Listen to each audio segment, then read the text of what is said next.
Hey folks, this is Matt once again. Now, while this won't be uploaded for Halloween, I want to talk about a film I reviewed before, but I want to re-review again. As you can tell from my t-shirt, you know what it is, as well as up there. Film that I decided to watch for Halloween. See how it held up. The Blair Witch Project. I know you're saying, why did I buy the Blu-ray? Because I was...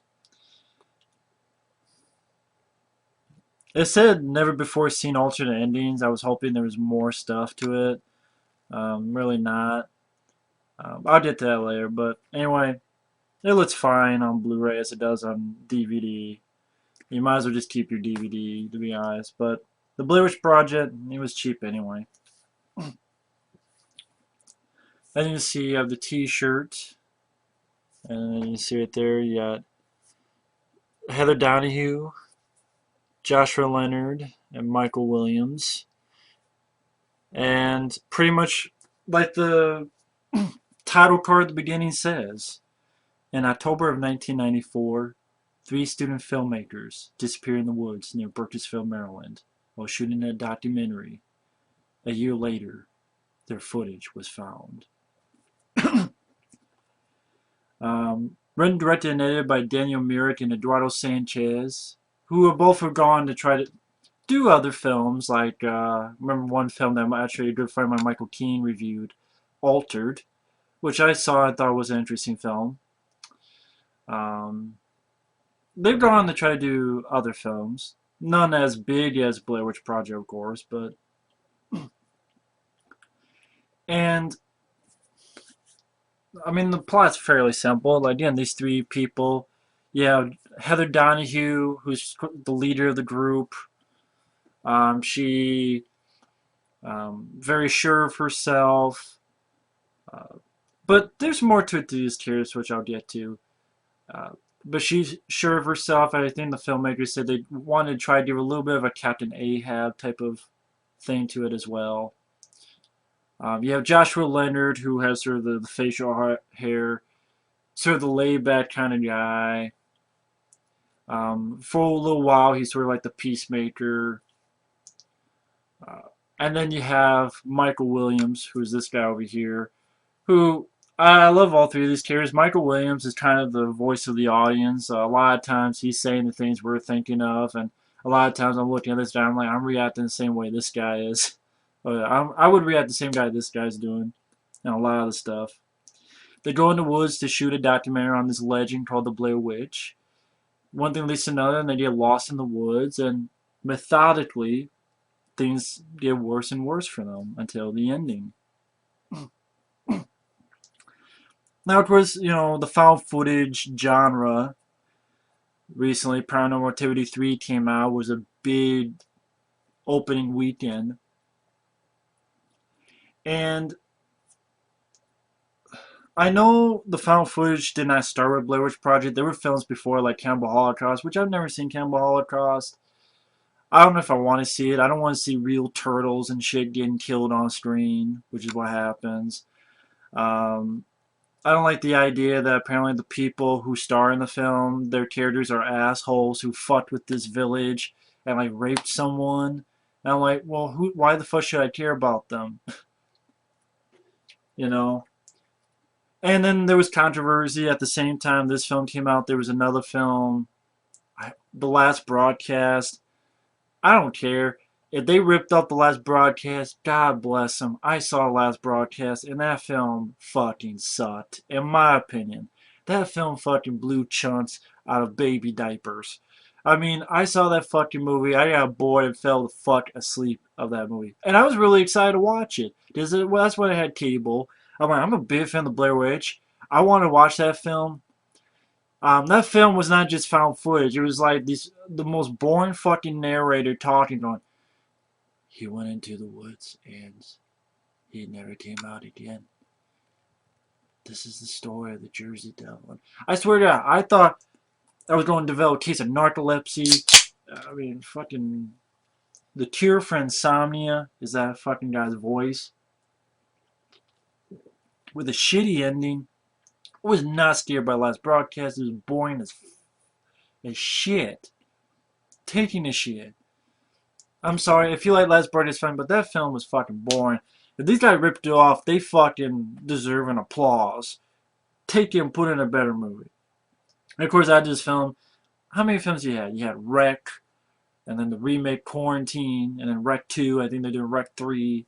You had Cloverfield. You had Apollo 18, Paranormal Activity 1, 2, and 3. The Last Exorcism. Yeah, I know you have a bunch of films. Yeah, the St. Francis Field Experiment, which, weirdly enough, I did not mind that film. And I like Cloverfield.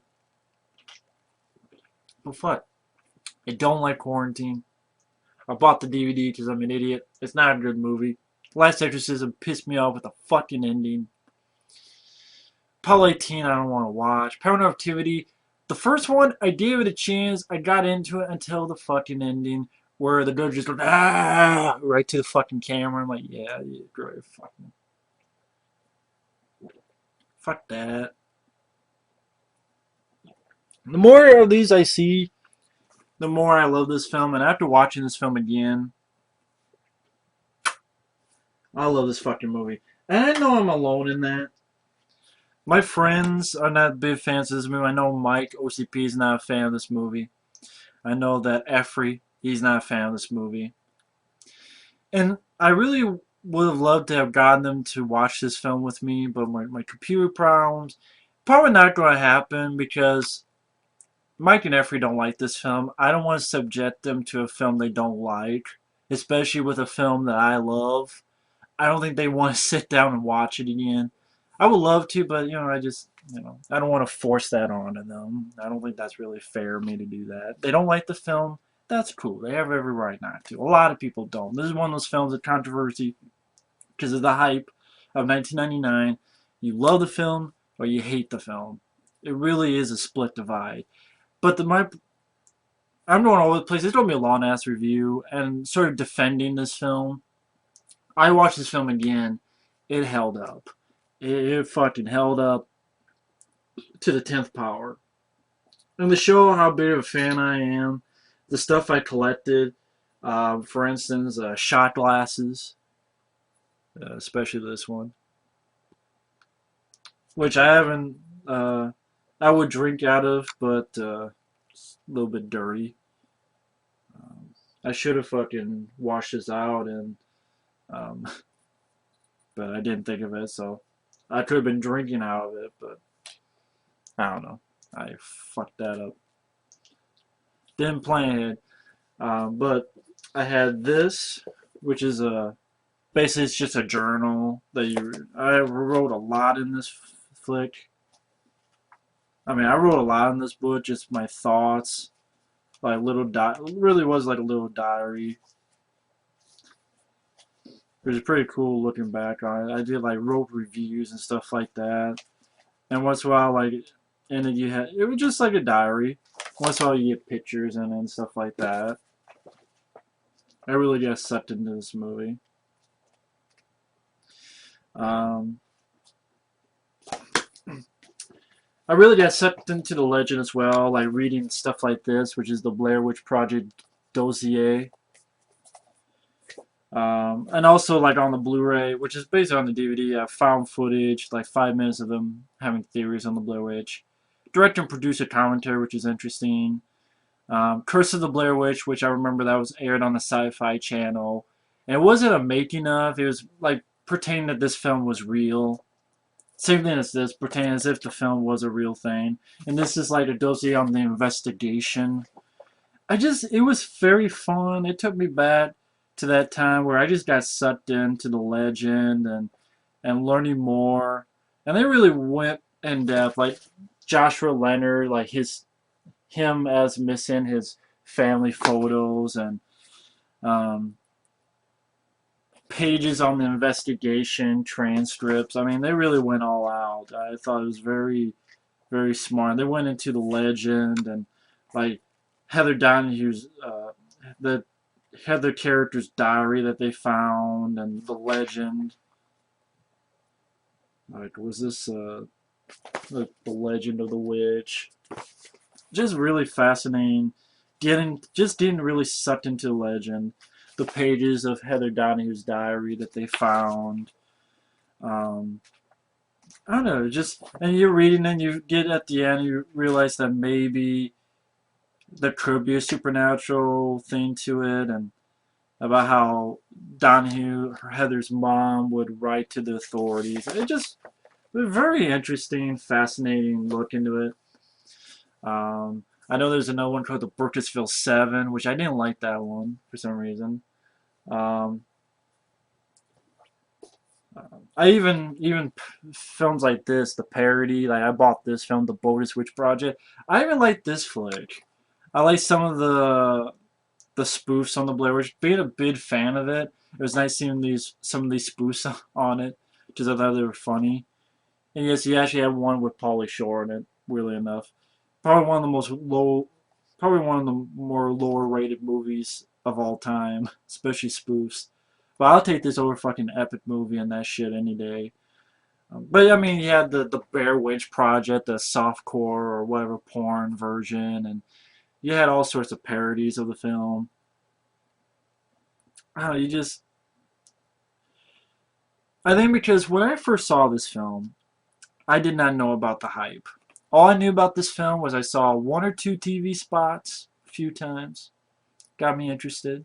Just at that time, I had never known any movie like this. I didn't know anything about it. Knew a little bit about it, and believe me, I didn't know the hype. How? I lived on a farm in the middle of nowhere in Iowa, in a school that they didn't talk about movies at all. Like no one at school talked about movies. They just it was a football town and stuff. And I mean, when I mean small, I mean small. Like you would take probably 30 to 50 seconds to drive through town. Like it was a fucking small town. 30, 50 seconds one way, like just going through, and probably like less than a minute just to go. I mean, it's a small town, believe me, small town. And I heard about this film, and then I got the VHS. I mean, there wasn't really anywhere to rent it. Like rent movies was kind of a hassle, so a lot of times we just bought films.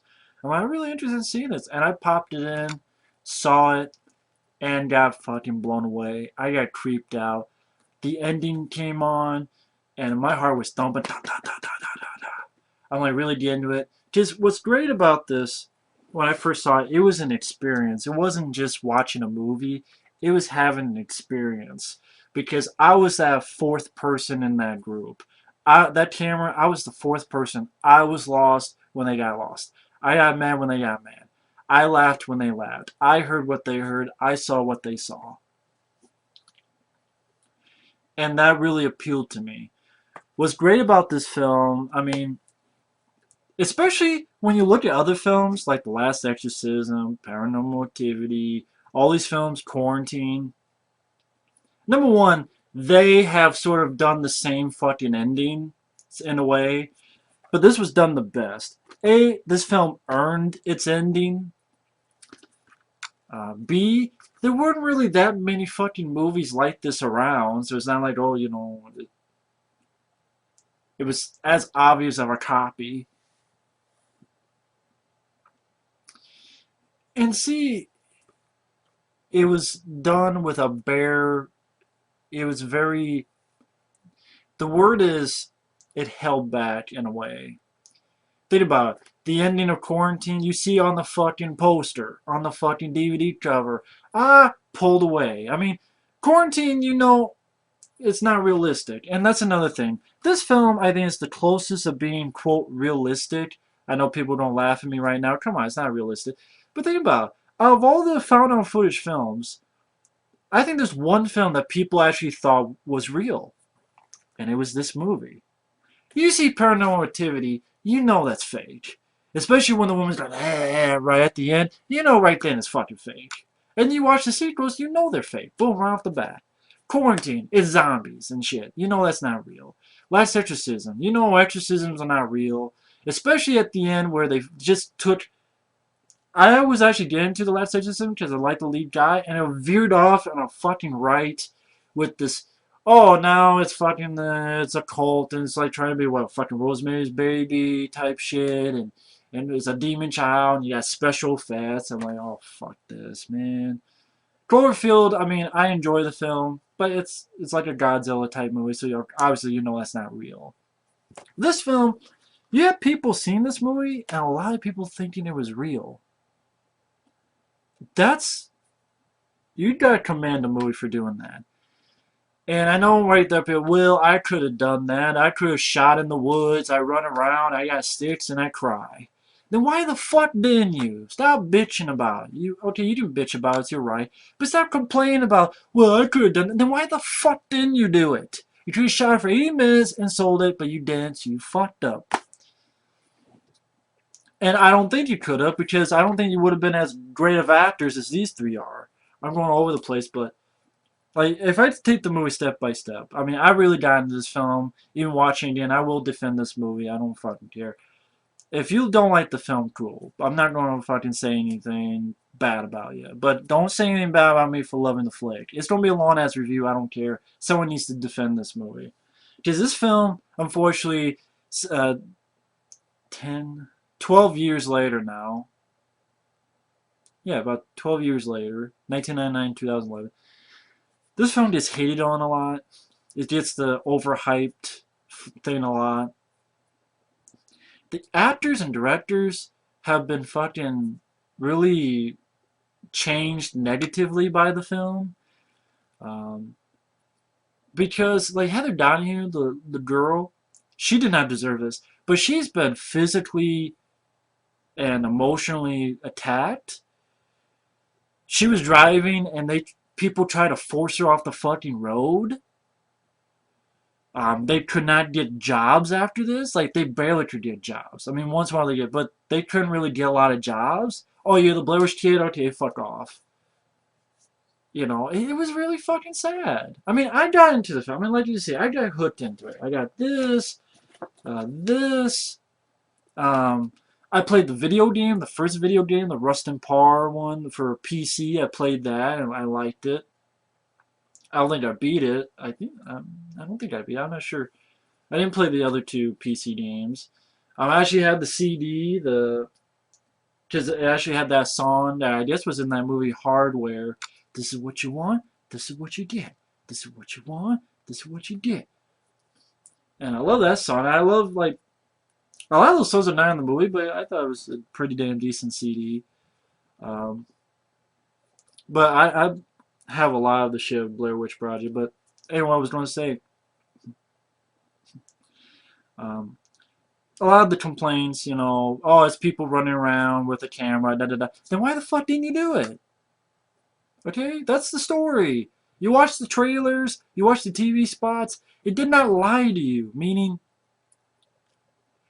it didn't say, oh shit, and then it's actually about fucking aliens, you know. And if you thought this film was real, then to be honest, okay, why would you think it's real? I never knew.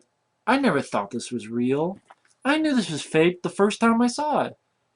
You really think parents are going to let a film be released about their three kids possibly being killed or disappeared and it's actually going to be fucking released in theaters without a big fucking, you know, controversy? Not only controversy, but lawsuit?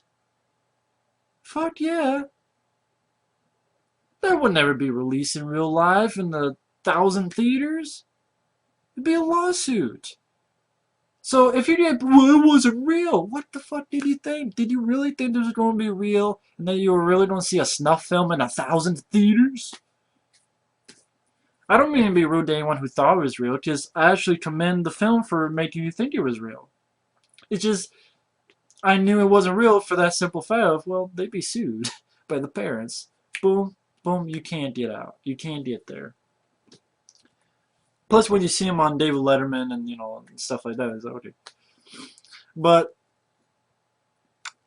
what was I going to say? If you don't complain, it was a bunch of people run. That's the movie. What did you expect? You look at the cover. You look at the trailers, TV spots. And then what do you expect? That's sort of what my reaction was. And compared to the other films, like you're going into it, number one, the ending, you know what the ending is in the first 30 seconds. You knew what the ending was in the trailer. Because it had, you're not going to see right there. In October of 1994, they went into the woods. A year later, they disappeared. A year later, the footage was found. It puts that title, that crawl, right at the beginning. See, Paranormal, I know people say, well, you already know how the movie ends. This, to me, is one of those few exceptions where knowing that helps the film. Because it gives you that sense of dread of you know what something bad is coming. And what's great about it is this film makes you really like the characters. This film is a prime example of how you take a film, you make extremely likable characters, and you fucking are, you don't want them to die. But you should, oh shit, something bad's gonna happen. When's it gonna happen? Something bad's gonna happen to these people. It is. Something bad's gonna happen to these people. And I'm itching my nose, by the way. That works. It's not like The Last Exorcism where it's going one way, then it veers to the fucking left, and like, what? Ow, what? Or is that like Paranormal Activity where I'm like, oh great, you know? It ends with a door going, ah! Pretty much.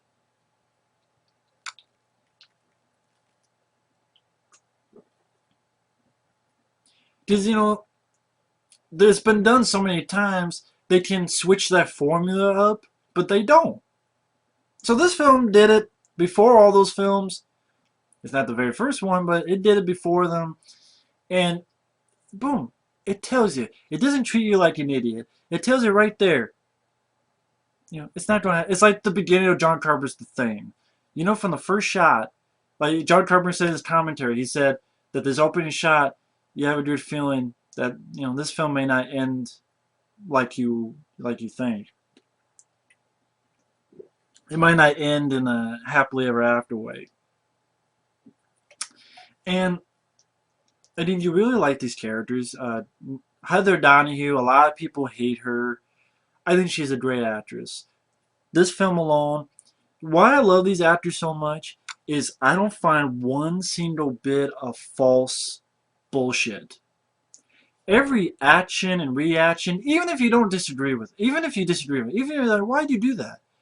You buy that they believed it, that they did it, whether they were stupid, because we all fuck up. That's humanity. We all fuck up and do stupid shit, especially in stressful situations.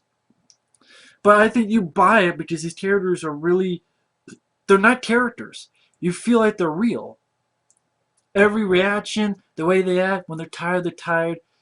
Because the Eduardo Sanchez and Danny Mara, they sent those three out for like 8, 9 days. They were alone in the woods. They gave them less and less and less and less food. They got more tired because they got woken up and fucked with all on. They got tired. You can feel it. You can see it. And they don't want, no one is willing to go through that nowadays. But it shows. Most of the dialogue, from what I understand, was sort of on the spot. Like maybe they gave him a few lines with it, but most of it was improvised. I could not fucking tell. That's a fucking surprise. That most of this was improvised?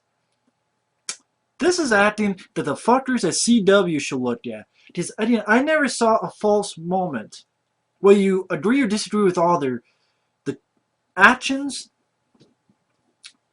They were just extremely likable, extremely real to me. And that camera, I was like the fourth person in that group.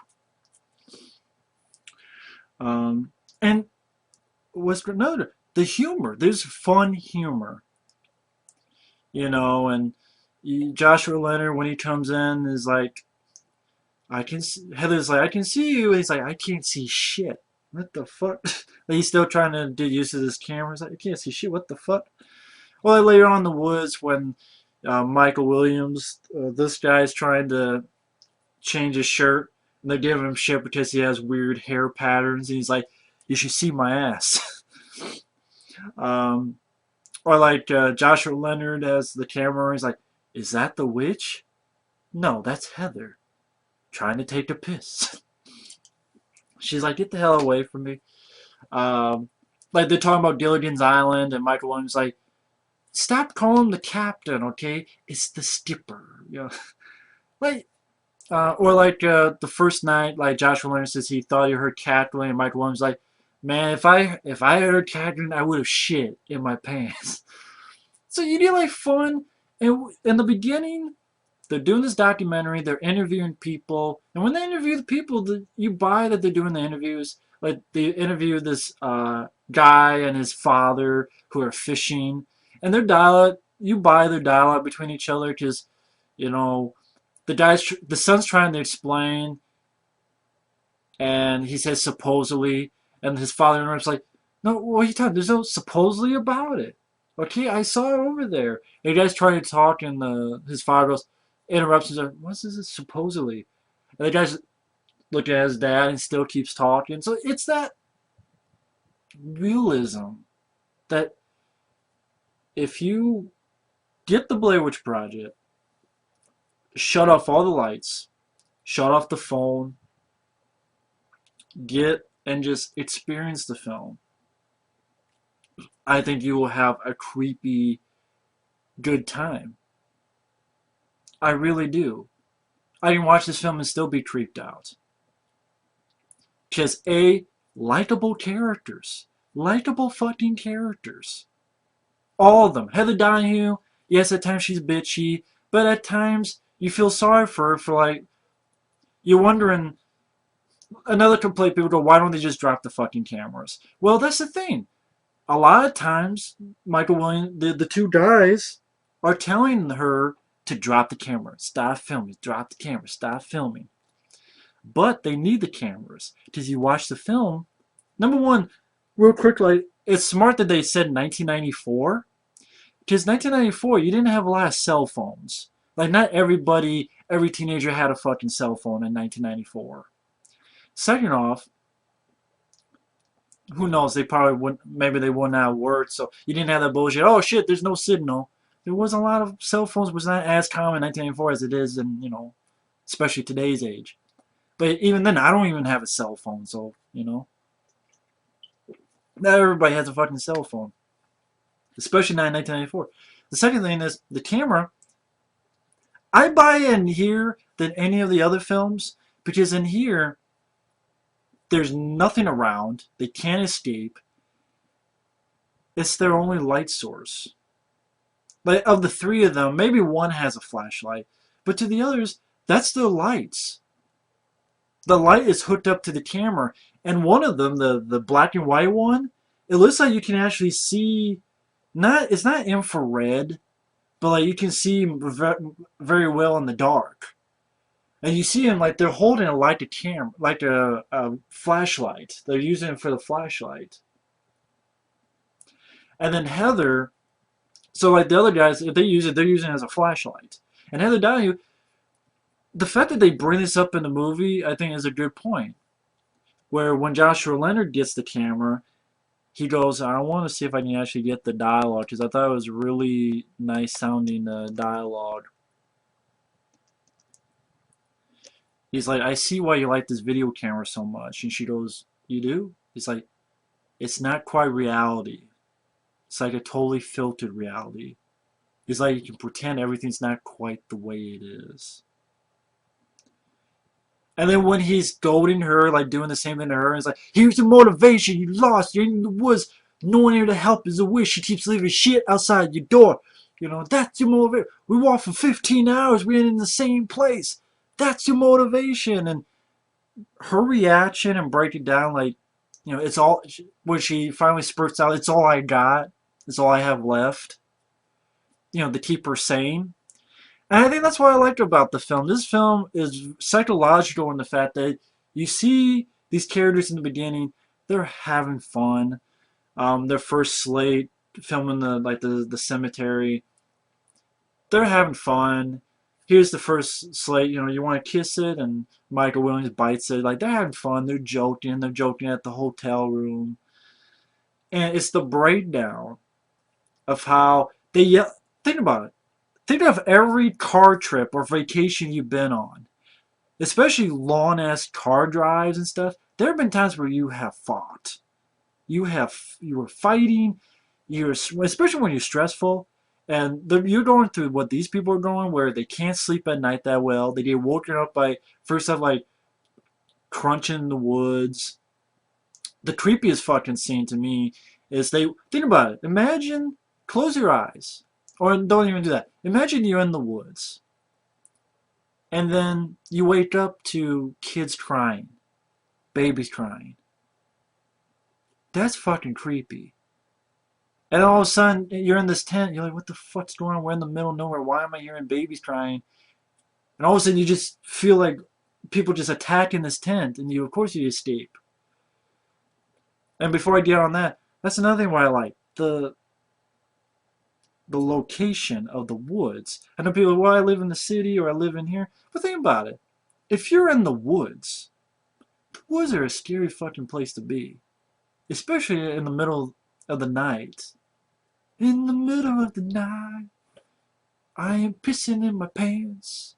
I'm hearing babies crying. I don't want to shit my pants in the middle of the night.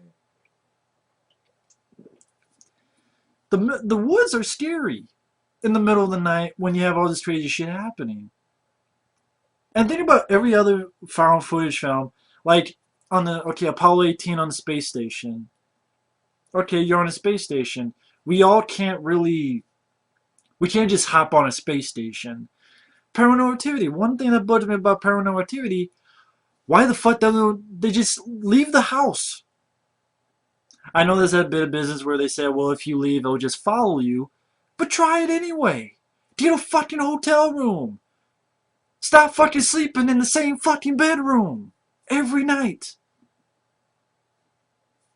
That's the thing about the house. Like in the woods, they're lost. They want to get out. They walk in one direction for 15 hours and they still somehow fucking come back in the same fucking place. So you get an idea that maybe it's something supernatural. Maybe it's fucked up people and somehow they just had the worst case of luck. But that's the thing. The woods, they're in the woods. The whole thing is trying to get the fuck out. And they can't. And that's the thing. They fight like we would.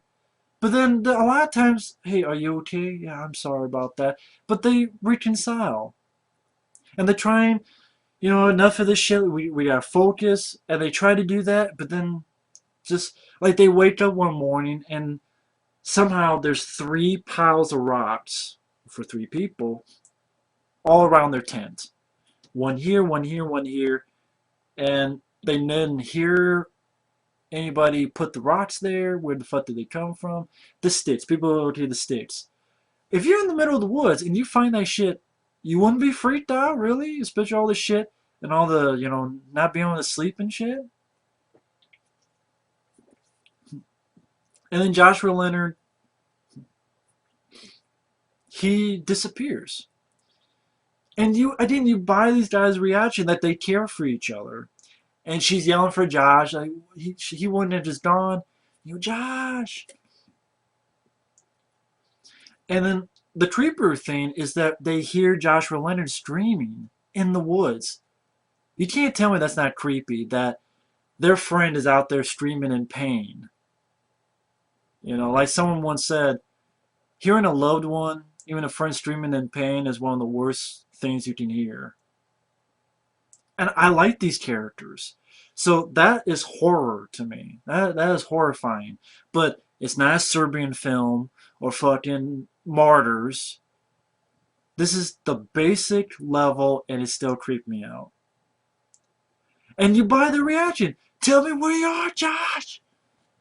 And it's like, what the fuck can they do? They can't go anywhere.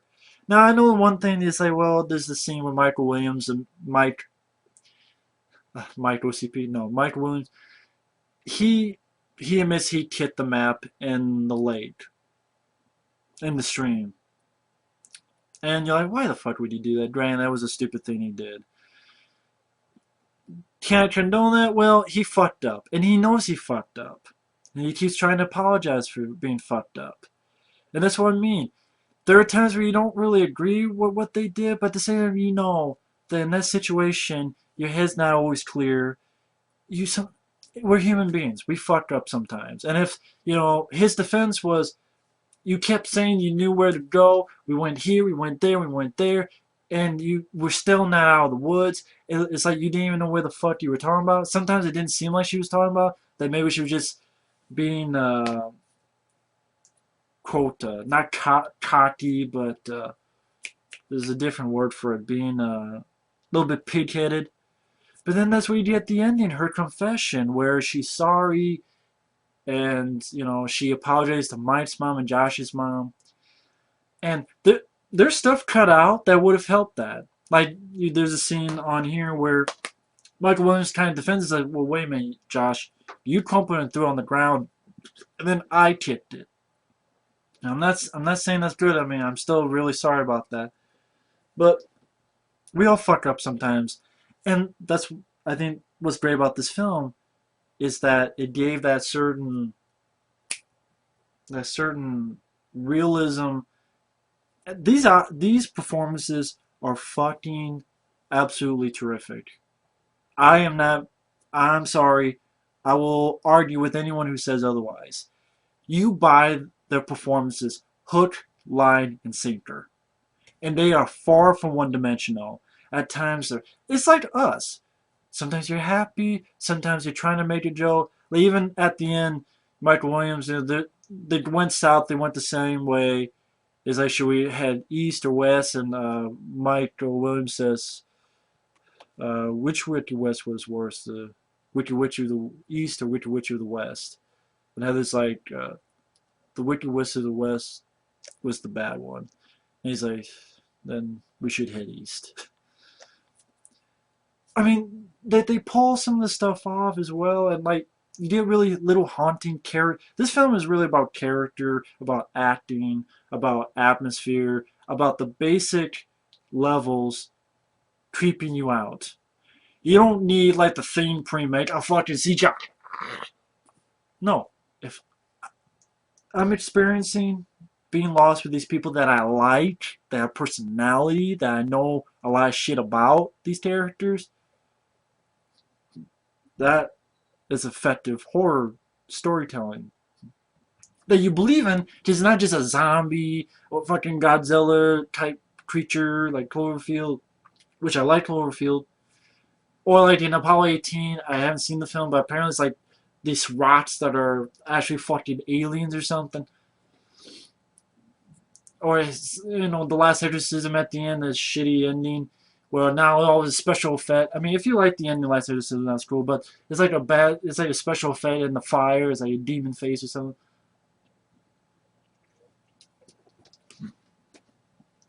It from the beginning where something bad's happened with that title card. There's no score to the film, which is great. Even the endings credits, that it's not even a score. It's like sound effects. Very haunting ending. I know I'm going over the place, but in certain moments, like you buy into it, so it just horrible shit keeps happening. Like they keep getting woken up. Okay, they hear noises. Then it's like, wait a minute, we woke up. There's these fucking piles of rocks. It's all the psychological. It's people. I'll get into the end there, but when Heather comes out, after they hear their friend crying in the distance, and then she finds this bundle, and she finds blood and teeth in it. Fucking teeth. And of course it freaks her out. And you really buy into it. I mean, you bought into, the funny moments. You really like these characters, and you buy their breakdown. Like any of us would. Lack of food, lack of sleep, wondering what the fuck is going on. It has to be something supernatural, right? It has to be. And then the ending when they find that house, and they find like fingerprints, like handprints of the little kids. And you get the ending with Mike in the corner, which you hear reference at the beginning of the film. That the Rustin Parr, that was a guy who took little kids and put them in the corner and killed the other one. That's referenced back. and it ends. It's like, you really get it, really get it, and then before it cascades, boom, that's where it ends. It's like, it's going to sound stupid, like the ending of Rocky. I only say that where, they talk about the ending of Rocky, like, oh man, you're right at the peak and it ends in the freeze frame, and you end it there because anything after that, we're gone downhill. Same thing here. It ends, holy shit, oh my gosh, she's down for the count, and then boom, you put it. Anything after just would have dwindled. And I mean, I know a lot of people hate this film. This film's got chastised and hated on, and but I stand. I mean, the filmmakers, the the actors, these actors, they need to do the CW. They need to do Rooney Mara and some of these other chicks and other guys in horror films today tips, because you buy their performance. I wouldn't even call it performance. You buy that they're real, that this is really happening to them. Their emotions are real, right on their sleeve. I don't see any false bad acting at all. Not a sense of false bullshit. That's why I commend them. You know, when they're crying, you feel bad for them. And to get into the critiques that some people have, um, they get pissed that's not real. Well, I'm sure if these were real, then the parents of the kids who disappeared probably would have had a lawsuit field day with it. So, couldn't you figure that out? But, I mean, if you thought the film was real, then again, no one went into quarantine and go, man, that was fucking real. No one went into Cloverfield or fucking Apollo 18 and go, oh, it's real. Even though when Weinstein said, oh, Apollo 18's real, yeah, bullshit. Even Paranormal Activity, you can't go and tell me, oh, I thought Paranormal Activity was real. If you did, that's cool, but not for me. But a lot of people did for this because it accomplishes the job. Um, let's see. What was the other complaints? They say it was a bunch of people just in the woods, crying, looking at rocks and sticks. Well, number one, if you're so mad about that, why didn't you do it? If you said I could have done that, why didn't you do it? Could have made $100 and some million. Go do it now. Since found footage films like Paranormal Activity, go make the fucking thing. Go right ahead. Just go in your woods and do it. You had a chance and you blew it. You blew it. Um, and what the fuck else would they be? See, that's the thing about the Blair Witch Project. Oh, you don't see anything. What would you like to see?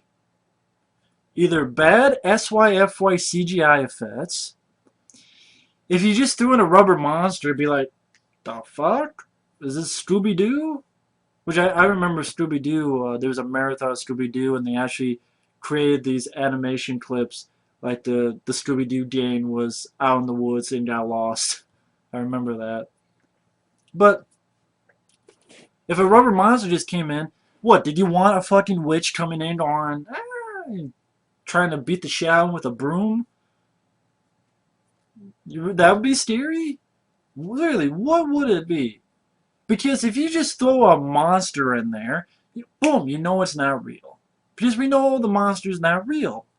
The point is it's supposed to be your imagination creates a lot more. And a lot of times I want to see something, a lot of times. But this was an instance where the rest of the film built this realism that I didn't want to see anything. I didn't need to see anything.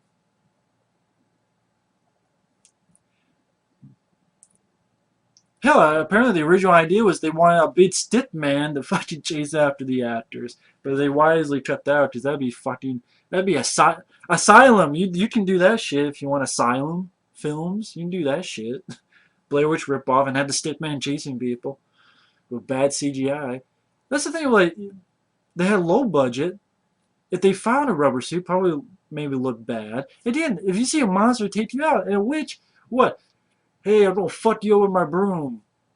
Like, what the fuck would they show? It would be stupid and silly and like, oh, really, that's it? But it was haunting at the end. Like, oh, shit. You know? Because it's like, wow, these three people we loved and cared for, and like, wow. So maybe that's why some people don't like it. It's depressing, but I felt it earned it. I mean, I like the fact that right at the beginning they told you they disappeared. Here's their footage. Okay, right at the beginning of the film. And the other films I could pick apart, this film,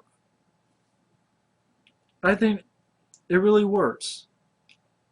Why don't they stop? Well, they're talking sometimes because they have to rest. If they're walking and walking for 15 hours, they have to rest. Why do they have cameras? I buy it here because they're using them as the lights. Oh, yeah, right. Well, it's like Paranormal Activity. They don't keep filming, but they could have just got the fuck out of Dodge and walked out of the house. But in this film, you're in the woods. You can't go anywhere. That's why I bought it. I didn't see them have other flashlights. It's like, fuck it, we're making a documentary. We're only going to be here 1 or 2 nights. We got lights on these cameras. Why the fuck not? Um, I don't know what else people complain about. I think that people complain about you don't see anything, but I'm like, the imagination, like, when they wake up and they hear those babies crying, like, what the fuck is going on outside? It's just weird and creepy. Um, likable care. I mean, that's the thing. Yeah, likable people in this film. They have humor that's funny, and the breakdown. You see the breakdown methodically throughout the flick, breaking down, then trying to hold it together. They fight, but then they try to apologize. They try to act like human beings. And even like when Joshua Leonard went, and using motivation at nighttime, Joshua Leonard, his character's out of it. He's like, I'm sorry, man. I'm sorry, Heather. Like, they let it out, but they apologize. I know, like, there's a lot of things about the film which, like, apparently it was supposed to be actually this guy, Michael Williams, to disappear, not Joshua Leonard, but apparently Joshua and Heather were actual really getting into some heated arguments. Because again, they were out in the woods for like 8, 9 days, less and less food, fucked with all the time. That's just stressful. For 8, 9 days in a row? Try it. I'm sure if me, Mike, and Effrey, so my friends, we're out in the woods, and that shit was happening, we probably get in fights too. Fuck you, Mike. No, fuck you, Effrey. Like, and then we'd apologize because we're, friends. But unfortunately, that's what, again, go with your family and get in a family trip, a car trip, a long car trip, like 3 or 4 days. You get in some fights, I'm sure. Not everybody, but sometimes. So I guess the methodical pacing, the location of the woods. The woods is a scary place. Not like a house or a beach or and the realism. It doesn't throw stupid special effects or some dumbass witch. Oh, look at me, or some CGI, or it's not always zombies. It's fucking. It's always that question mark. Was it a witch? Was it supernatural? Could it have been some fucked up people making the sticks and stuff and just very methodical? Joshua Leonard, did they take his character and were they torturing out there where they couldn't see? Or was it supernatural? I mean, I lean towards supernatural, but you could go the other way too. It's up to you, and I like that. And a lot of people made fun of Heather Donahue's confession. I don't really see why, because it's heartbreaking. This is a woman who tried her best. She knows she fucked up at times, but she was trying at times. And she apologized to what happened. And one thing I want to say to Lionsgate, who got this film now, fuck you. Because the 10th anniversary of this film, which was 2009, obviously, 2 years ago, the directors wanted to do a 10th anniversary special edition, like an extended cut. Now, I'm a big fan of this film. I would love to see more footage, including, I'm not sure if it actually saved right, but in my favorites, there is a scene of Michael Williams. His performance in that scene is fucking breathtaking. Because he's breaking down, and he's like, yeah, I don't know what to do. Yeah, you know, watch that scene in my favorites, if it's there. I should probably double check. Watch that scene in my fucking favorites. You can't tell me that Michael Williams, he deserved a fucking award for that scene alone. I'm sorry, I am not bullshitting. That is a heartbreaking scene. Like when I saw 127 hours. I mean, that's, you buy it. Again, you watch that scene, and then you look at shit today in horror films like Rooney Mara and how like the Fright Night remake. You watch these horror films today. So that's why I defend this film. Excellent location, creepy premise. I love the backstory of the Blair Witch, and the how the whole legend, which I won't get into. You can get into yourselves. Very interesting. The way it was shot, okay, cool. Especially at the time, it was a newer thing. Um, Methodical pacing of how they, at the beginning, they're likable, they're energetic, okay, we're having fun, some jokes, and the breakdown, excellent acting, not pulling some stupid bullshit of, we gotta have something in there. You know, a studio would have said, you gotta have something, you gotta have a witch, or you have something, which they've done in a lot of films after this. Yeah, some shock moment at the end of, you gotta have the witch pop out, which they didn't. The story ended like it should.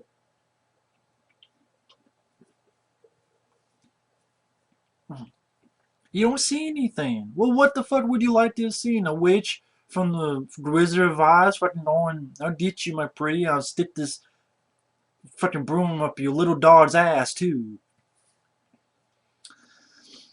And the fact that these actors have been chastised again and again. Heather Donahue has had run-ins and her car forced off the fucking road, and she couldn't get a job for the longest time. I know, like my friend Effrey said, she was in this sci-fi channel flick. I can't remember. She was like a soldier. And I know it's just bullshit. I know, but like getting back to Lionsgate, fuck you, because they want to do a 10th anniversary, the extended cut, like a lot of footage that was cut out, and like the scene that is in my favorites, which I fucking like, was blown away by the performance of Michael Williams, blown the fuck away. You see that scene, if that doesn't tug your heartstrings, then whatever. It did to me. I'm watching like, oh my god, man, wow. You just buy it. You fucking buy it. Hook, line, and sinker. And what the fuck I was gonna say? Lionsgate said no. And on Daily Motion, there's actually a 10th anniversary reunion. Joshua Leonard and Heather Donahue and I'm not sure Michael Williams. I don't think he was there. I didn't watch it yet, but I saw little clips. I think it's only on Daily Motion. And the stuff a little bit I saw is like, it was nice, but after the film, they were fucking torn apart by a lot of people. I don't think they deserve that. I really don't. Serbian film folks should be martyrs. If you like those films, that's cool. I mean, but those films don't get torn apart. Like those. Oh, fuck. It's all about personal opinion. I know. If you like those films, cool. But I'm going to defend this film to the day I die, because it's a great experience. It was a great experience when I first saw it. It was a great experience watching it on Halloween. Lionsgate, why the fuck? Like, the film it's a name that people know. I would like to see more footage. But you have little alternate endings like Mike Williams. One is like he was Hun. Instead of staying in the corner, one is like he's Hun there. One is that like he's levitating. Yeah, little bits there. I want to see all that extended footage. I am that big of a fan. I want to see that. I want to see a documentary on the film from its inception to making the website to the Sundance or whatever, the Cannes Film Festival, whatever. The credits, it gets like 80% on Rotten Tomatoes, which is like the only thing I could say is good. Just like 6 point something IMDb, lower than Paranormal Activity. But okay, whatever. That's how it goes. But going through that, releasing the film, and what happened afterward? The backlash, the oh fuck you, Heather Donahue's run-ins. I want to see. I think that'd be a very interesting documentary. The highs and lows of independent filmmaking. A great hit, but a great backlash. Like that's an interesting documentary. Plus, I want to see all the extended footage. Did you put that 10th anniversary Q&A? If Heather Dyer was able to go to that 10th anniversary Q&A, then she'd probably be more liable to talk about it. It's Lionsgate said no. I'm like, whether you liked or disliked the film, dumb fucks, people know the title. They know the name. There's some people who buy the fucking thing. There are some fans like me. You asshole. What the fuck? Lionsgate says no? It's like, I thought you were cool, Lionsgate. What the fuck? Lionsgate saying no to that? Big fuck you. Suck my fucking gold plate dick, you fucking assholes. It would sell. Especially if you release the shit on Halloween. Especially with all the fucking found footage shit like Paranormal Activity making 50-some, Paranormal Activity made what, 50-some million bucks at the box office opening weekend? It's made like 80 million so far in 2 weeks. Fuck you. I want to see all that. I want to see all the footage. The original one, the version was 2.5 hours long. I know that's long. But being a fan, I would like to see it. And a documentary. You can make a documentary. About how this film, for better or worse, influenced stuff. I think that's another reason why people hate it. Well, because of this, we got this. So what, you don't fucking hate Halloween, Friday the 13th because you came out with shit like, some crappy slasher films we get now?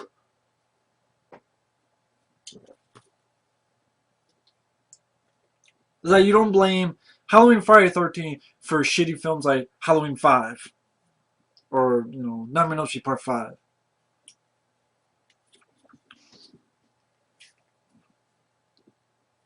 But anyway, I know I've been going on an hour, but I'm fine with that because I think this film, for me, deserves it. I don't know if anyone's going to watch this hour long. I watching this film again just really brought me back to 1999 October when I didn't know much about this film and it came out on VHS and I watched it and I'm like, wow, this is fucking cool. This was awesome. And I got sucked into the legend and played the video game and it was a good time. And watching it again is just every found footage film I see now, I'd look back at this film and like, this film, it shows that whether people think this is an easy thing to make, try doing it. Then you get The Last Broadcast, which I hate. It is fucking shitty. But if you like the film, that film, cool. But I don't see. That does not have the acting that this film does. This is an experience. You're sucked in from beginning to end. You look at fucking Quarantine, and then you look at this film. I just fuck. I don't know. If you like Quarantine, that's I don't know. I mean, at least you can say they didn't give the ending on the cover. Granted, you had an idea, but they didn't have the final fucking shot of the movie on the poster like Quarantine did. Who the fuck? So we don't put it in the trailer, and we don't put it on the poster and the DVD cover. The very last shot of the film. Really? Fucking shit. At least they didn't do that. At least they didn't just put Michael Williams in the corner in every TV spot. Like, what the fuck's that? But anyway, Um, Again, I love the film to death. As you can see, I did put it in my favorite horror films of all time. I don't remember what number I put it under. I think I put it up there though. Um, I'm looking at it now where the hell I put this on my list. Um, I put it number 9. I'm not sure what I put ahead of it. But yeah, I just really love this film that much. I think it's a awesome fucking movie. Huge kudos to everybody who made the film. I doubt any of them will ever see this, but if they ever did, to Eduardo Sanchez, Daniel Mira, to let's get some of these people. Let's see. Producer Greg Hale, Robin Cowie, or Cowie, if I said the name wrong, shit. A lot of producers: Bobby, Kevin J. Fox, Michael Monello, Greg Hale, Robin Cowie, Daniel Mira, Sanchez, and especially to Heather Donahue, Michael Williams, and Joshua Leonard. 3 fantastic fucking people who deserve more fucking jobs. God damn it. I'm getting pissed off as I'm speaking that they got the short end of the fuck stick. Let's see, what else did I put ahead of it? Well, yeah, that makes sense. Just number 8, favorite horror. It was a number 9 of my favorite horror films. Because number 8 was the original Dawn of the Dead. 7 and 6 was Predator and Aliens. Some people would not consider those horror films, but you know, 5 was a little gem for me, Leviathan, then Tremors, then 1988, The Blob, Jacob's Ladder, and then John Carpenter's The Thing. But yeah, I love the Blair Witch Project. It deserves some of my top 10 favorite horror films after seeing this again. Fuck you, Lionsgate. No, we won't do a fucking thing that will give us money. Jeez, that's fucking bullshit. All these other fucking movies I did, I don't know. Fuck. Pissing me off. That's just me, though. Like, they could put this fucking Q&A on there, and these fucking footage and shit. And yes, I have seen Blair Witch 2, Book of Shadows. But not for a long time. I haven't seen that film in a long time. I remember, I think, I saw it like 2 or 3 times. Because I watch films a lot of times, but the last time I saw it was years and years ago. And I think, where the fuck did it go? I think I bought this because I'm a big fan of the Blair Witch. But I think this is actually in Blair Witch 2, actually. I was really excited, but I remember, I think, I was really excited, but then I saw the film and I kind of wasn't excited anymore. I had to watch the film again, but I remember certain things really pissing me off.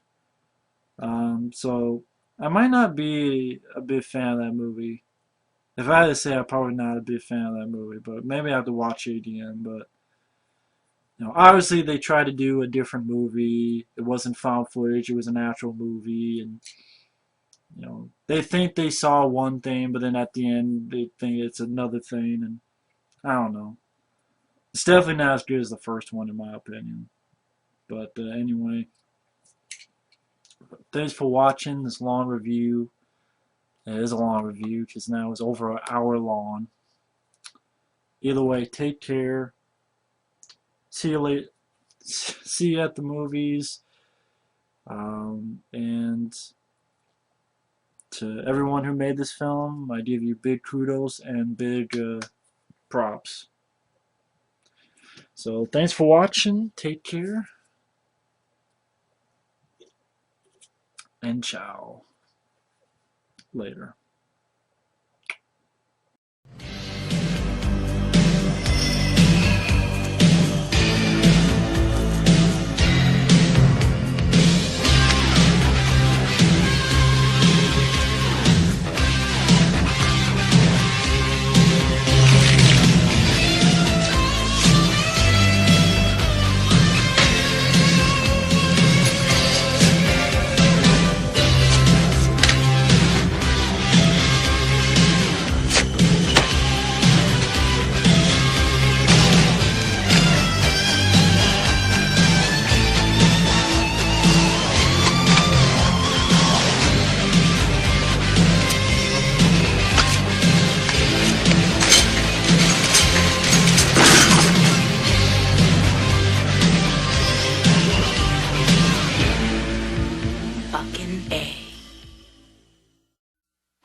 Hey folks, this is Matt once again. As you can tell at number 9 in my 69 favorite horror films, it does happen to be The Blair Witch Project. Now I had this on DVD, when I went to Blu-ray I saw this, and this is one of my favorite films, I had to buy it. Doesn't look bad on Blu-ray, but you know, it's a film that is not going to be the picture quality of other films, of course, just because of the subject of it. But, you know, many people out there may already know I'm a big fan of the film. I wear this shirt a lot in my videos, and for those wondering, this is one of my favorite shirts that I have that I got missing with the 3 actors. It has, like, the description, last seen camping in the Black Hills Forest area near Burkittsville. Please call Frederick County Sheriff's Office. They give like a phone number, and but this is part of the reason why I love the Blair Witch Project, because back in the day I saw this and I had an experience. Not a movie, didn't watch a movie, I had an experience. And it was a great experience. So this is always going to be close to my heart. Now I didn't know how to review this film, so I guess just take you back, take you back to my experience with the Blair Witch Project. Now, I first heard about this film because, I mean, the plot is pretty simple. The description at the beginning you see in trailers and stuff is pretty much the plot. 3 filmmakers, Heather Donahue, Joshua Leonard, Michael Williams. They are doing a documentary on the Blair Witch. They get some interviews. They go into the forest. They get lost, they hear noises, they find these weird stick things, and they wonder who's out there or what's out there. They're sleeping, and all of a sudden they hear baby crying and stuff like that. You know, very simple plot. But first time I heard about this movie, I think part of the reason why I love this film a lot, and why I had such a great experience back in the day, and can still watch it today and be thrilled by it, is I didn't get into the hype. And I'm like, what? Really? Bullshit. No bullshit. I did not know about the hype of this movie when I first saw it on VHS. Because basically all I knew about this film was it was, I think, an article in Entertainment Weekly that I read, and I saw maybe 1 or 2 TV spots for it. And I remember seeing a clip, I don't know if it was on a Cisco and Ebert type of show or what, but I just remember seeing some trailers, or you know, the TV spots, and reading a little bit of some articles in Entertainment Weekly and going, what's this about? This seems interesting. Because, another thing, I had not seen any movie like this whatsoever. And that got my interest. Like, wow, this is a movie I've never seen before. Okay, you know, later on you find out, well, they did Cannibal Holocaust, and they did this. And I didn't know about those movies. And honestly, I could give a shit. I couldn't give a shit about Cannibal Holocaust. I can't even lie about that. I can't give a shit about Cannibal Holocaust. I don't. I don't care for the movie. I watch bits and pieces, I'm like, I'm done. I don't care for it. Not my movie, I guess. Then you like find out, well, the last broadcast, they made that and they did it first. Well, the last broadcast, let me say this. If the last broadcast did it first, then thank God these guys ripped them off, because the last broadcast sucks. I saw the movie, it sucked. It sucked. People say that's better than this movie. I don't know what they're smoking. That's rude, I know, but that movie was a horrible piece of shit. You had a boring-ass narrator. Like, literally, this guy is a cure for insomnia. Literally. You watch this movie, and all it is like, you have like 5 minutes of found footage, and basically people talking in a camera, or talking right over here, about this guy was arrested. And then you have a shitty ending where the guy doing the documentary is the killer. And then it's like,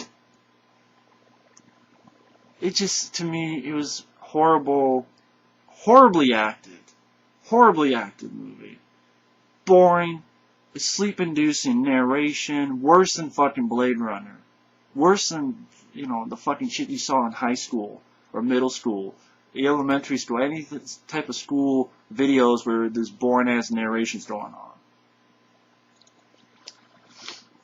And then, you have movies after it, of course, like your Quarantine, your Wreck, your Cloverfield, your Paranormal Activity 1 and 2. And again, and again, and again. And granted, there's a handful I like. Mainly, I like Cloverfield, because I like the fact you put a big monster movie, special effects extravaganza in that format. It was original. It was something I had not seen before. A big monster movie in that vein.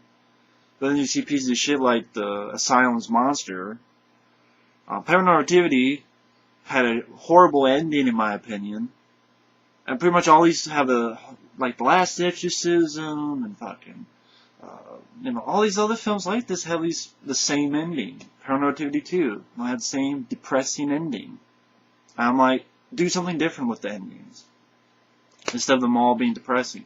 Even so, Diary of the Dead, that was horribly acted. You had bad CGI. You had Amish that had Kung Fu. Amish deaf person who knows Kung Fu, which, that's a fucking joke.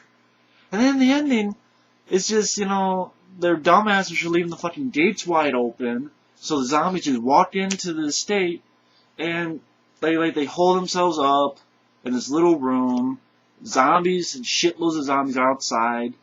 They're not going to have food, who knows how much water they don't have in that teeny-ass room. They probably don't die of thirst or starvation. But even then, I didn't care in that movie, because I thought the characters were terrible and horribly acted, so I didn't give a shit.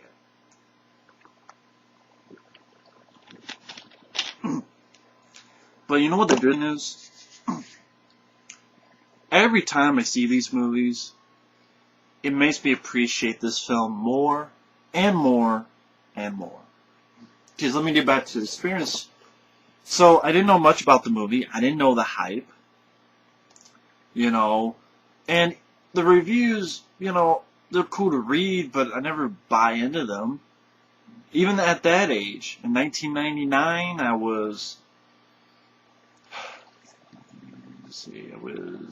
at least 16 years old, I guess. Yeah, 16 years old. I feel old now that I say that.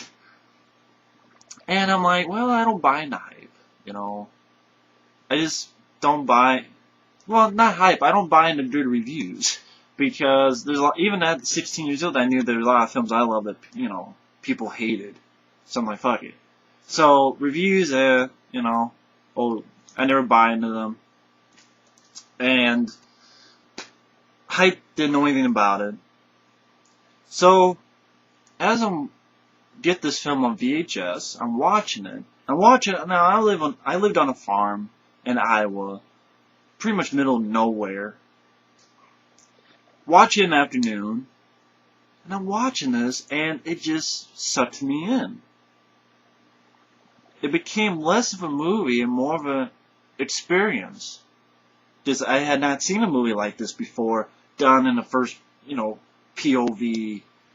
And I got sucked into the little mythology that we hear about the Blair Witch. That it has a past with the Rustin Parr, this guy who killed these kids and made them stand in the corner, which relates to the very end. I'm like, wow, that's cool that they did that. Little thing, but cool. And, you had little girls, and they just got sucked into that. The big plus for this movie is the actors. People get annoyed by Heather Donahue because she cries at the end. But the thing of it, at that point of this, one of her friends are gone. She's found, blood and teeth. Think about it. If I'm in the woods, I'm lost for days. I'm starving. Nothing to drink. One of my friends has been taken. I keep hearing these fucking noises. I don't know who or what it is. I find bloody teeth. I'm like, what the fuck? I'd be scared too. I'd be crying like a bitch in heat. Okay? I'd be crying too. And Heather Donahue people get annoyed by her. I liked her. I liked her because she was kind of strong for the most part. A little bit of a hard ass. She wasn't perfect. But I liked her. And then when she got more hysterical, I bought it, you know, because I think she's a good actress. She was believable. I didn't think of these people as actors. I thought, oh, it's Heather, Josh, and Mike. And I really liked the Josh and Mike character. Mike character was kind of like, I saw myself in that, like, yo, turn the fucking thing off, like, he had the funny reactions, and you get some good lines of dialogue. And a lot of it, from what I hear, was improvisation. These guys did an excellent job. I didn't think actors. I thought, okay, I'm the fourth member of this group. The camera makes me the fourth member. I'm with them. I'm laughing at their jokes. You know, their references to Deliverance or other stuff. I'm hearing what they're hearing. I'm seeing what they're seeing, which is not much. You know, I'm inside the tent with them. I'm hearing these babies crying in the middle of the fucking woods. I'm like, whoa, that'd be fucking creepy as shit. That'd be weird. You know, I was the fourth member. And I like these characters. And it's that continuing dread where at the beginning you know this film is not going to end well. You know this film is not going to have a happy ending. And that's the thing, with these other films, there's a 50-50 chance. But now it's like, well, it's always, not even anymore, it's always a depressing ending. It's always a downbeat ending. But here, first you know ahead of time. You know, these filmmakers disappeared. A year later, the footage was found. Going into it, you know, right off the bat. So you're not sucker punched. But even then, I'm like, how do they disappear? What's going to happen? You know, it's like the old Alfred Hitchcock thing. Put two people talking in a room, it's boring. Two people talking in a room, but you establish that there's a bomb under the table, then you get suspense. So right off the bat, you know these three kids are fucked. So it's when and how. And the teasers, like, they don't show much in the teasers. I mean, think about it, the teasers and trailers, they didn't show a lot. They're only like 40 seconds long. So I think that was another thing. They're only 40 seconds long. And, you know, there's no music to hamper down suspense, and there's no bad CGI, like Diary of the Dead and shit. And the ending was spooky, but it made sense. Why is he staying in the corner? Oh yeah, they mentioned that before, like the Rustin Parr thing. And it still leaves you questioning stuff. Like Paranormal Activity, I hated that ending. First off, oh, another depressing ending. But then it's like, oh, she's possessed. Okay, you know. Here it's like there's a question of, was it the Blair Witch? Was it some crazy motherfucker? I mean, I like that ambiguity. And this film I do. And, you know, I'm alone in this, I know, because, hell, my two good friends, Effrey and Mike, they don't like the movie.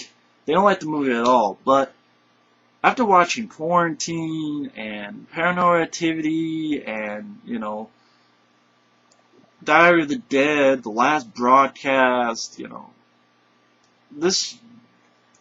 I go back to this film, I'm like, this film, there's a reason why this film was a hit. Oh, because of the hype, because of the marketing. There's hype in a lot of films. There was a hype on Godzilla. Remember Godzilla in 1980? There was a lot of hype in that. But this film made more money than that Godzilla film. So, I can't think it's just because of hype.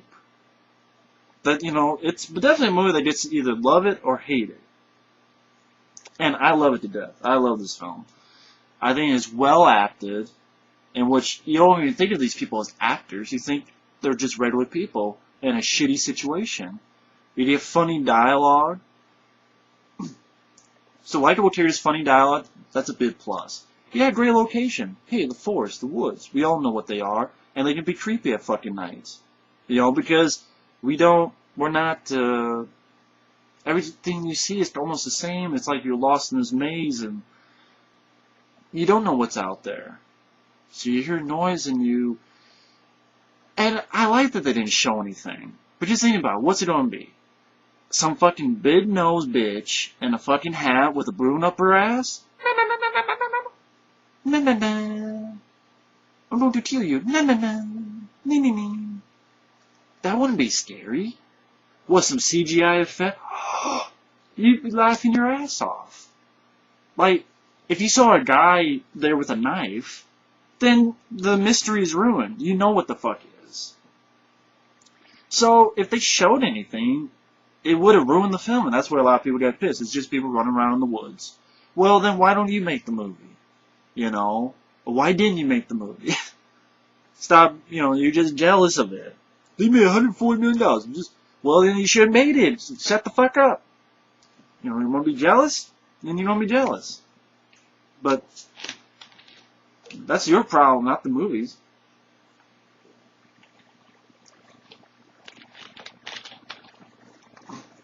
But, so I'm sitting there, and I'm just having a wonderful experience of being creeped out. I was creeped out by this movie. I thought it was a fucking creepy movie. And even if I watch it today, I still get a little bit creeped out. Because likable characters, funny dialogue, simple but great setting, a premise that I've seen done multiple times, and yet I go back to this and go, there's more to this than people think. They did it right. Simple, yet effective. Wonderfully acted. And, granted, why don't they drop the camera? But at the same time, I'm like, well, they got lights on their cameras. The lights are on the cameras. You can tell. And you see them with the camera, you see there's lights on there. So it's like flashlights. And I don't know much about cameras. Maybe they're not the ones you can detach or whatever. But you get it. I mean, they even have little moments where you get why Heather's doing it, because it's all she has left. So maybe I disagree with it, but I understand it. People are different. And Heather Downer knows it's all I have left, and it keeps her a little bit sane, like in control, even though she's not. So I understand the psychology. I disagree with the psychology, but I understand it, But I mean, the film, I love it. It's simple. It's not long. It's 82 minutes, so it's not like two and a half fucking hours. And yeah, I was creeped out. I love the film to death. And the sequel, I'll give two thoughts on the sequel, Blair Witch 2, Book of Shadows. I thought the film was okay. I didn't hate the film like everybody else does. I liked this tons more. Blair Witch 2, Book of Shadows, it's one of those things where it's okay, but at the same time, you kind of have a question mark on what you don't think of it. I mean, granted, it makes sense that they went in a new direction, so, they made a movie on the Blair Witch like this, and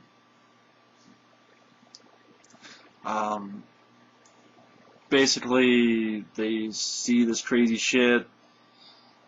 You have this goth girl, and this girl, she's a Wiccan, and this guy who I guess was in a mental asylum before, and a few others, and like, they're having this party, they wake up, all their shit's trashed, there's people dead over there, they don't know what's going on, they keep seeing this crazy shit. Then at the end, they're showing video that they were psycho. The goth girl actually cut this person's throat. This guy actually pushed his girlfriend's, killed her. It's like, no, that's fucking bullshit. And it's kind of one of those endings like, okay, was there a group hypnosis of psychos? Was it the Blair Witch? That's the ambiguity I don't like. The ambiguity in here, I like. The ambiguity in there, nah. I mean, I don't hate the movie. I thought it was okay. But, I don't love the film, but I thought it was okay film. I haven't seen it in a while, so I can't really go in depth in it. But Blair Witch, it carries over most of the features from the DVD, the Blu-ray. Discovered footage theories of the Blair Witch. It's like a couple minutes of them talking. I liked it. Director and producer commentary is pretty good. Curse of the Blair Witch, that's the Sci-Fi Channel thing that they did, where, again, they made it seem like it was a real thing. Teasers, trailer. The Blair Witch has something called the Blair Witch Legacy, which all it is basically text floating in about the history of the Blair Witch, so it's not much. Never before seen alternate endings. It's not much. Basically, when Heather goes down, either she sees that Mike is in the corner, or Mike is turned the other way. There's one where Mike is sort of levitating. And then there's one that Mike is actually, she turns around and sees him, he's hung. You know, there's a rope, he's actually hung. And I thought, well, that's kind of cool. It makes sense, though, with the Russian part thing, he's in the corner, but, oh, the hanging thing, that'd be different.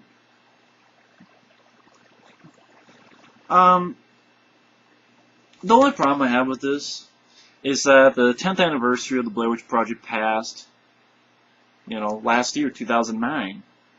And, okay, granted, the film gets a lot of hate from people, but there's still a lot of fans like me of this film. And the film was a huge hit. You know the film. Whether you like it or hate it, you've heard of the Blair Witch Project. And I don't understand why they didn't do a special edition, like a 10th anniversary edition.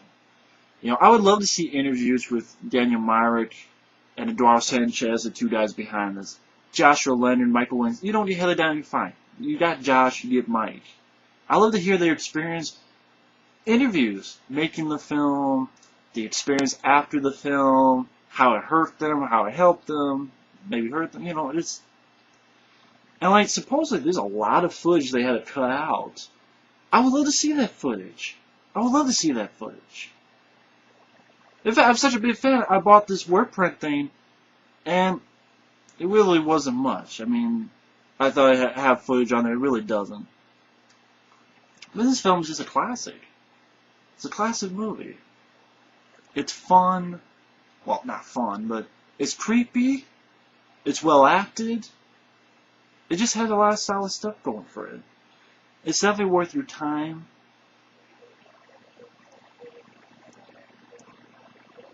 And basically what you're hearing now is probably the answering machine, if you can hear that. If not, then you won't know what I'm talking about. That's why I sort of paused. What the fuck? But anyway, the Blair Witch Project is worth your time.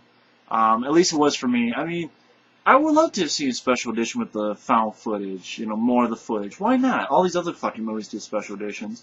Although, granted, at least this does have features. I like a lot of it. So, better than nothing. Now, the film... How do I put the... I'm trying to think what else I want to say. There's something else I want to say. It's a film that, you know, I'm always going to love. I'm never going to be ashamed for liking it. And again, that surprised me that they didn't do a special edition because Lionsgate owns this movie. Lionsgate. So Lionsgate, a lot of times they do good special editions on movies, but they didn't for this one. So that was very strange. And it was so like, really? But that's how it goes. I thought there was something else I wanted to say, but I can't remember. But yeah, I had a great experience with the film. And oh yeah, the stuff after, like the Curse of the Blair. The other thing about this movie I like is they never say based on a true story. Think about it. Not one time. Granted, they made a website pretending that it's real, but think about it. Did they ever say in trailers, do they say here, based on a true story? Or based on a... No, they don't do that bullshit. I'm thankful for that. They try to pretend it's real, but you're making it up. You know, you thought it was real. You know, they say this is based on a true story. And that was cool. I got sucked into the mythology. And I got shot glasses, the t-shirt, I got the comic book that showed the mythology. I played one of the video games on the PC. Actually kind of a decent one. There's actually 3 of them though. I played the first one, the Rustin Parr one, I thought it was okay. Although I'm sure I'd play it now, I'd be dated. But, you know, the Blair, Curse of the Blair Witch, I was thinking on Sci-Fi Channel, they showed interviews with the kids' parents and the sheriff and the investigation, and I don't know, it was kind of a cool experience, and I just got sucked into it. I bought a whole bunch of stuff, the Blair Witch books about the history, um, that sort of thing. So definitely a big fan. It was a time in my life I'm like, I'm really getting into this, and good memories. So maybe that's part of the reason too. But the Blair Witch Project, people can hate it. That's fine. A lot of people do, but I'm always gonna love it for its simplicity, for its good acting, funny dialogue, creepy premise, simple but yet effective, more than creepy environment, and hey, it's nostalgia. What can I say? So the Blair Witch Project, I'm glad to put it number 9 in my 69 favorite horror films. So thanks for watching, and take care. Later.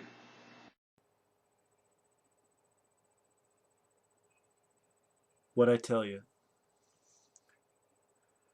I remember almost a year ago doing a video that says Blair Witch 3 Rant. I'm a fan of this movie. In November 2011, I did a video that was over an hour long talking about why I love this film so much. It's still up. I'll even put it down below in the info box, my review of this movie, where I have my Blair Witch t-shirt, which has the missing persons poster of Heather, Mike, and Josh on the t-shirt. It's a white t-shirt. I have the comic book. I have the a book that told about the legend of the Blair Witch. I even have a fucking diary that I got from in 2000 for the year 2000. So yeah, I talked about over an hour long. Maybe I'll do another review for this. Maybe not. I don't know, because I went pretty in depth in that review from 2011. And this movie was supposed to be called The Woods, but it was done in secrecy. And I even looked it up. They said they did it in secrecy. They did not let anyone know it was a Blair Witch because, and I quote, they did not want any backlash from internet commenters about the fact that there was a reboot.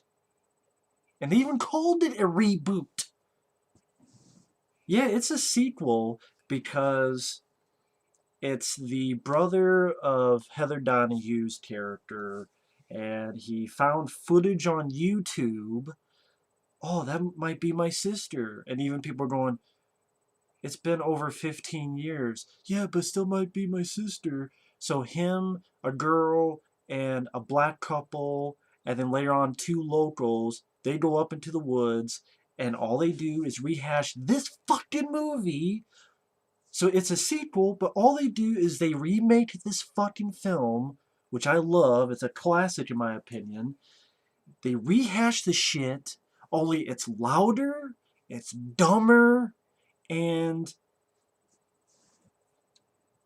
Bloody Disgusting called it a game changer. This film a game changer. Game changer my ass. It's a fucking diaper changer. Because it took a shit on itself, and it fucking stinks. Okay? This is the type of movie that if it was a person, I'd punch it in the fucking face. I put it on a dick in a ditch. Like one of these fucking sticks. Maneuvered so it's looking like this. Like Razor Ramon ready to do the fucking razor's edge. Turn the sumbitch fucking upside down. Punch it in the balls. And then do a good fucking kick like it's a fucking field goal. Like a Ray Finkel. Because Finkel is Einhorn. And Einhorn is Finkel. And this is a man. Cue the fucking crying game music. It's the crying game. Yeah, because after I watch your piece of shit fucking movie, I'm ready to cry. And people are like, oh, you ready to really cry over a movie? No, you dumb motherfucker. It's called over-exaggeration. Which part did you not get? Put it on a dick in a ditch? Put it upside down, punch it as if it was a person, or the fucking Ace Ventura reference. Get your head out of your ass. That's why I want to say to this fucking movie. Get your head out of your ass. See, so many things. One, why the fuck would you do a sequel to a movie that most people hate nowadays? I love the film. Hell, I even did another review that's still up with my friend Efrey. We talked about the film. And again, 2011, I reviewed this over an hour. I had the fucking Blair Witch shot glass. I have... So you do a sequel to a movie that most people fucking hate. Most people hate this fucking movie, so why would you do a sequel to a film that most people hate? Other than, hey, there's a name people recognize. Can't get a good fucking special edition or see all the deleted footage or brand new interviews with the cast and crew, but no, we did this bullshit. And, of course, going backtrack, that whole bloody disgusting thing, the reason they call it a game changer is when you look into it, some of the people with bloody disgusting know the filmmakers personally. So I'm like, no fucking wonder why. Game changer. Bloody disgusting, after saying that shit, I'm jealous that you guys get paid. Bloody disgusting. I'm fucking jealous. You get paid for that horse shit. A Blair Witch 2016, which is another found footage movie that just rehashes this fucking movie to the point of... It starts off with that noise. With white title cards. Just like the original. It starts with... It's a found footage movie. Just like the original. People are going to say, well, because Blair Witch 2, Book of Shadows, that wasn't found footage. I don't like Book of Shadows. But the reason it sucked was not because it wasn't found footage. And I would rather watch that piece of shit movie than this piece of shit movie. Because at least I try to do something different. Here, it's the same fucking thing. You throw in a couple little different... I'm sorry, that's not enough. Even the consensus of fucking Rotten Tomatoes is... Yeah, they throw a few little things, but it's just a rehash of the original. And far more memorable original. I fucking agree with that. But okay, the title cards, white over black, with that same noise. Then, how do I want to stress it? Group of people, it's found footage, they go into the woods. Before that, you show them getting equipment, be in a hotel room, goofing off. As they go into the woods, they even do the fucking thing where the person is going backwards, walking backwards at the vehicle. Before they get there, they pass by the Burkittsville sign, which they film it, just like the original. I mean, again, you even do the same walking backwards shot, and the vehicle is going out of sight as you go into the woods. You even repeat that fucking shot. You go into the woods, they go around, and they... Actually, before that, you have a fireplace scene where they're roasting weenies. You have... The reason I'm hesitating, I'm trying to remember this fucking film and I just saw it. So let me backtrack, because I'm fucking up. This movie's maybe discombobulated. Because I know there's going to be people going, oh, come on, man, it's not a rehash, it's a sequel, it does this and this. And what? People are going to say, what, you want it to be the same thing? It's trying to be the same thing. The differences that it makes are stupid, and for the most part, all they're doing is rehashing shit. There's no fucking effort in that, and there's no fucking talent in that. When I see a new Blair Witch in 2016, and it's once again found footage, once again the white titles on black screen with that sound effect, and it's people going into the woods, filming with a shitload of cameras, and they get supplies, goof around the hotel room, they talk around a fireplace, Then shit starts going on where there's sticks in the fucking trees, there's rocks around them, they go in one direction and they're at the same fucking spot, and then they're lost in the woods until they get to a fucking house at the end of the film, in which the camera fucking drops onto the ground on its side. That's exactly what happened in the 2016 movie I just watched. And that's exactly what happened in 1999. And they're both found footage. How is that not a rehash? If someone wants to explain it to me, how is that not a rehash? All the shit I just said happens in both films.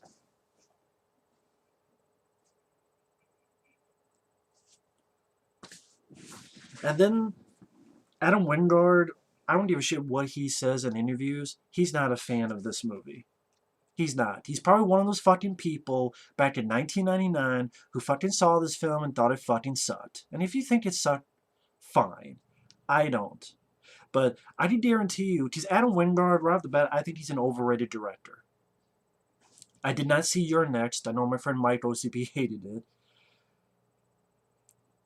VHS, that anthology film, aka Very Horrible Shit.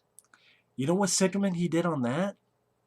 He did the wraparound with a bunch of assholes fucking with a woman and sexually assaulting her while they film it because they're a bunch of dumb shits, and they go to a fucking house and there's a fucking dead body there, and even though there's a fucking dead body, instead of going, let's take all these tapes because the person wants them and leave, no, I'm going to sit next to the fucking dead body, I'm going to put in a VHS tape, I'm going to watch them one by one, and then each person of that crew comes in, and even though their buddy has disappeared, hell, there's one point that the fucking dead body disappears and the crew is too fucking stupid to notice. They're still sitting there watching the VHS tapes.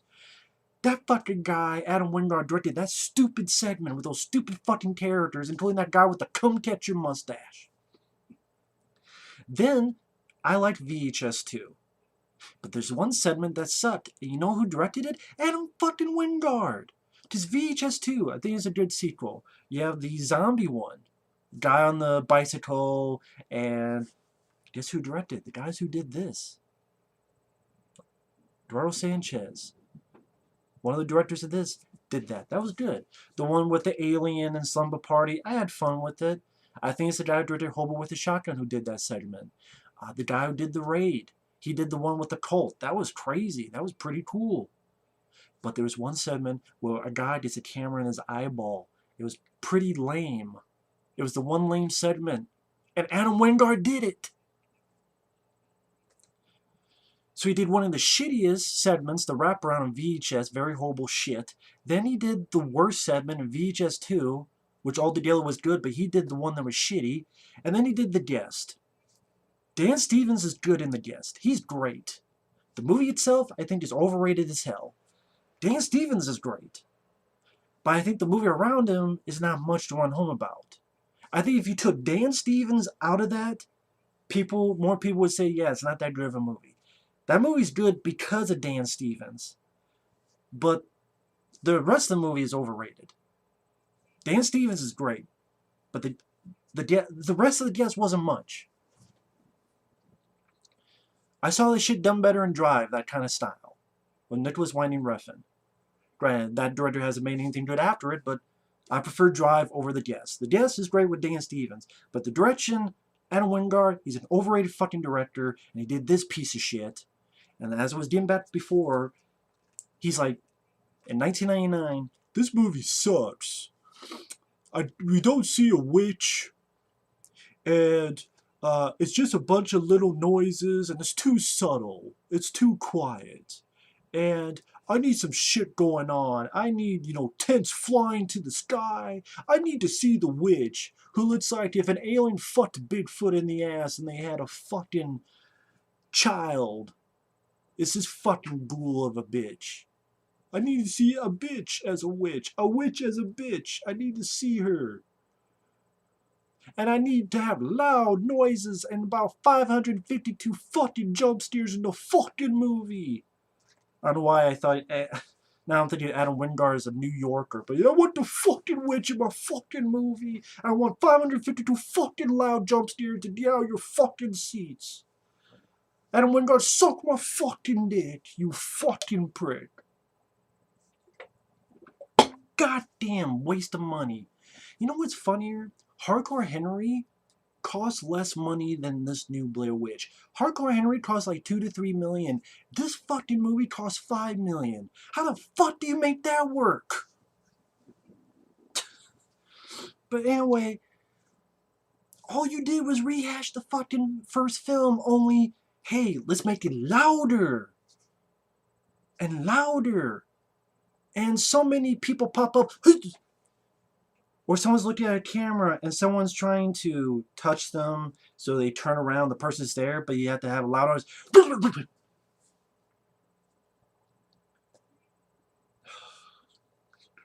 And you gotta see the fuck. And also, another thing about this one, there was mystery behind it. Was it supernatural? Was it not supernatural? Yeah, they walked the same direction and got in the same place. But is it because they're city kids and they didn't know what the fuck they were doing? They got lost? Or was it something supernatural? Was it rednecks? Was it a serial killer? Or was it a supernatural witch? You think in your own fucking head about it. You make up your own fucking mind. Because it had the right amount of, there's some crazy stuff happening, but there's stuff that a person or persons could have done. I mean, you hear a child crying. Was that someone with a tape recorder fucking with them? I mean, when they made the film, yeah, but or was it something else?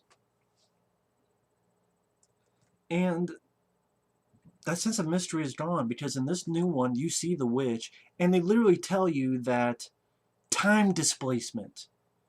I was going to say time travel, but it's not really time travel. It's kind of, sort of time displacement. Twilight Zone bullshit. I'm like, thank you for telling me straight to my face. Yeah, no subtlety. Nothing about this film is creepy. The characters suck. I know people say the characters in this film suck. No, the characters in this fucking film suck. I care about Heather, Josh, and Mike. Yeah, Heather cried a lot.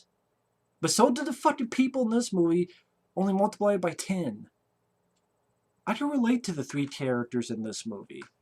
I understood why they were filming shit, because it was part of a documentary.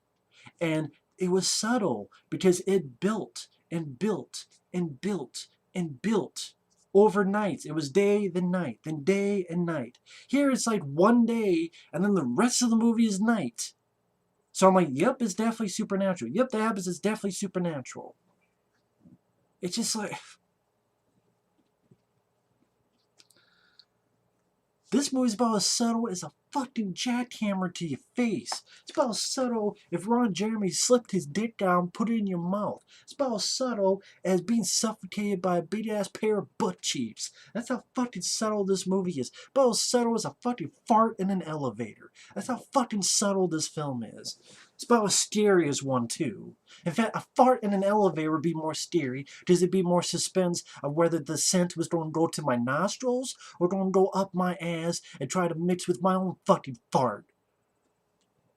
So you get double farts and double shits. Just like this boy can get a double dildo up its fucking fat ass.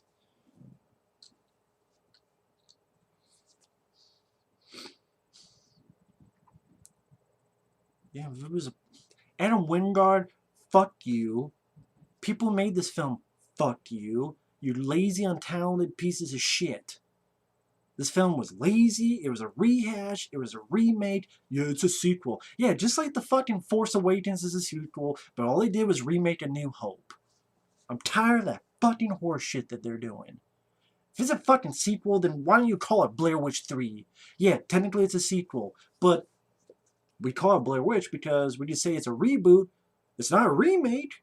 Because see, it's a sequel. See, it's his sister. But we rebooted, so we just...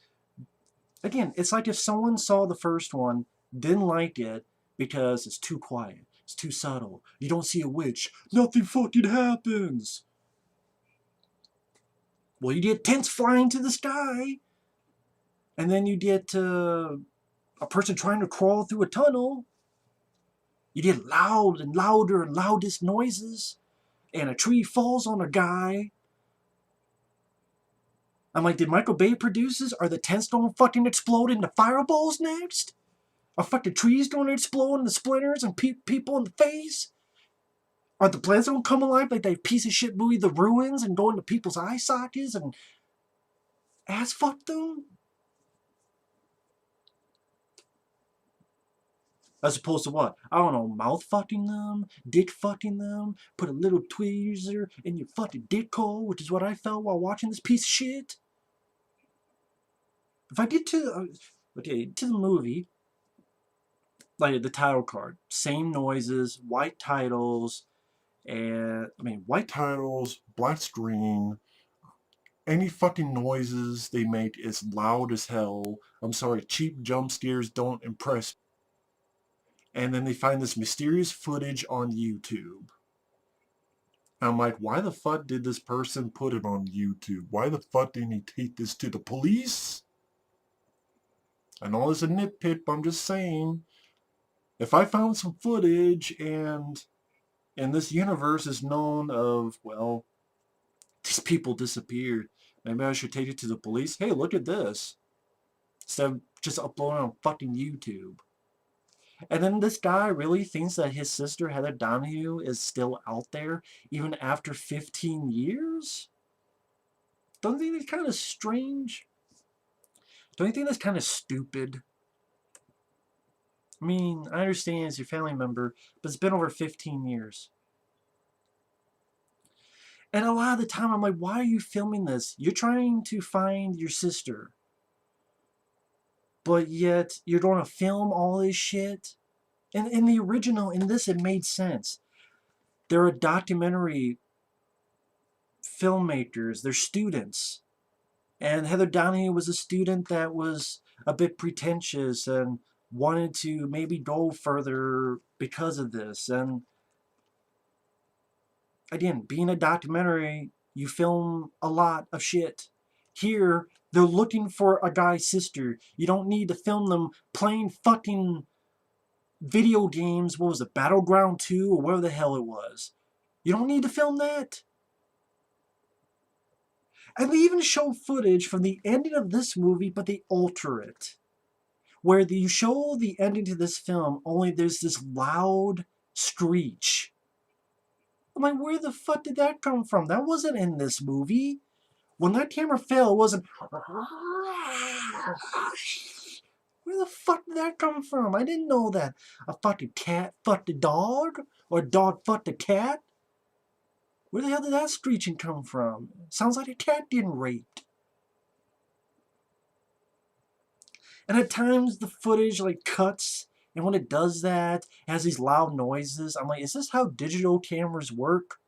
I don't have a digital camera. You tell me. Is that how it works when they cut and you have this weird digital noise? I like to film it in a club. I'm like, what the fuck does this have to do? Why are you filming this? You in a club? Yes, there are found footage films I like.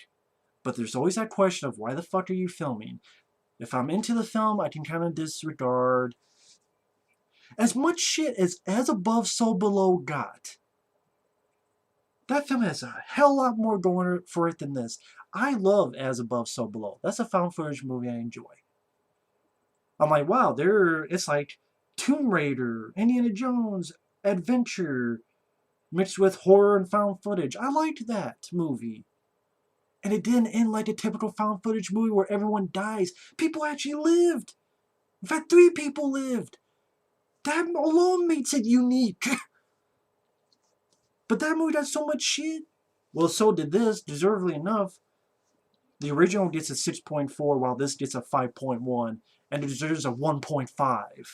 It's not that bad. There's nothing good about it. The acting is piss poor. The characters are nothing but jack shit to them. All they do is rehash the fucking first film. This fucking film only... Oh, they have a drone camera. But, okay, you have a drone camera. Nothing much happens with it. They use it like 3 or 4 times in the film. One time to test it. 2 times in the woods. And I think it's actually 3 times, because the second time they're using it, and it crashes. And then one woman who has a bad foot stupidly climbs up this tall-ass tree to grab it, and then she gets fucked up, falls to the ground, dragged away to her death. Wow, thank God you got a fucking drone camera in there, because you did a lot with it. But the goofing around and filming in the hotel in their beds, like you saw in the original, when they're, drinking in the hotel room, they're drinking on beds. Yeah, this, I swear, it's almost a same shot as in this one, where you have the Burkittsville sign and they're going by it. They meet the guy, the local, who upload the footage onto YouTube, and these two locals don't make sense to me. And if I learn how to talk properly, I would say they do not. I mean, it doesn't make sense to me. They don't.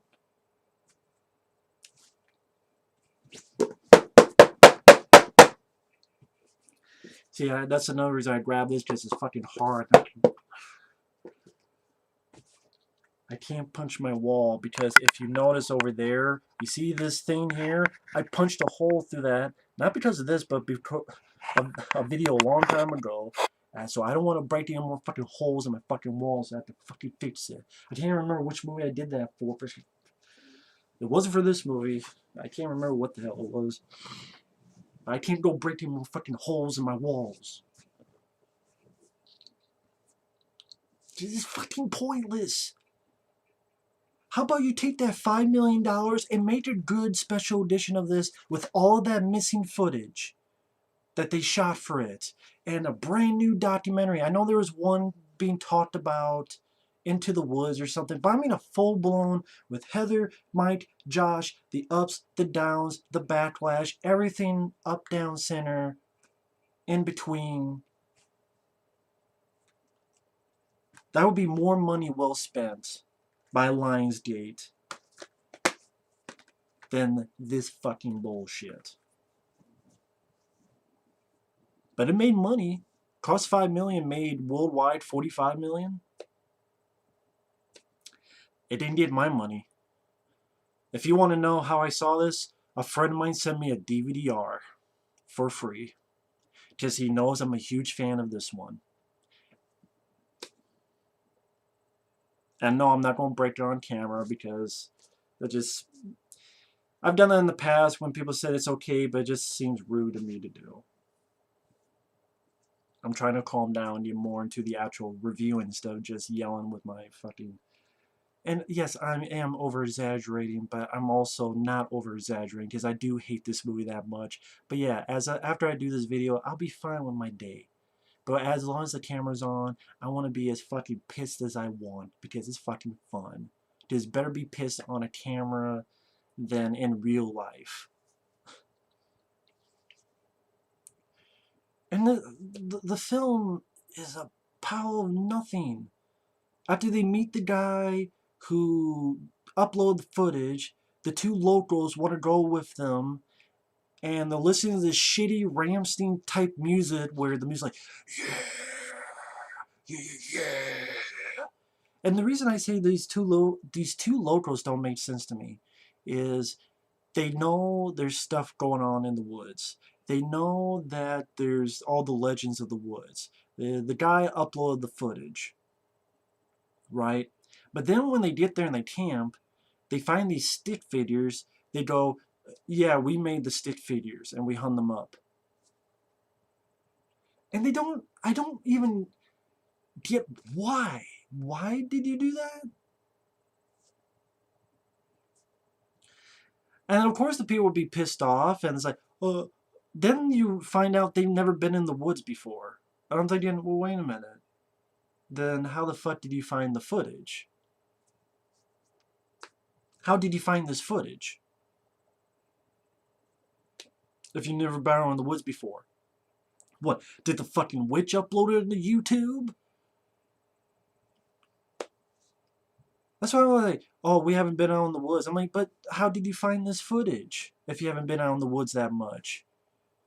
Unless they said something differently and I got discombobulated, maybe I did. Maybe the movie killed my brain cells. In fact, I would guarantee that's what happened.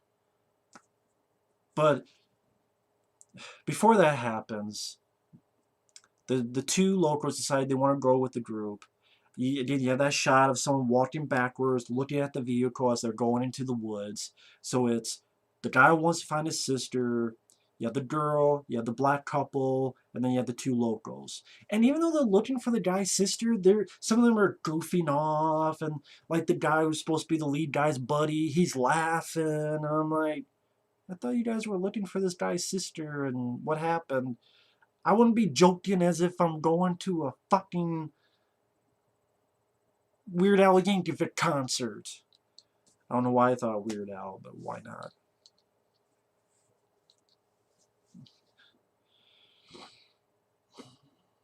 So the black guy seems like he's acting like a fucking dick, laughing at the locals as they're telling their stories. They walk across the water. They all take off their fucking shoes. I don't know why they took off their shoes. I guess, hey, we don't want your shoes wet. You know what? I don't give a shit if my shoes are wet. You know what I do care about? Stepping on something while I'm walking through the fucking water. And that's what happens to the black lady. Her foot gets cut, and they really pull that along for throughout the flick, which really amounts to nothing. Because throughout the film, her cut keeps bothering her. Her hubby is looking at it. You see like a muscle spasm against her skin. And then there's a point where the last time we see it, she kind of pulls this little thing out of her leg. I don't know if it's like a piece of a branch. And that's the end of it. I thought they were going to go with, oh, like it's building up inside her. In one moment, all these she's gonna become one of those stick things. Like it's gonna just spread out, and she's literally gonna be one of these. Like she's gonna be spread out like this, and just the branches are coming out, and practical effects. That's not the case. They just let it go. I'm like,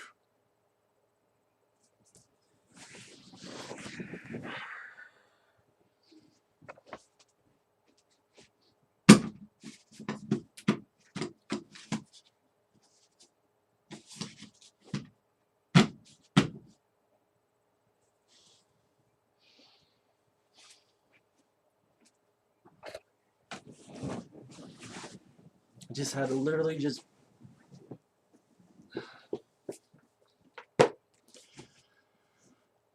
It really.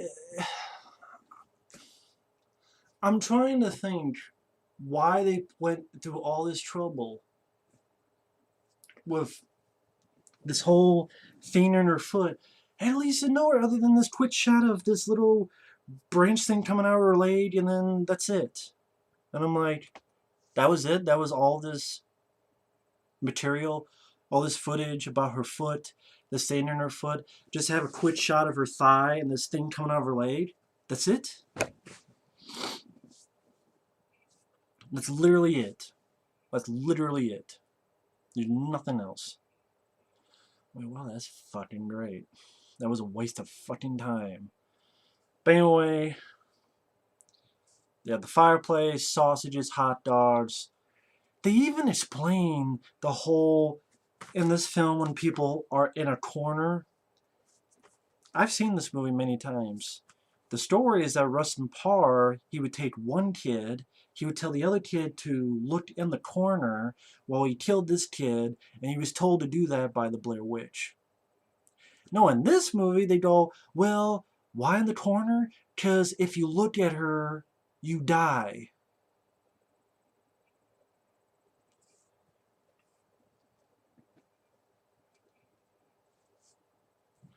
You look at her, you die. So what, it's the fucking Medusa from Clash of the Titans? Is that what this bitch is? The story is, in the first movie, it's So you trying to tell me that Rustin Parr had kids looked in a corner while he killed one, so that the bitch doesn't kill them before Rustin Parr kills them while being ordered by the witch? Then why do other people? So what? The witch kills them and then puts them in the corner to not look at her, even though looking at her means you die. What? How the fuck does that make sense?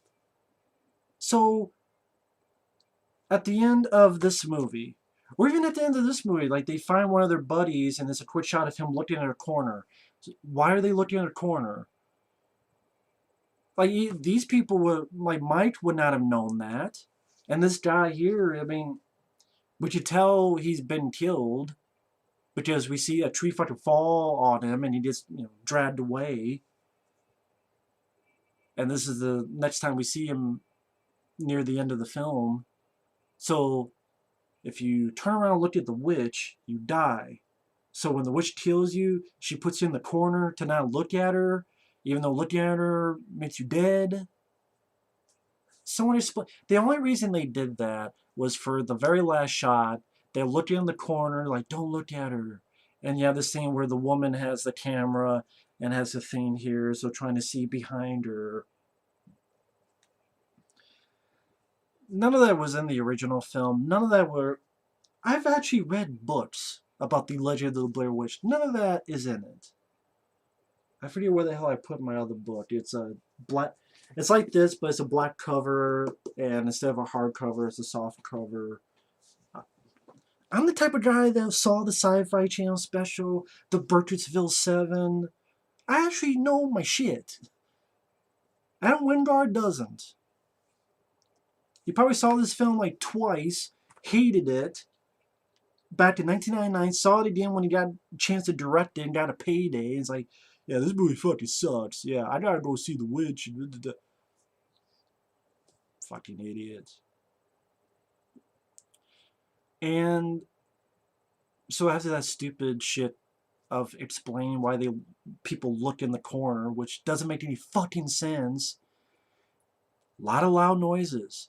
People come into view. There's a jump scare. Loud noise on a walkie-talkie where it's silent. And the walkie-talkie's like, oh shit. Yes, yeah, the walkie-talkie's working. They stay overnight. They wake up, stick figures in the trees. The two locals are fucking idiots because they lied and they made the twigs. And I'm like, why? Why would you take all this trouble to go with them and then go out into the woods and then make twigs and then do a shitty job hiding the rope? And then, of course, they call you out on it and they want you to get the fuck out of there. And you're like, oh yeah, we don't have GPS and we don't. Why did you even do this in the first place, you two fucking idiots? Why? Why? It's stupid. So they walk all day, they get in a circle, they have the same campsite, the drone gets fucked up, the black guy's walking, you see his point of view, a fucking tree falls. See, in the original, when you would hear like crunching, it was subtle. It was realistic. Here, you hear like, it sounds like 50 fucking trees falling. That's why I'm like, it's fucking Michael Bay out there filming a movie. A fucking tree falls on the guy, and then he's like, hear loud, loud, louder, loudest noises, and then he's gone. And that's where you get the lead guy's, I guess, kind of girlfriend looking at one camera, and then the black woman grabs her. It's like, it's a loud noise, and all the girl was asked is like, "Oh, where's the guy I'm with? Where's he at?" I forget the actor's name. I forget the character's name. I don't remember the fucking names. I just saw the movie. And then 10 seconds later after that, there's another cheap jump scare. Cheap jump scare the movie is the alternate title for this fucking flick. And then those two locals come back out and they're dirtier and they say they've been out there 5 days, even though these other people have been out there for an afternoon. And that's what I'm talking about, how the time gets fucked with by the witch. Which you got that idea in this movie subtly when, they keep walking for days through the woods, but they don't find anything, and they get into a circle, and you could figure that out on your own if that's the direction you want to go with. But they take that away. It's like, hey, dumb fuck, if you don't get this, think, McFly, think. Hello? Now make like a tree and get out of here. It's called make like a tree and leave. You sound like an idiot when you did it wrong. Then fine, leave then. And take your almanac with you.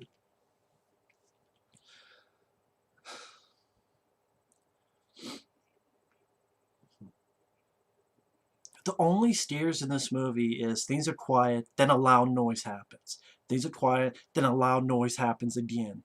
It's cheap jack horse shit. To me, this is actually creepy because it's subtle. It's like if you hiked in the woods and you found a diary and you're reading the diary and you realize it's the last moments of a person's life. See, that's why, and no matter how many found footage films they've made, this is my favorite because it feels the most real. It feels the most real to me. That simplicity, for me, is what makes it creepy. Loud noises is not like, I could go behind you and go, fuck you. You'd be like, but that doesn't mean I'm impressing you. Unless it's a woman, then immediately, you said fuck me, and then sits on my face, then I'll be impressed. But other than that, it's not impressive. And the local guy leaves and the local girl stays.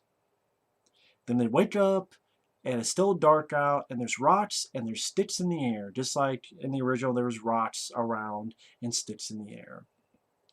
So one of the little new things they do, if there's a twig with the local woman's hair in it. And the black woman grabs it and does this, and then the woman snaps in half.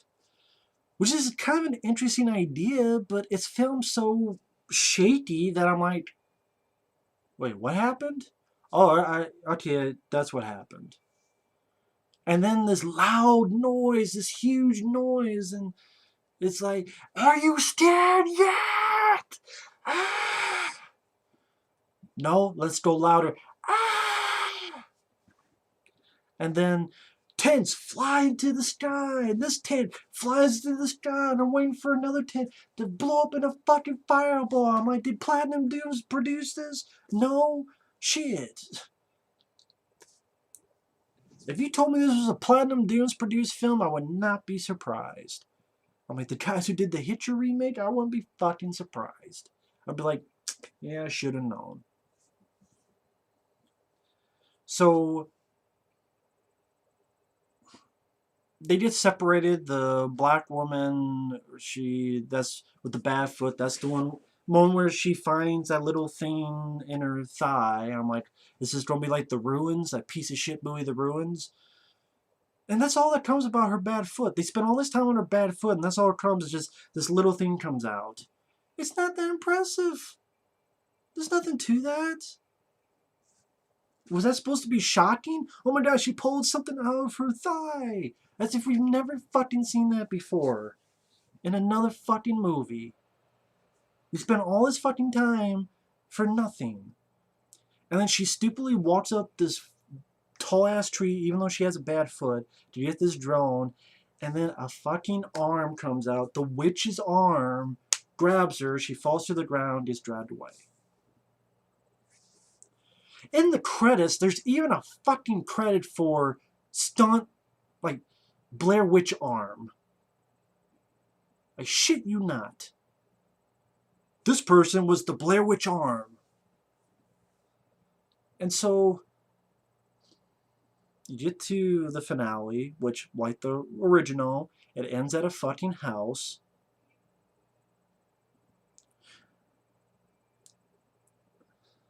Although nothing in the original mentioned that the fucking tunnels and shit.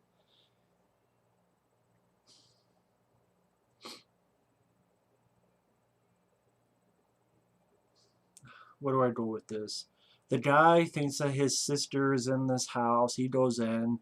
The girl waits outside. She's looking in the trees. She sees a fucking ghoul, like the witch. Again, it's like if an alien fucked Bigfoot and had a baby. You see her in the trees, and I'm like, again, that's why I maintain Adam Wingard hated this movie. And it was like, nothing happens. So let's have really loud noises, cheap jump scares, tents flying in the sky, and more loud noises and fucking a drone camera that does nothing. Well, then we don't see the witch. Which I'm like, it would be stupid if you saw the witch in this. What? Someone going, it would look stupid. And guess what? It looks stupid in this movie. It's like someone I see in Grave Encounters. Literally, it is. It just someone in the trees. And so the girl screams and runs to the house. The local guy, because the whole time thing is fucked up, he's aged, he's got a beard, puts her in the under. So now she has to crawl through these tunnels, which wasn't much. People are like, oh, wow, that's so intense. She's going through a tunnel and squeezing through. Nothing happens in it. It's not like something's coming after her or there's stuff rumbling around. It's literally just her squeezing through a tight tunnel. Not much to it. While the guy is up in the near the attic area. And before he got there, he saw his buddy, the black guy, standing in a corner. You do get another few shots of the Blair Witch. Might as well be a fucking alien or a fucking some type of ghoul.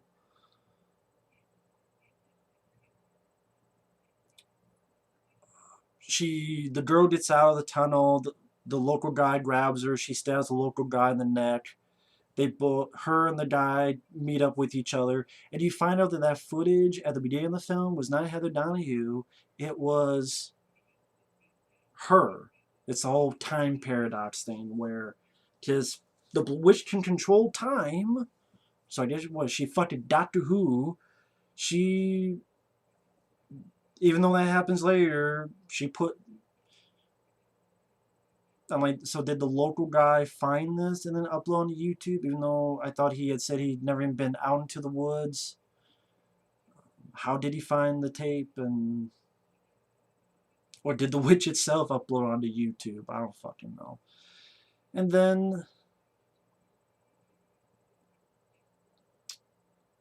there's this white light, which I don't know what the white light was all about. Then they look in the corner. Don't look at it. Then this guy thinks he hears something, looks, he dies. She's had this camera to see behind her, which you see more of the witch, which looks like shit. Then she dies, and the camera falls to the ground, just like the original. Movie ends with that same sound at the end of the film. Credits like this one. And, people are going to be like, well, what did you want in a sequel, Matt? What did I want in a sequel to Blair Witch? They say when you have a story, you gotta hook them in the first scene. That's not always true, but it can help. So here's what you do. It doesn't have to be found footage. Butcher Shouts Blair Witch 2 did not suck because it wasn't found footage. It was because, for me, I didn't care for the characters, I didn't care for the story. Here's what you do if you want to do a sequel to Blair Witch. You have a person out in the middle of the road. Trees, right? Just trees all around. This person's walking right in the middle of the road. And as they're walking, Car comes up. It's a family. It's a guy, his wife, maybe some kids. They stop. Wife calls on her cell phone for help. Guy walks up to this person. This person is dirty, bloody, broken fingernails, messed up, shaking, saying something. And the guy's like, are you okay? Well, what are you saying? And you hear it louder and louder. And all of a sudden you hear, Mike, Mike. Grabs the guy by the shoulder, Mike! And you see a camera right here on the person's face, and it's Heather Donahue. Fade to black, slow fade in, Blair Witch. You could have Blair Witch 3, you could have Blair Witch Project, some subtitle. And then right there, I'm like, oh, where was she? Why is she here? Where has she been? How is she alive? See, I have questions that makes me now want to see your movie and what will happen next.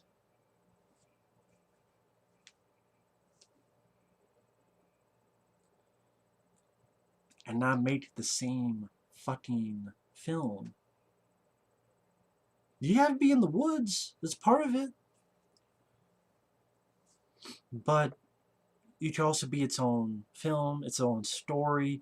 It's a continuation of the story. But there's still that mystery that you don't... Hey, what happened? Ultimately, honestly, you didn't need a sequel. I think that's the thing. You did not need a sequel. You didn't need a sequel. I know I said it like 5 times now, but it's a story that could have been told by itself. It didn't need a continuation. This isn't even a continuation. It's, oh, we don't find my sister. That's the continuation. The rest of it's just a rehash of this one. But if you're going to do a sequel, then yes, I would prefer a continuation of the story. I think that setup, if you show that just as your trailer, if you show that, I'd be like, what the hell's happening now? Huh. Because you would think if you're making a sequel, the people who want to see that are people who actually like the original. Because there's not many times that you hate the original and you're like, man, I want to see the sequel.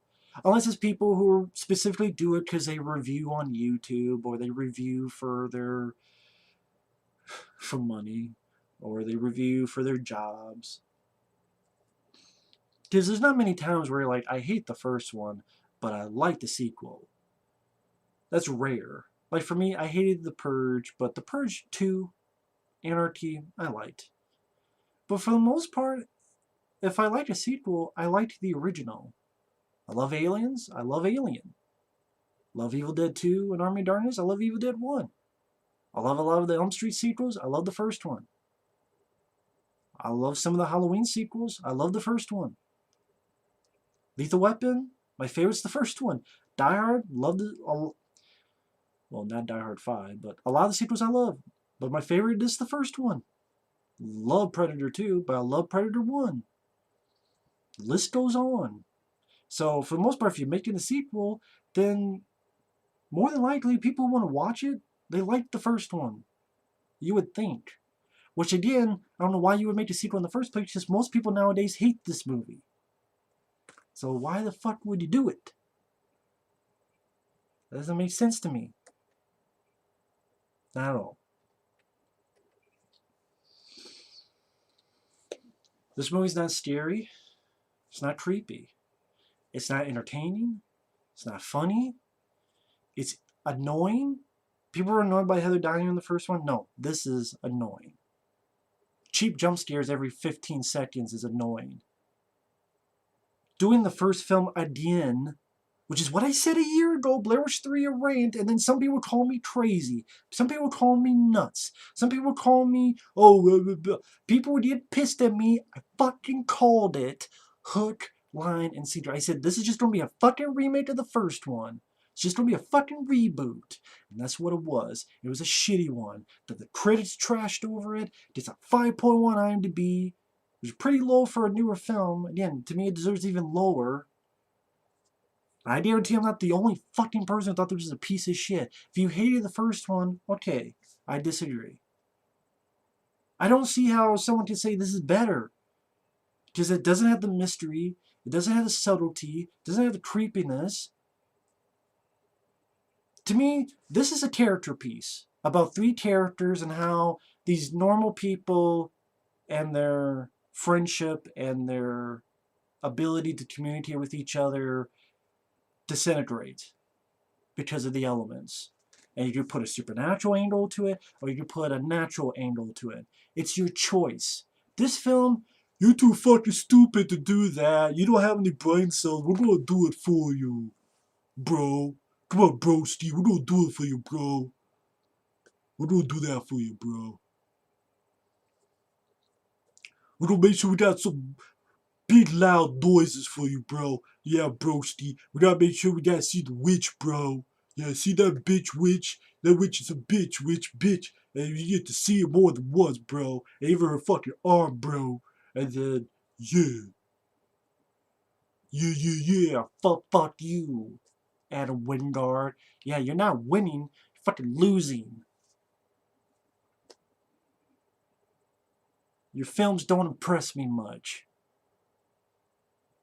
You haven't seen You're Next. Well, you know what? I saw the rest of his shit. His 7 VHS, which was horrible. His 7 VHS 2 was the one bad thing in that movie, in my opinion. Because the rest of the VHS 2 was good. Except his shit. The Guest, Dan Stevens was great. The rest of it, overrated. Yeah, it's better than this movie, but that's not saying much. If I put my thumb up my ass, it's better than this movie. It'd be more suspense, it'd be creepier, it'd be funnier, it'd be more intense, and it'd be more suspenseful. Is my thumb going to go left, right, or in the sweet spot? So yeah, I don't know if I'll do another review for this. If I do, maybe not right away. Maybe I just... There's other stuff I want to get to. My friend Mike OCP sent me a few stuff to watch. I'm on others, but I had to get this out of it. It kills me, man. It fucking kills me. Fucking kills me. If you wonder what I'm doing, I'm looking through my this diary that I wrote in. I actually did write in it and drew and shit.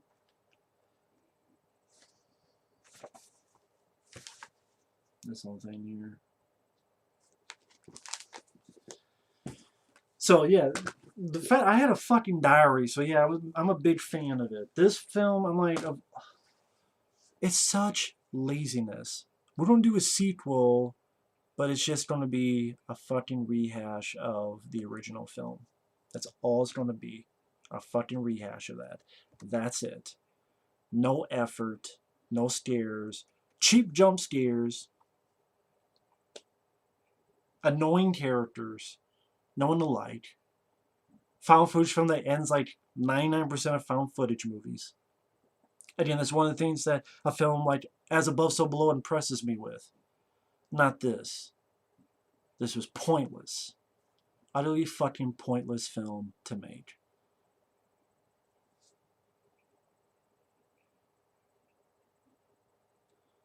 And that's the end of it. Talk to you later. Yes, I'm Matt once again. Welcome back to another video. As you can tell by the title video, this is coming across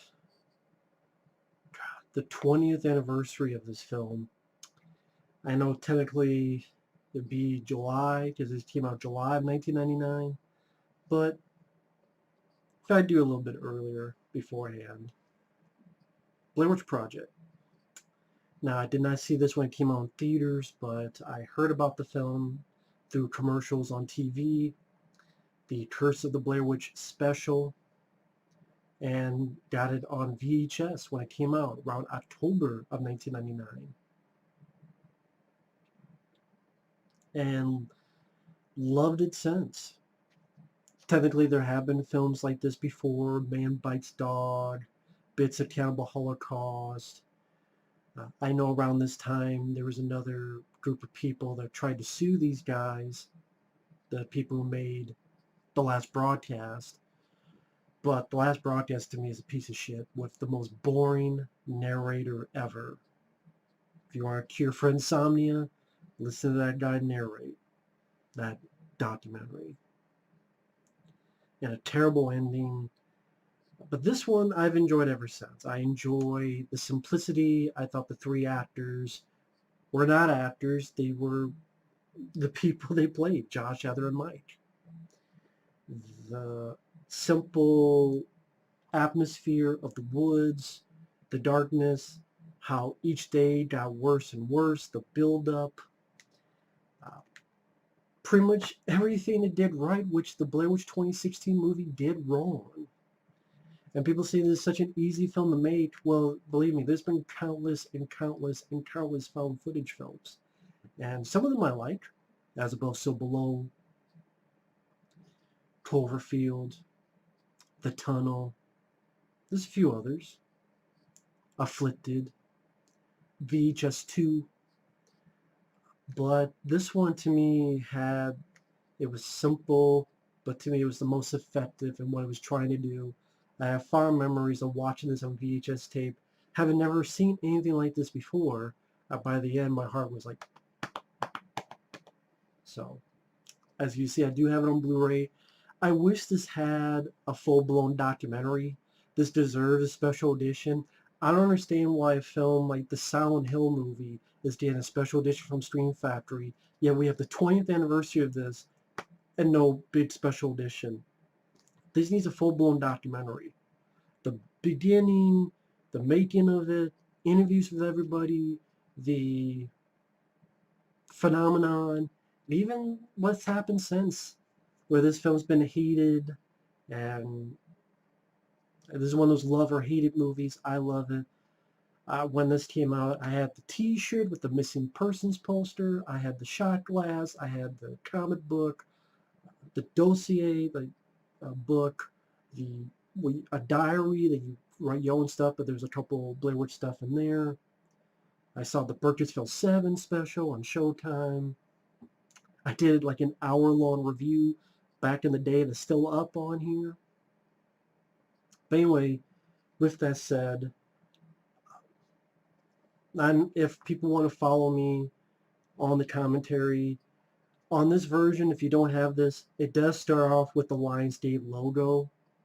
So if your copy doesn't, go straight to the film.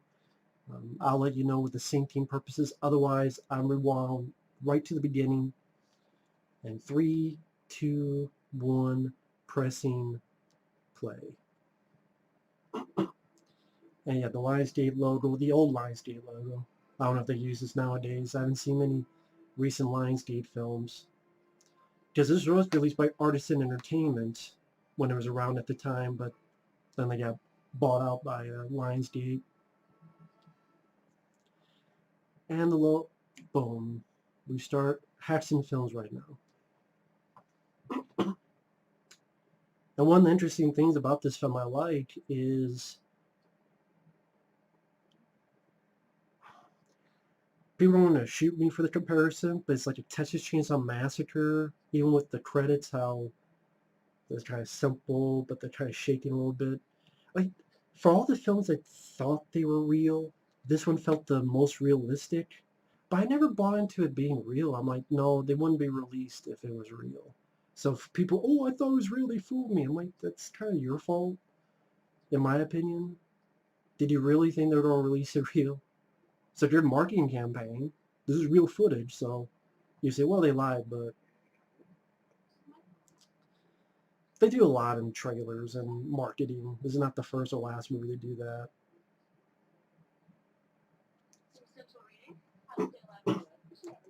And how just the rough quality of it makes it the most believable. And the fact you don't see a lot also makes it believable.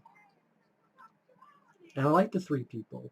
Heather Donahue gets a lot of crap, but I understood what they were doing with her character, and they felt like real people. Like of the now 100 found footage films, this is one where the three felt like real, actual people.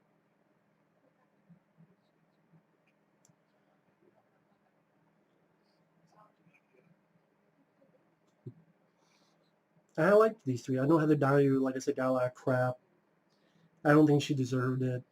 There was a story at one point she was pushed off, she was driven off the road by someone who was mad at her because of the film. So just ridiculous shit. And sadly, the three didn't go on to do too much. A couple acting gigs. Joshua Leonard still works from time to time, but I thought these three worked well. I thought they had good chemistry with each other. And the small talk was believable. Just mess around, getting food like oatmeal raisin baby. Just goofing off at each other. Hey, get out of my car.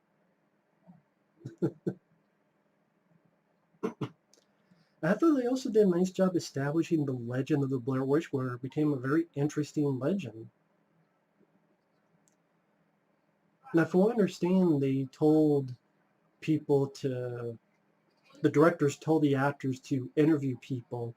Some would have the information they have, and some you get real reactions.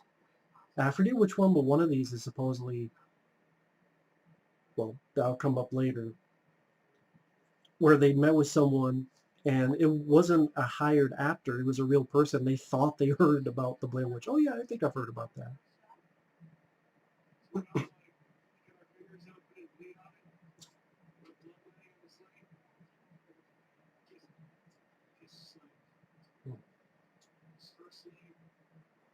Also, the film quality does make it feel like a documentary. I mean, found footage, which is the point. Sometimes the found footage, it looks so slick that it might as well be an actual film. So a lot of times, like, well, what's the point? Why are you doing it found footage style? I know a lot of times I get mad at the ending of these films, but I think this one, even from the get-go, it tells you, hey, this is their footage was found. It's like going up to a cabin and you find a journal and you're reading a journal and it's the last pages of this person's life. So it's like right off the bat we tell you it's not going to end well. So it's the anticipation. It's coming. You don't know how, but it's coming.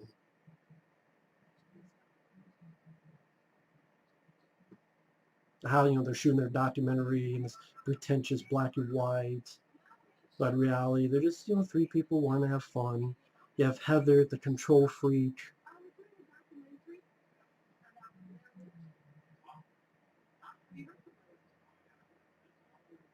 Again, I think this is the part where, okay, you don't interview people, ask them about the Blair Witch.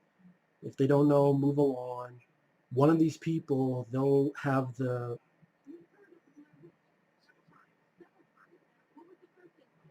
I think they do talk a little bit on the commentary, but I can't remember all the details. That's what I mean. I would love an actual full documentary on it.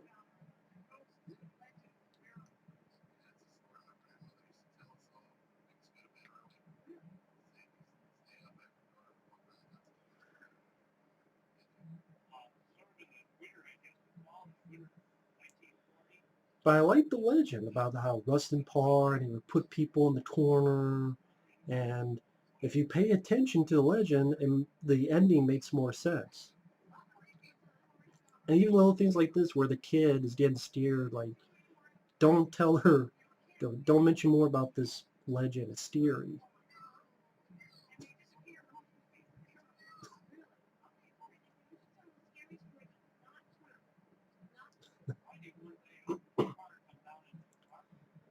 And I know there were like video games that came out, PC, one about Russ and Parr, and I think there were two others.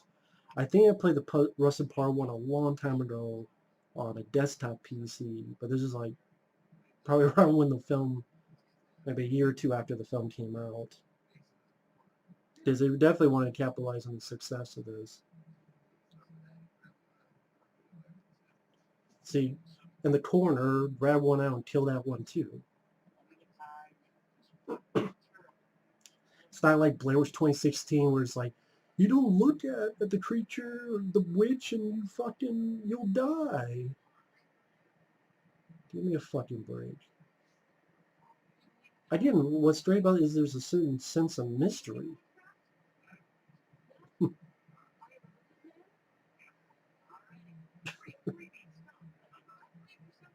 Yeah, some of those people they interviewed were real people that didn't know what the hell they were talking about.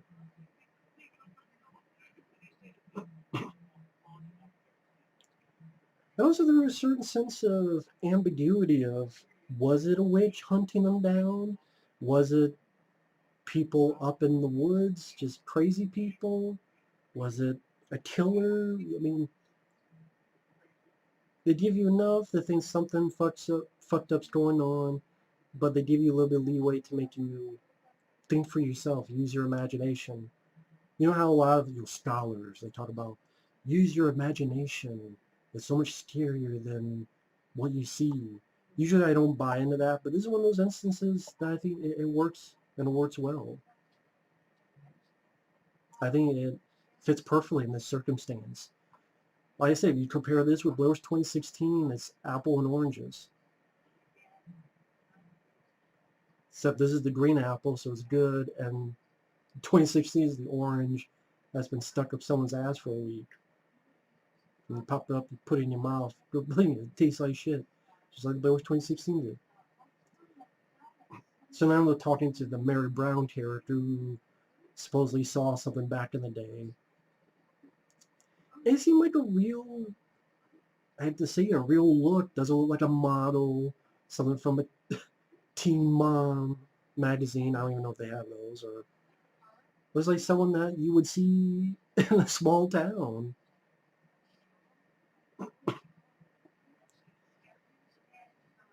And it gives you a buildup of the story, the background of this figure.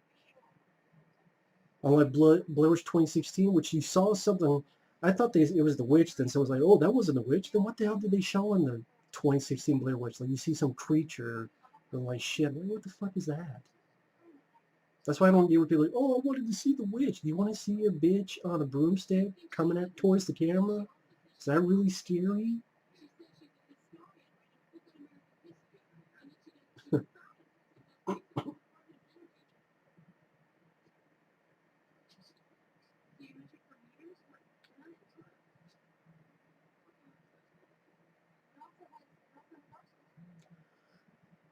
And this scene I like because it shows that these are not professionals. These are not professional documentarians. They're three students that are still learning how to use the damn camera.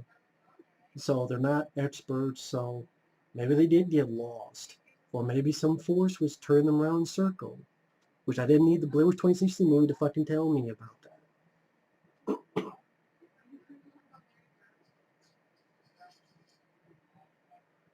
About not fucking just shooting out there, man.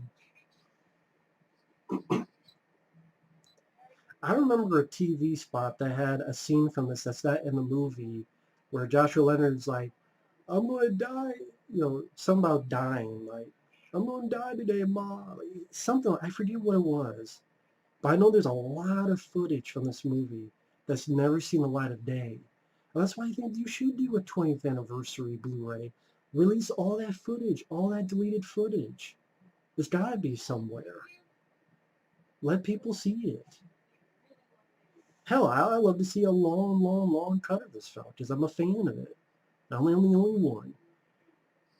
If fucking Sound Hill, the movie, gets a special edition Blu-ray, and fucking all these other damn Garbage Pail Kids gets a collector's edition, why not the Blair Witch Project? Hey, I mean, it's Lionsgate, so would that be? don't know what company that would be. For fuck's sake.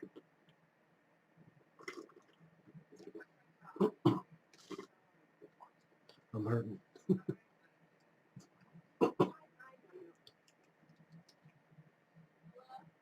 Lacey, you even see more about Heather being the control freak, escaping reality by using the camera.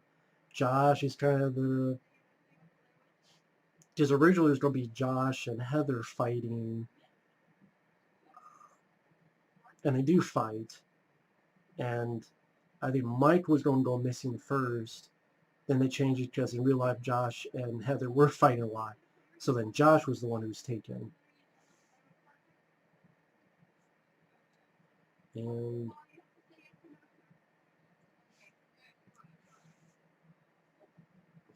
I think this is like a father and son group.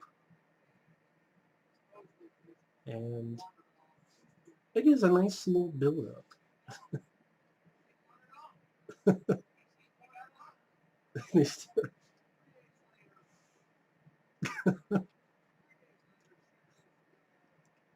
There was no supposedly. She wandered off. There was no supposedly. What are you talking about, boy? But this shows that you could take a low budget and do stuff with it as long as you get a good cast, which I think they did, an interesting legend, solid location, which the woods were, especially these woods.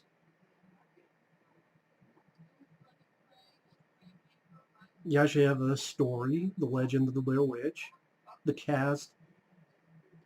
There were no fake or phony acting. The fact that some people thought it was real until they were told, like, what the fuck? Obviously, that means the acting wasn't that bad if you thought it was real. And I think some people got pissed because they were bamboozled. Some people, they want, hey, I'm an action guy and I'm a gore guy. I love that stuff too. But if it works well. I think this does it. I mean, this scene here in black and white, sort of ominous shot of the woods and this cabin in the middle of nowhere, whatever it is.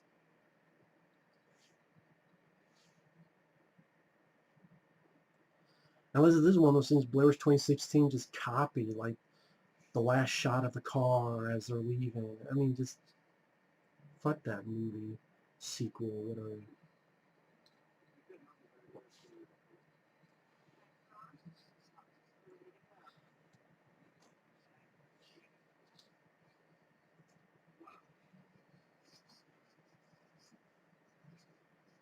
Hey, you left your bottle in the car. You left your bottle. Go back. I could be wrong, but I think the original idea behind this film, it was going to be a part documentary, part footage, like the last broadcast. And they're like, you know what? Let's just have the entire film be footage, which I think was a better idea. Just that's one of the many reasons why last broadcast fucking sucked. If you want to see a better version of last broadcast, watch The Tunnel from 2011.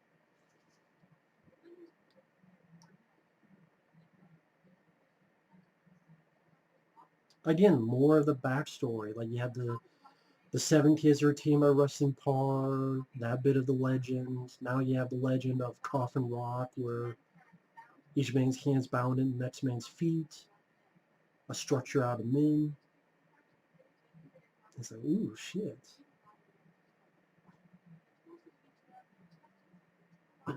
Very graphic description about what happened.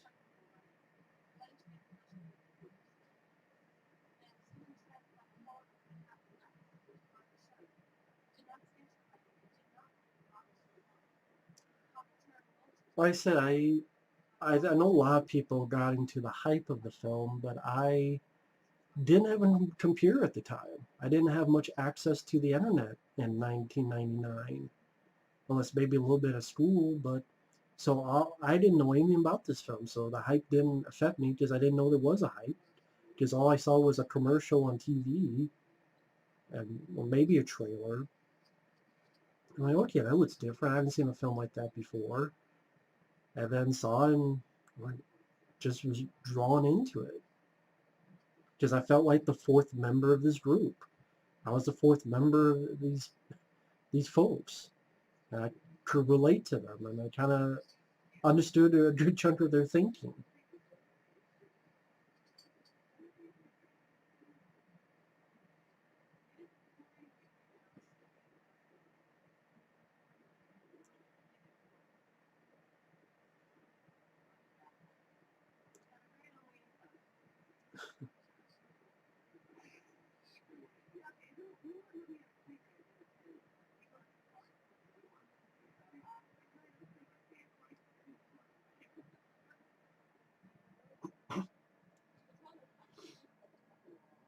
Like Joshua seemed like a cool guy, and Mike, he's I think the funniest one of the three. That's where the tiny bits of his start, like the total cackle.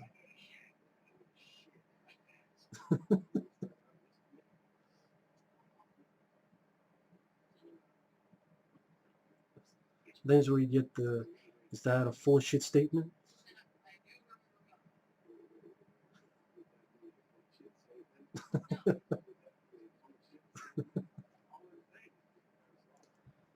And that's where you get the first inkling of arguments too. And believe me, if you've traveled with a group of people or you've been out with a group of people, arguments are going to happen. Especially if you barely know the people. And it is bound to happen, especially in stressful situations. Everything's still cordial and nice. Like I said, like Heather, she's thinks she's this auteur, that this like she's, like I said, a control freak. Mike is the, I don't want to say cynical, but he's the doubter of the group.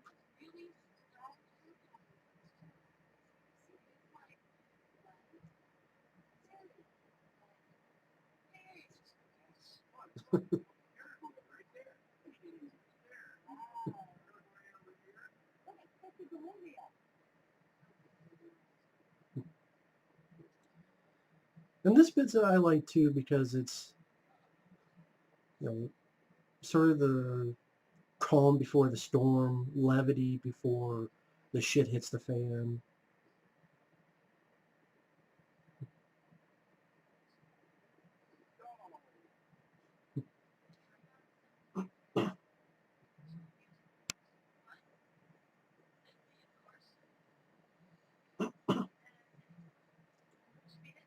But then another one of Heather being full of herself in a little bit. Says me, of course. Yep.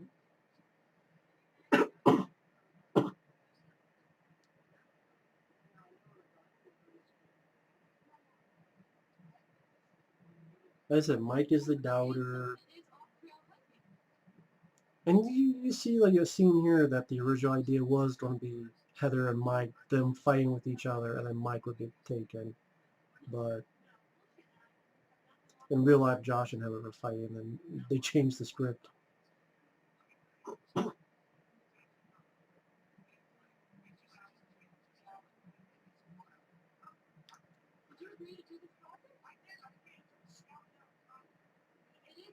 And rewatch it, you're thinking, are they getting lost because they don't know what they're doing? We've seen that they're not adept at using the camera, let alone finding where they're at. Will they just get lost easily, or is this something supernatural happening? Think for yourself. This is Greek to me.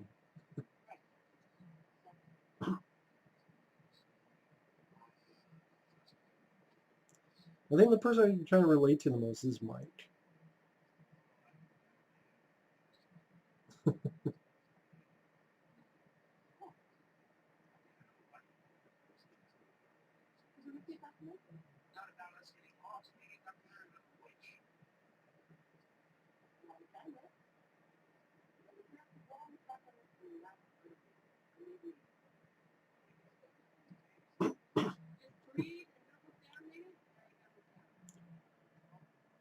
Sorry, now I'm not saying that I'm getting lost in the movie.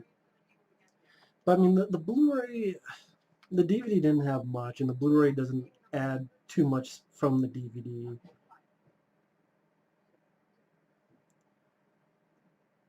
A deleted scene that was on the VHS, like after the impress, you could see it on the VHS tape. Theories of the Blair Witch, director and producer commentary.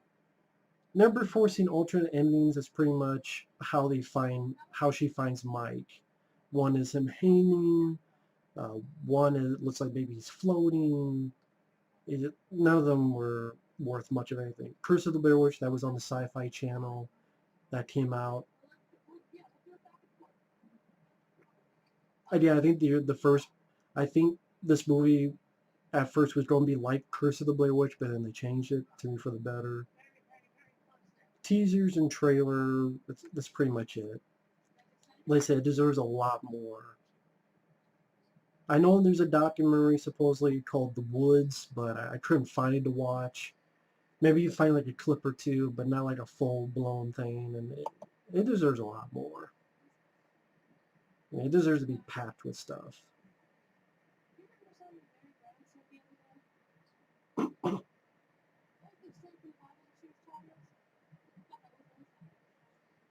There's with the piles of rocks.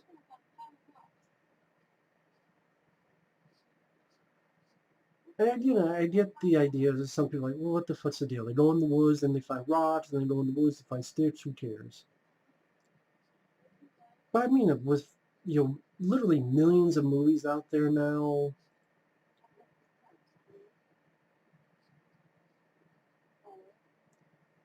there's 7, right?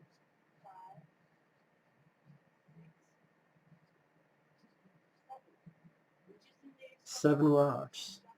Now, the reason that gives me pause is the Burkittsville 7. How many kids were taken by Rustin Parr to force into the corner while he killed one and took the other one, killed them? 7 kids. And they found 7 piles of rocks. That's what's nice about rewatching it. I think this is like the last good night they have is this fun, like, discussion about Gilligan's Island. It made me like the characters. Yes, even Heather Donahue. It made me like them. And sad to see what happens to them.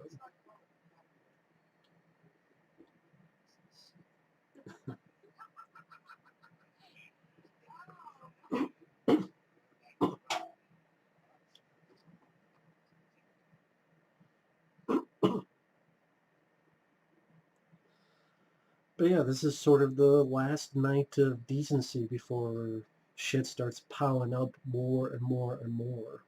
And then by the end, it's an absolute frenzy with running and screaming, and then camera itself being, quote, dead.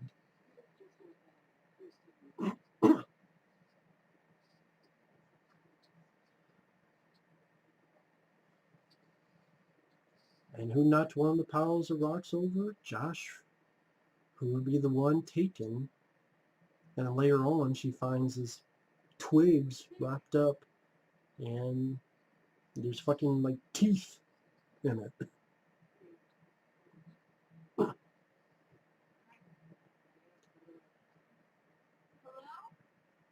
And here we go.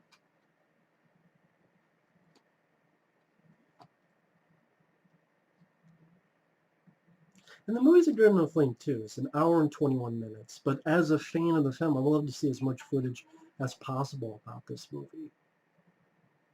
And I know there's a lot of footage out there. Like I said, there's a TV spot where there's a deleted scene where they're out drinking at the hotel room. Right, I know, I'm sure it's not anything spectacular, but as a fan, I would like to see it.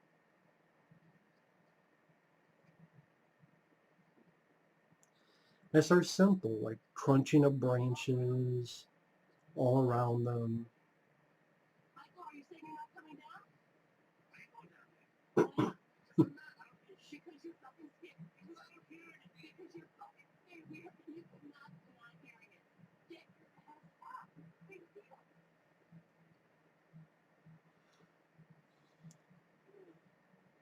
Again, the darkness of the woods, the rain, being out in the middle of nowhere, the sense of isolation.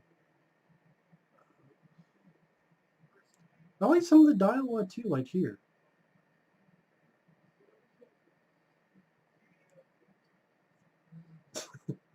You ever see Deliverance? And Mike is sort of the one with the, other than one scene, he's the one with the, I thought the more of the common sense.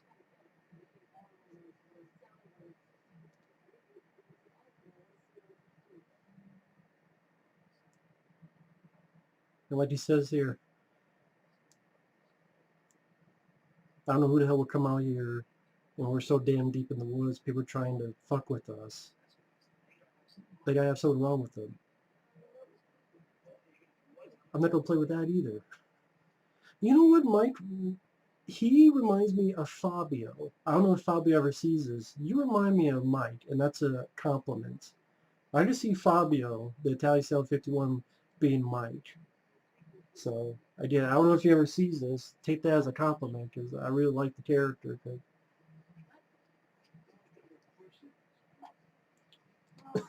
I don't know, maybe if he ever sees Blair Witch, maybe he'll think about it. I think of you as Mike.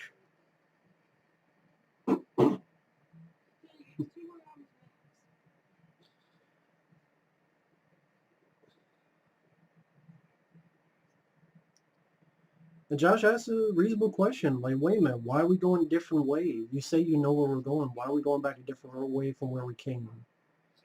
And it's a woman who doesn't want to admit that she's wrong, a little bit of a control freak, to be the leader of this group of three. And the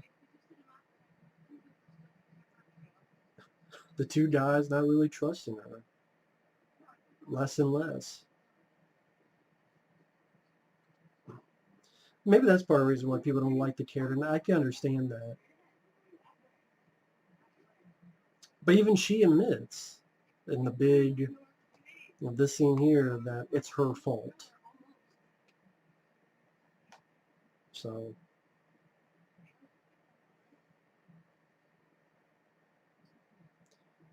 believe me, most movies don't do that.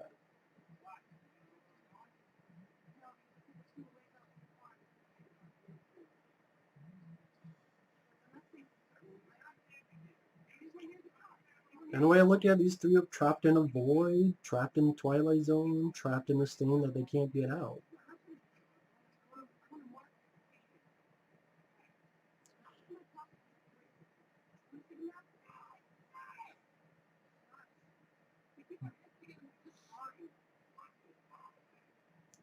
That's another thing I don't understand about the Blair Witch 2016. It's like it was countless nights, but here it's day, night, day, night, day, night. So even as a sequel, it's not consistent with the previous film.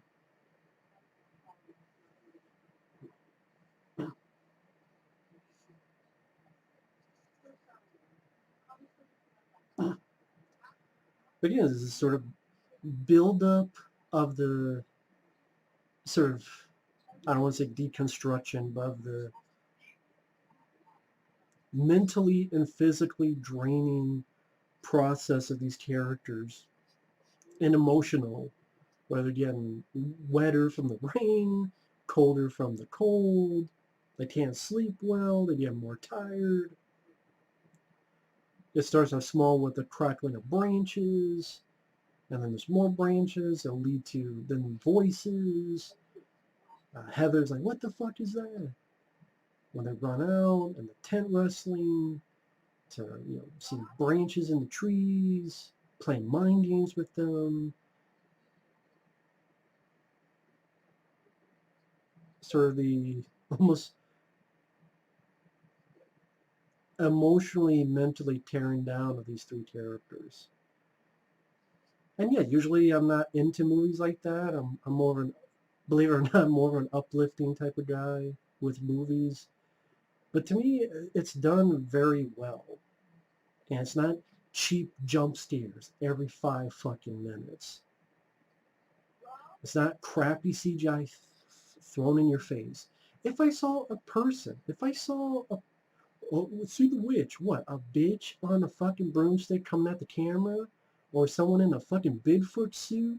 You really think that'd be scarier? No, it'd take me out. Here it's like, what's out there in the dark? Could be anything. Who knows what it is? Is it people? Is it psychos? Is it hillbillies? Is it the witch? What does the witch look like? Is it just a force? Is it the Evil Dead?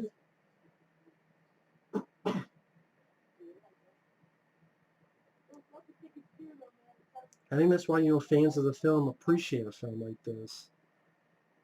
And it's a tricky balancing act. To me, a film does it has to do it just right. I think this film does it. I think a lot of films have failed, which to me, those failures further prove how successful this film is in doing so. Having a build up of the characters, not having 8 or 7 or 10 characters, but having 3 characters. Gradually building things up, giving us a little bit of legend and backstory. Not having a musical score. And it's like, wait a minute, why is there a musical score if this is found footage? Why is there... Speaking of music, I remember buying even the soundtrack CD, which is funny because you only hear like one or so songs in the movie. But I remember on the soundtrack, you have the song, "This is what you want, this is what you get. This is what you want, this is what you get," which is from the movie Hardware. But I had not seen Hardware. I saw it later, wasn't big on the film Hardware. Just wasn't for me, not my cup of tea. But I like the song. And the song, again, the Blair Witch. And in fact, you put in the CD, there's like other deleted footage.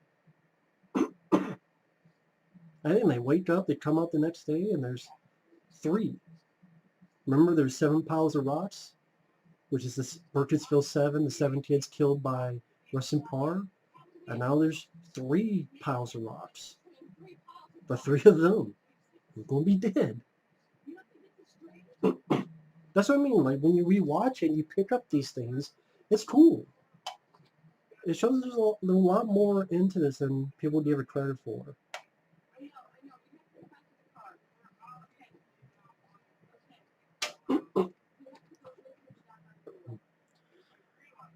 And it's not like, hey, we're going to stay in here and film, stay in here. They do want to leave. Like, the whole time it's about wanting to leave and not being able to. Again, it's because they're just bad at directions. They're city folks who don't know the woods at all, or something supernatural. I was assuming supernatural because I prefer that more. But I like the ambiguity, which then the sequel just, or 2016 one just takes a shit on. This is one decision that in the movie that makes me pause, like, really? Because you find out Mike, he took the map and kicked it in the river.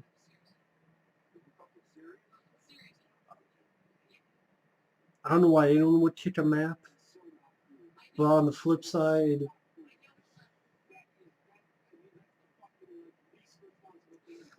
they Mike even says they kept going and they went nowhere. And in reality, the the map was useless. These are the point, they go in one direction, and as they go in one direction, they're in the same spot. So even though they went in one direction, they were made a 360. So all this crazy stuff happening. And really, this is a movie that, if you take out any supernatural and any horror elements, it really is, in a way, a thesis on the disintegration of humanity in a way, where these 3 people who were cool with each other and fun with each other and got along with each other, and how stress disintegrates stuff. Fighting, infighting.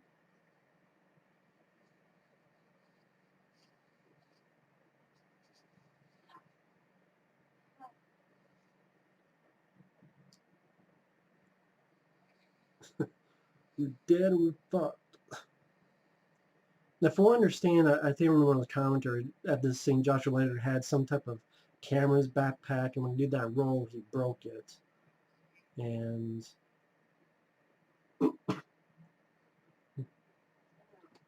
sorry if there's a little wind. My computer keeps trying to black out the monitor like it wants to go in sleep mode. This is a new computer, still trying to figure it out. But even then, it's not like a one-note thing. They're like, okay, we fought, now let's work together. It's not a one-note, fuck you, the entire time, fuck you. It's like how people would really talk. Hey, you know what? No blame aside. We're doing a pretty good goddamn job of being lost, man. Again, I like the quality of I think that's why it made me think of Texas Chainsaw Massacre, the original, just the quality. And that's what's missing a lot from nowadays. I'm not saying it has to be this actual quality, but a lot of film, I liked HD as well, but Blade Runner 2049 looks great in HD. But there are films where, I don't know, they have these filters on it, and it screws everything up, and it makes it look fake and phony. Or they're trying to go HD, and it doesn't work, and it makes it look fake. And I miss sort of the tangibleness. It's like they try to go so HD that's hyper real. It's more clear than reality. I swear, there are times where you watch a movie nowadays, it's more clear than what you see in reality. So in a weird way, it makes it a little bit more fake. I know that doesn't make sense, but that's just my thinking on it. Now, Book of Shadows Blair Witch 2, I saw quite a while ago. I've seen it, I think, 2 or 3 times. The first time I hated it because I'm like, this is a sequel to Blair Witch Project? You're going a very different way. Okay, I understand, but like, this is it? Like, and I don't know, I didn't really care for it. The second time, I'm like, you know what? I get what he's trying to do. He's trying to do something a little bit outside the norm, and the director was fucked around and trying to give you some leniency, and the ending, I'm not a fan of, but I get it. They're kind of clever for what it's doing. And then the last time I reviewed it is the last time I saw it. I mean, last time I saw it, I reviewed it and I hated the film. I'm like, no. I hate Butcher Shell's Blair Witch 2, I'm not a fan of. Not a fan of at all. It's just, I didn't care for the characters in Butcher Shadows. The ending felt a little bit too mean. And it's like, does this really relate to the movie? I saw I don't know, I almost wanted just a second movie in the style. But they did that with Blair Witch 2016 and they fucked up because Blair Witch 2016 is just a remake of this movie. That's all it is. It's a shitty remake of this film with lousy jump scares from... See, this is where they get to find out he threw away the map.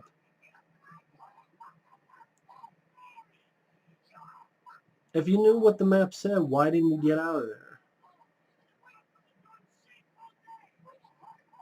Wasn't doing shit. He's right.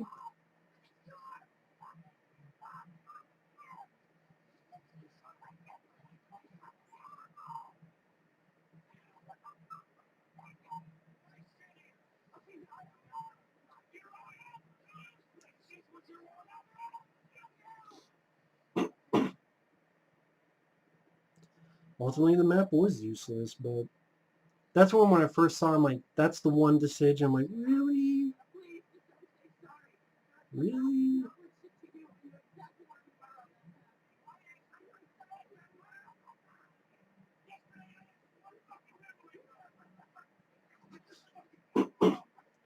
Part of me wonders in retrospect if Heather is so mad because, Mike says, hey, I asked you yesterday what river we were on, and you didn't know. It was just defining that she's over her head. She really didn't know where they were going. She didn't know what to do. She's out of control.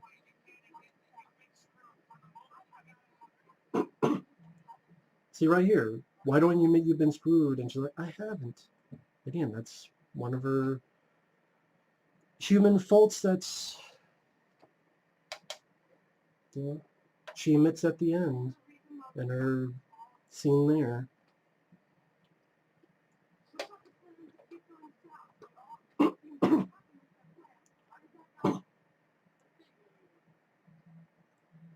Keep going south. You said you knew where you were going like 1 or 2 days ago. You could not even do this film. Well, they did. Blair was 2016. The cell phone don't work. Cell phones weren't a big thing in 1999, though. Well, technically, it said this film, the footage was 1994. Maybe that's why they said 1994, because, yeah, in October 1994, that's when this film, 1994, cell phones were not as prominent. Ah, yes, the sticks. Hanging from the trees. It's just, you just imagine you in the woods and you come across this thing. It would be insanely creepy. I love the logo. It's simple, it's effective, and yeah, I love that logo, the stick man. Yeah, that shot there where it's almost like for a split second you think someone's going to be hanging on that thing. I know in the teaser, the trailer showed the reviews. That was like, oh shit. Again, ominous, atmospheric, and creepy.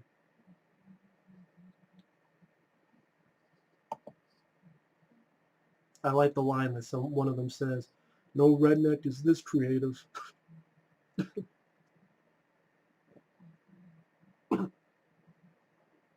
Yeah,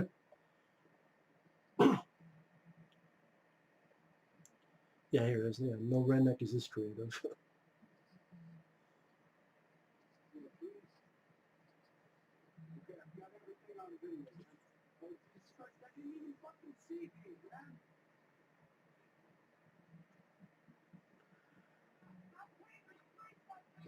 Especially with the way YouTube is, where you see a lot of these YouTube videos where, oh, I was in the woods and I came across this.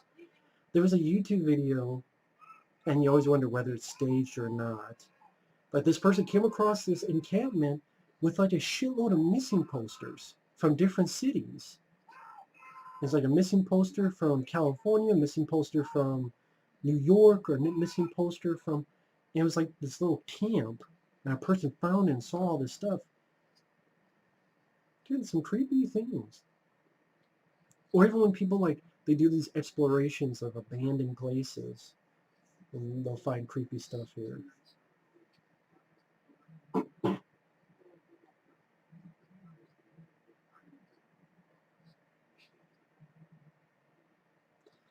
Then there's the buildup. You have the rocks, now you have this, you just hearing crunching of branches, and then you have the sticks.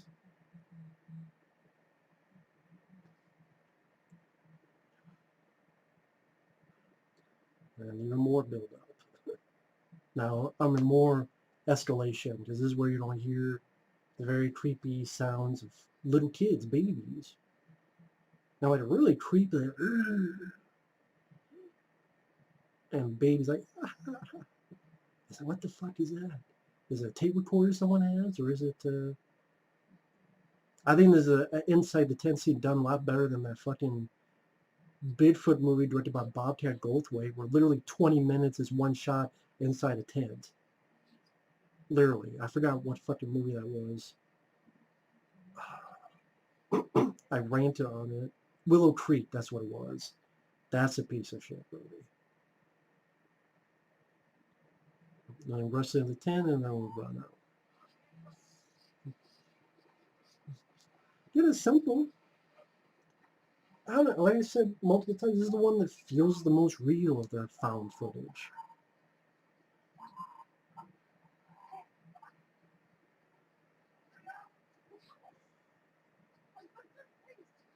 and then she sees something.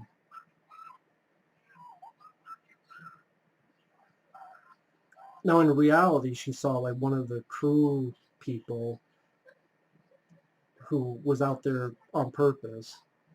But I wonder, like, what is supposed to be that she saw?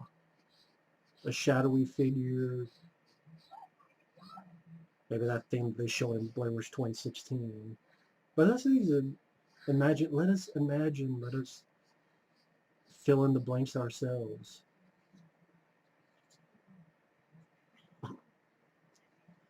Yeah, this was, I always forget. I mean, this came out in 1999, but it's supposed to take place in 1994. Three student filmmakers disappear in the woods near Burkittsville, Maryland, while shooting a documentary. A year later, their footage was found.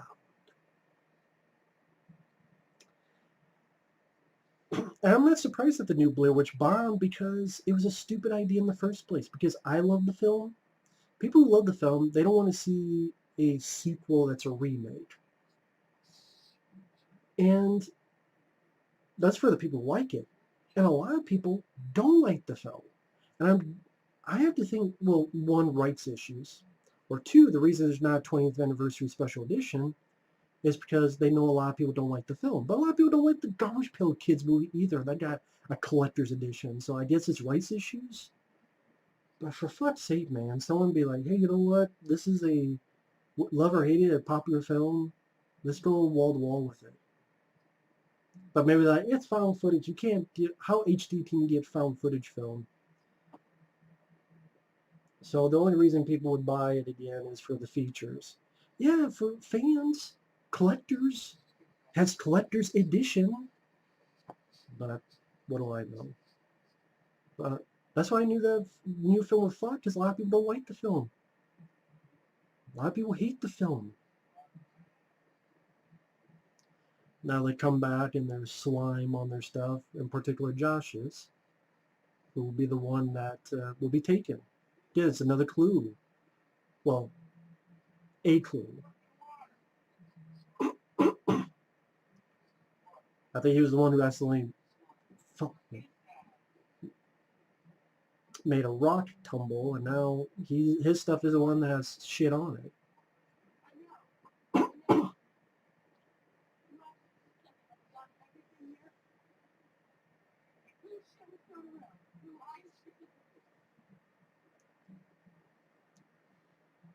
I think they do a decent job of building up that Heather is this, thinks is going to be this auteur, like the way she presents herself doing the interviews at the beginning of the documentary.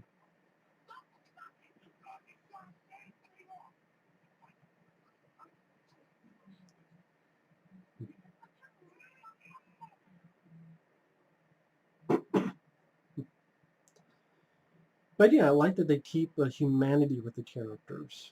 It's not just a one note, I hate you, throughout the rest of the film, I hate you.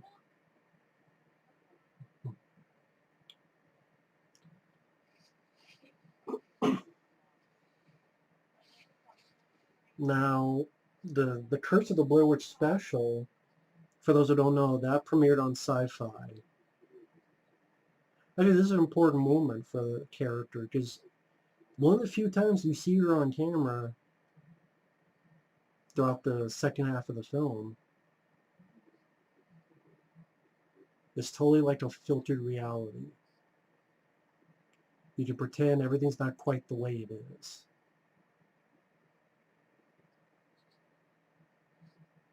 Most found footage movies don't even attempt at that. That's a good line of dialogue. Maybe some people just bash it over the head, but at least it's an attempt. And I like that.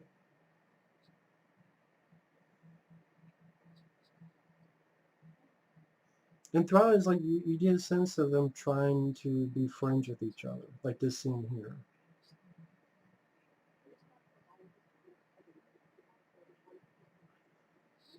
I would say of the Final Fiction, this is one that deals a lot with the character study compared to other movies. That's why I think it's the best one, the best found footage film.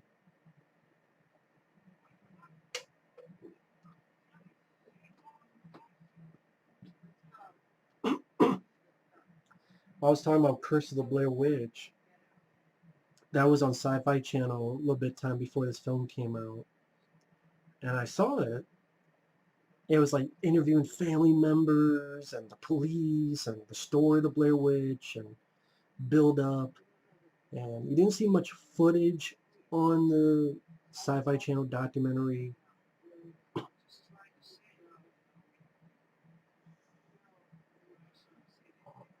It was, I mean, it was an interesting idea for the hype.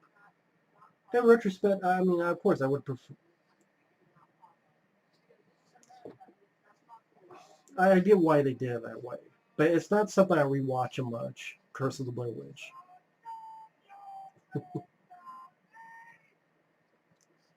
It's sort of the revolt of the two against their leader.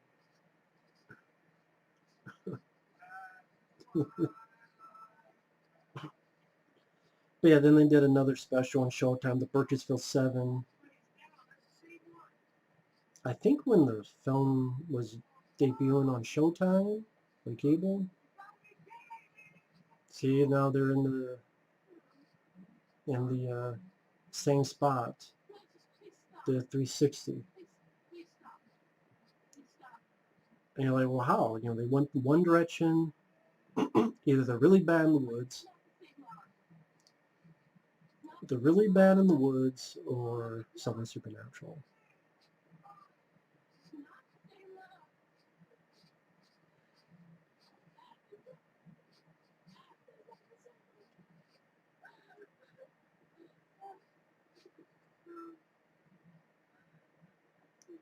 But yeah, the Burkittsville 7 uh, special on Showtime that dealt with the 7 kids murdered by Rustin Parr.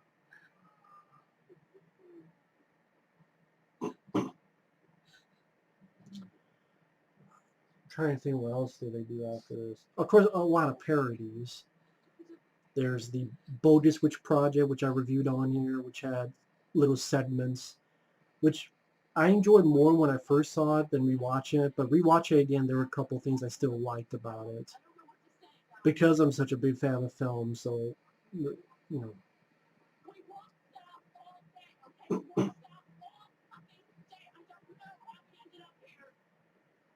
the witch.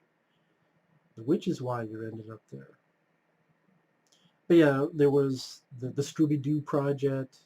They did the Scooby-Doo marathon of episodes, and in between it'd be like interstitials of Scooby-Doo in the game being in the woods, camcorder style. There's parodies of it in Scary Movie and multiple other films. There was porn parodies like the Bear Winch Project. And it got to a point where now people just looked at it as a joke or whatever. It's overhyped, it's overrated, wasn't that scary, wasn't scary at all. Which is too bad. Sadly, the hype, and it made a lot of money, but the actors didn't see any of it. Like these 3 actors didn't see any of that money. It made 100 and some million. They didn't see any of that money because they make a film, you're paid a salary. They weren't, hey, you did dividends because they thought the movie would do nothing. I don't even know if the makers. I think honestly, Artisan or the studio got most of that money.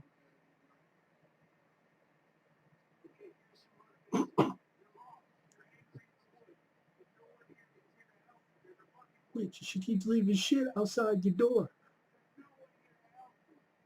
Little trick is you fucking took one of them.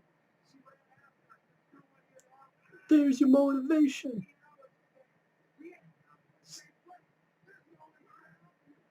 It's your motivation.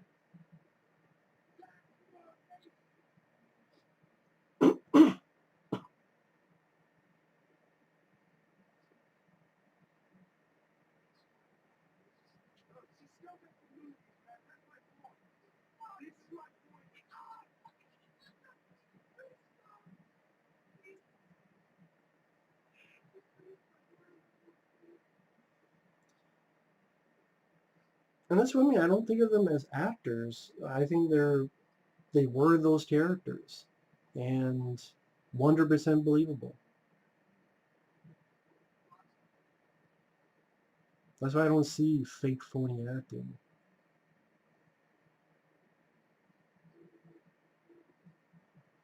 That's a great line too. Are you going to write us a happy ending, Heather? You're the director you control for, you don't do that.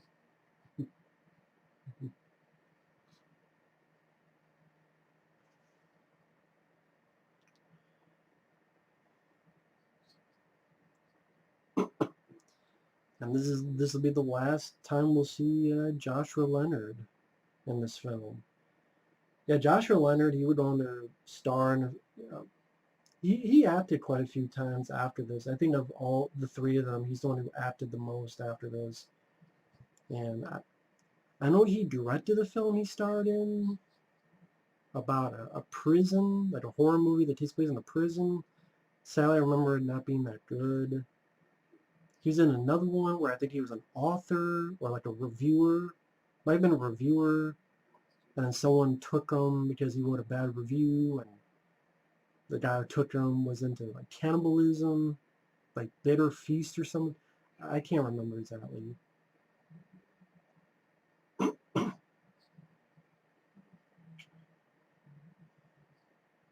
Oh, he was at the beginning of Hatchet with Robert Englund, where the two of them get killed at the beginning of the film.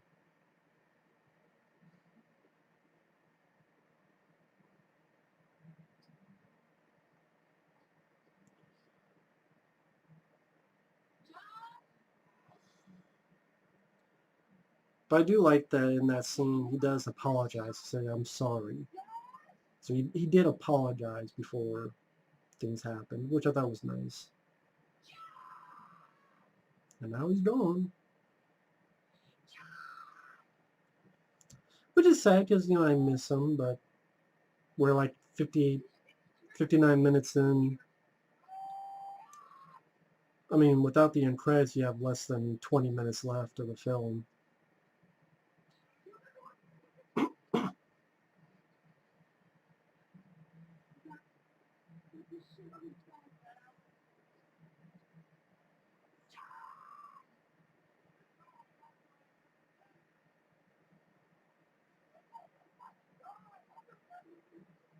As for the, only a couple deleted stuff has been found. I like the bit, the theories of the Blair Witch, where they're having a discussion of, like, what could it be? Is it the witch? You know, wasn't there, like, some kind of commune, like, hippies that live out in the woods? I thought it was kind of an interesting conversation. I kind of wish it was left in the film. Well, like I said, I like that scene. That's why I would like to see more scenes. And a full-blown documentary. Like these three and Eduardo Sanchez, Damian Myrick, Greg Hale, Robin Cowley, the producers. I know Eduardo Sanchez has definitely worked on a lot more stuff.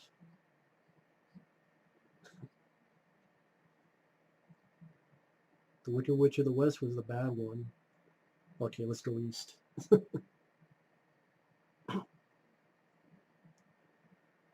But yeah, I mean, some of the people behind the scenes of this film, they went on to work on stuff like Exists, which is a really good found footage film about Bigfoot. I think it's one of the better Bigfoot movies. Like to me, like the best Bigfoot films, whether it be for families or horror, would include Abominable, Harry and the Hendersons, and Exists. Like Exists is a really good one. There's been a couple found footage Bigfoot movies. Believe me, I have a playlist of the Bigfoot movies I've reviewed, and Exists is I think one of the best ones. And then also worked on VHS2 on the segment with the guy on the bicycle that gets bitten, turned to a zombie.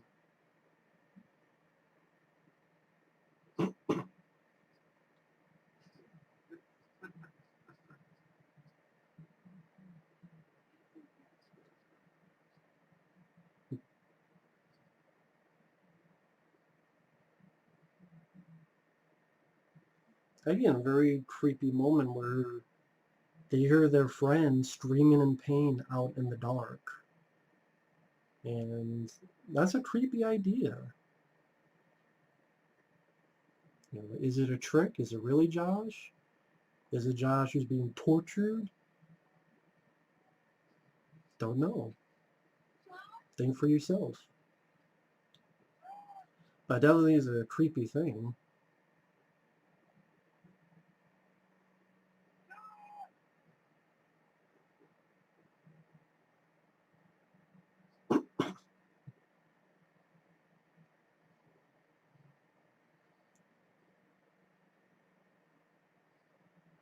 And it got good reviews when it came out. I mean, I'm looking over here. You got Peter Travers of Rolling Stone, Newsday, Entertainment Weekly, and even Roger Ebert of Siskel and Ebert. So it did get a lot of good critical reviews. But yeah, I don't know. If you saw the trailer, I don't really know what people expected. Like, did you really think it'd be real? I don't understand it. Did you really think real people died and you're really going to see a snuff film? Or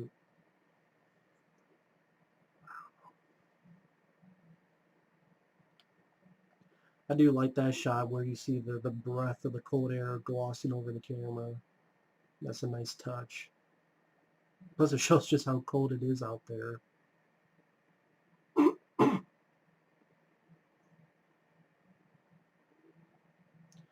I mean, I don't know, like, if you had one of these shots where it gloss over and you see something for a quick second, and I don't know if that would be better or not.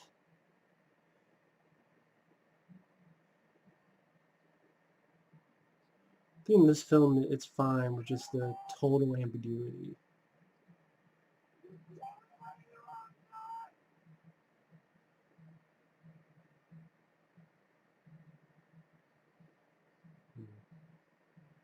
It just really, makes me feel sympathy for the characters and feel bad for the characters and what's going on. And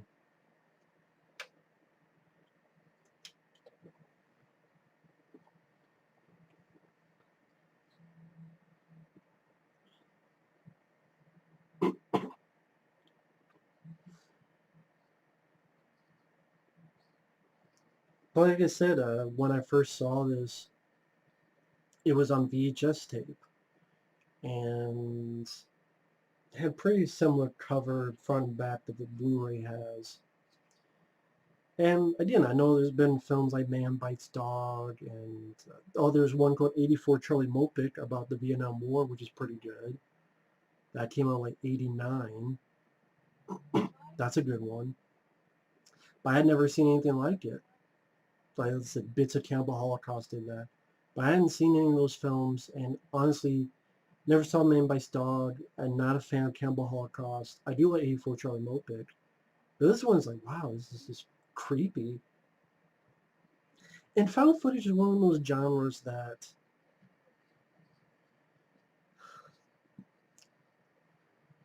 there's a lot of bad ones, but I'm still always curious to see one. For me, if it's done well, it's done very, very well. And if it's done bad, it's really, really fucking bad. It's kind of no middle ground. So you have like horrible, horrible ones like Alien Origin, The Zombie Diaries, Bigfoot County, really shitty ones like Apollo 18 or Willow Creek. And then you have some really good ones like The Tunnel, As Above, So Below, Cloverfield, Chronicle, Afflicted, VHS2, Exist. Trying to think what else. Not a fan of the paranormal activity films. I'm not sure what else. I know I've seen more. I can't think of them off the top of my head. I think they could do, like, if you don't want to do a found footage, you can do more horror movies just from a POV, like Hardcore Henry. You can always do it that way. That way you don't have to deal with, why don't they put the camera down? How does the camera survive? Is there enough footage? Just have it be a POV. Yeah, this is where Heather finds, at first people, I know people didn't know what it was. Is it a tongue? But it's actually a teeth. In particular, big tooth with blood in it. And piece of Josh's shirt. As if, is it safe? Is it safe? Yeah, the Marathon Man is out there.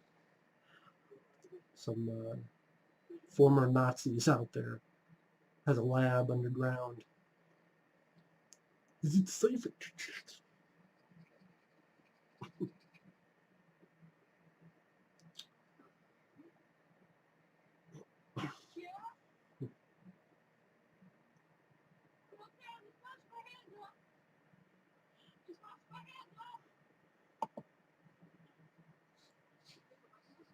I am going to check real quick. See if there's any trivia on IMDb. I would do more commentaries with friends, but until I get the audio situated, I don't want them. I don't want them to waste their time on audio that's crappy, if you know what I mean. Or at least wait till I get better internet, so that their voice doesn't cut in and out.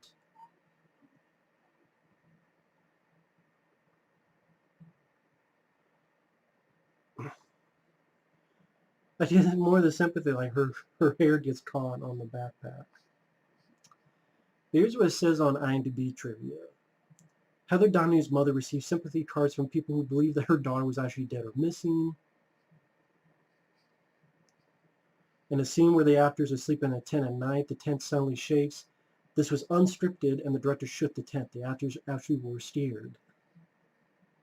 The directors kept in touch with the three actors with walkie-talkies to ensure the three would not become lost during their trek. Reportedly, they got lost at least 3 times. It took a mere 8 days to shoot the film. The three leads believed the Blair Witch was a real legend, though they knew that the film was going to be fake. Only after the film's release did they discover that the entire mythology was made up by the creators. To promote discord between the actors, the directors deliberately gave them less food each day of shooting.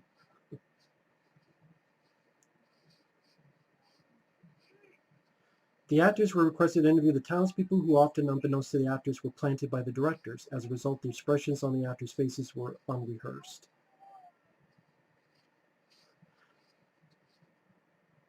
One of the video cameras was bought at Circuit City. After filming was completed, the producers returned the camera for a refund, making their budget money go even, saving even more money. So many people thought it was real that they flocked to Burkittsville, Maryland in hopes of discovering the legend. It took 8 days to shoot it, but 8 months to edit it.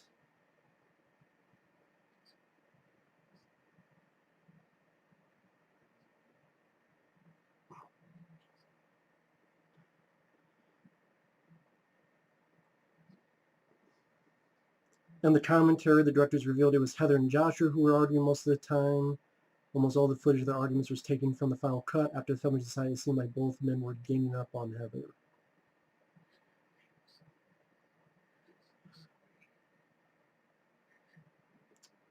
Yeah. Heather Donahue admitted there was considerable backlash against her because of her association with the film, led to her having threatening encounters and difficulty finding other employment.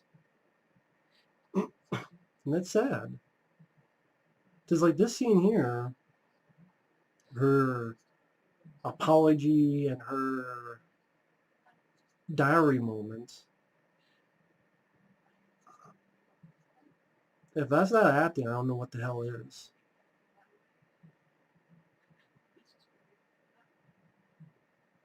Again,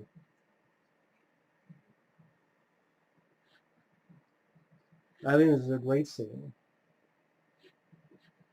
Definitely used a lot of the advertisement.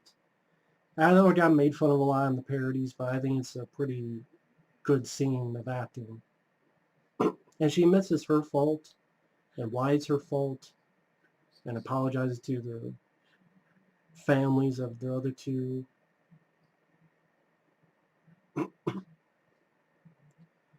This is sort of the final moment before the final night, so to speak, the final journey in the darkness.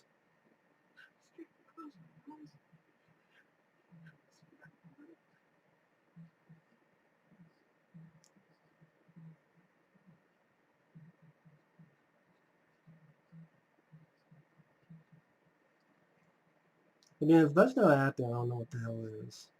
And I mean that in a good way. Like, if you're saying this isn't an actress, bullshit. Huh, the first cut of the film is 2.5 hours in length. I would like to see that cut. I would love to see that cut.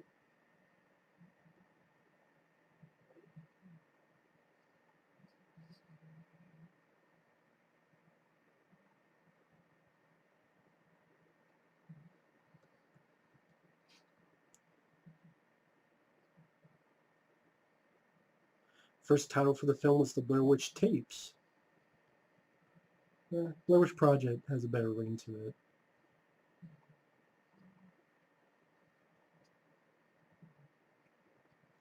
it. The film used the word fuck 154 times.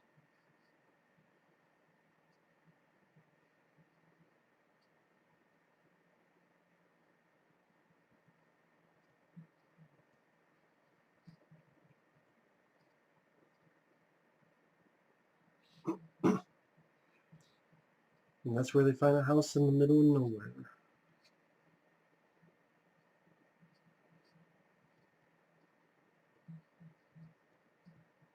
The working title was The Black Hills Project. Artisan Entertainment acquired the movie for just $1.1 million. And they made a shitload of money.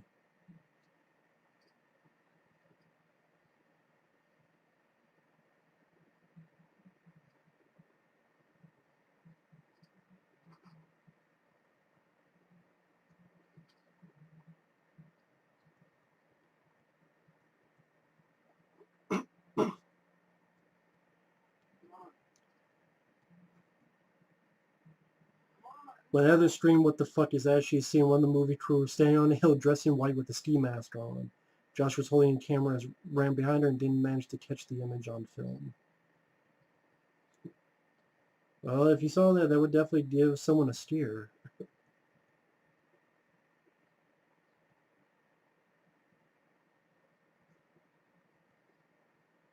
Very creepy interior of this house, which I believe is supposed to be Rustin Parr's place, where he took the kids and put them in the basement and had them sit in the corner.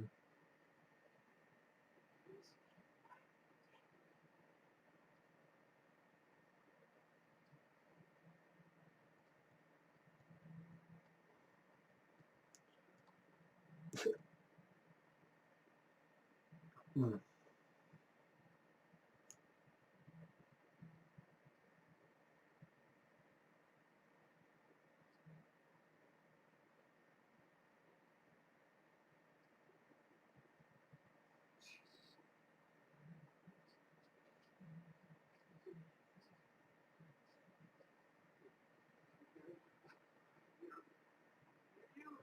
It shows, like, again, the ambiguity. Like, someone even has a theory that Mike and Josh were messing around with Heather and planning to murder her. And that there's ways in the film. So again, it seems like you can do as many theories on the film. That's the fun bit about ambiguity. That's the ambiguity doing it right. A film like this. I don't subscribe to that theory, but that's a fun one. That's what makes people think. And yeah, I don't buy into that, but it's one of the dozens and dozens and dozens of theories.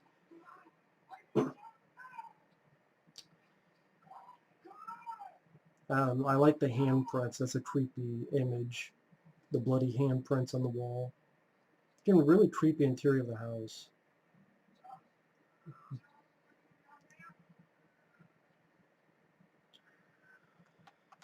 Wow, we're already getting to the end of it. I mean, hour and 16 minutes and 51 seconds. Yep, he just follows it around, and definitely a haunting ending.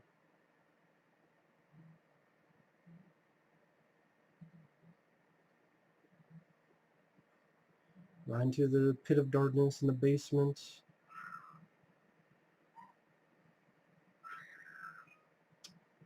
And there he is in the corner, just like Rustin Parr would put kids in the corner.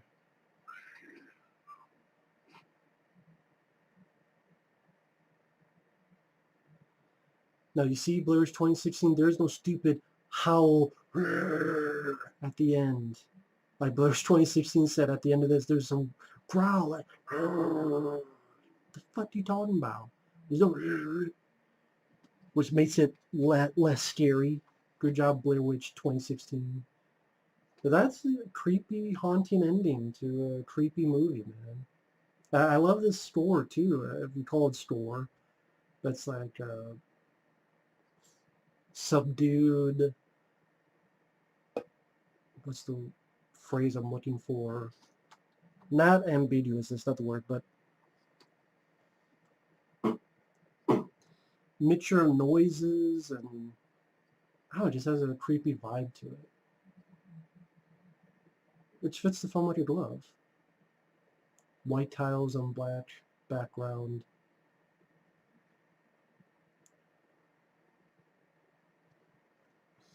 And as this movie, about 3 more minutes of credits. Sorry if this isn't the best fan commentary.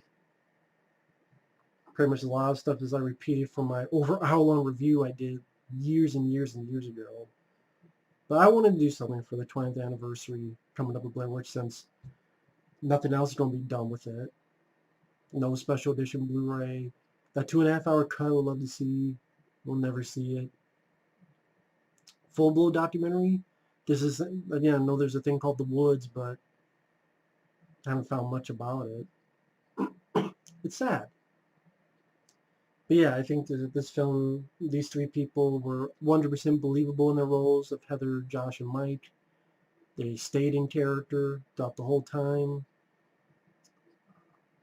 They didn't have stupid, cheap jump scares. They didn't have a musical score that seemed out of place, because, like, why would it be a score? They didn't have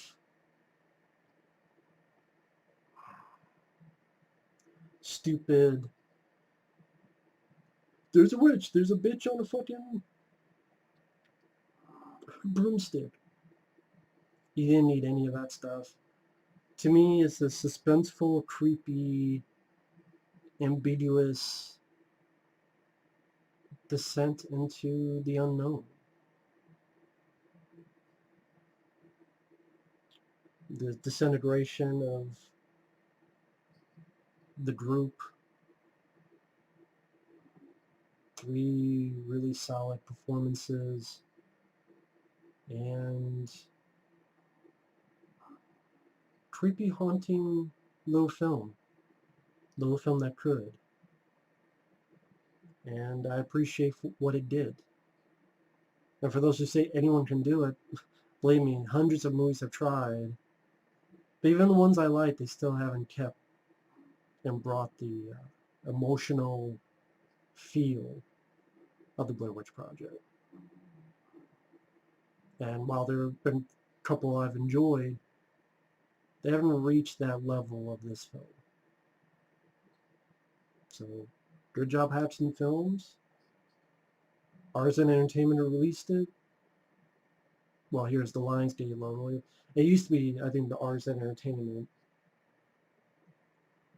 And to the actors and directors, I commend them. Written directed by Daniel Myrick and Eduardo Sanchez. Very nice job. Thanks for watching. Take care. And we'll see you in the next video. Bye-bye.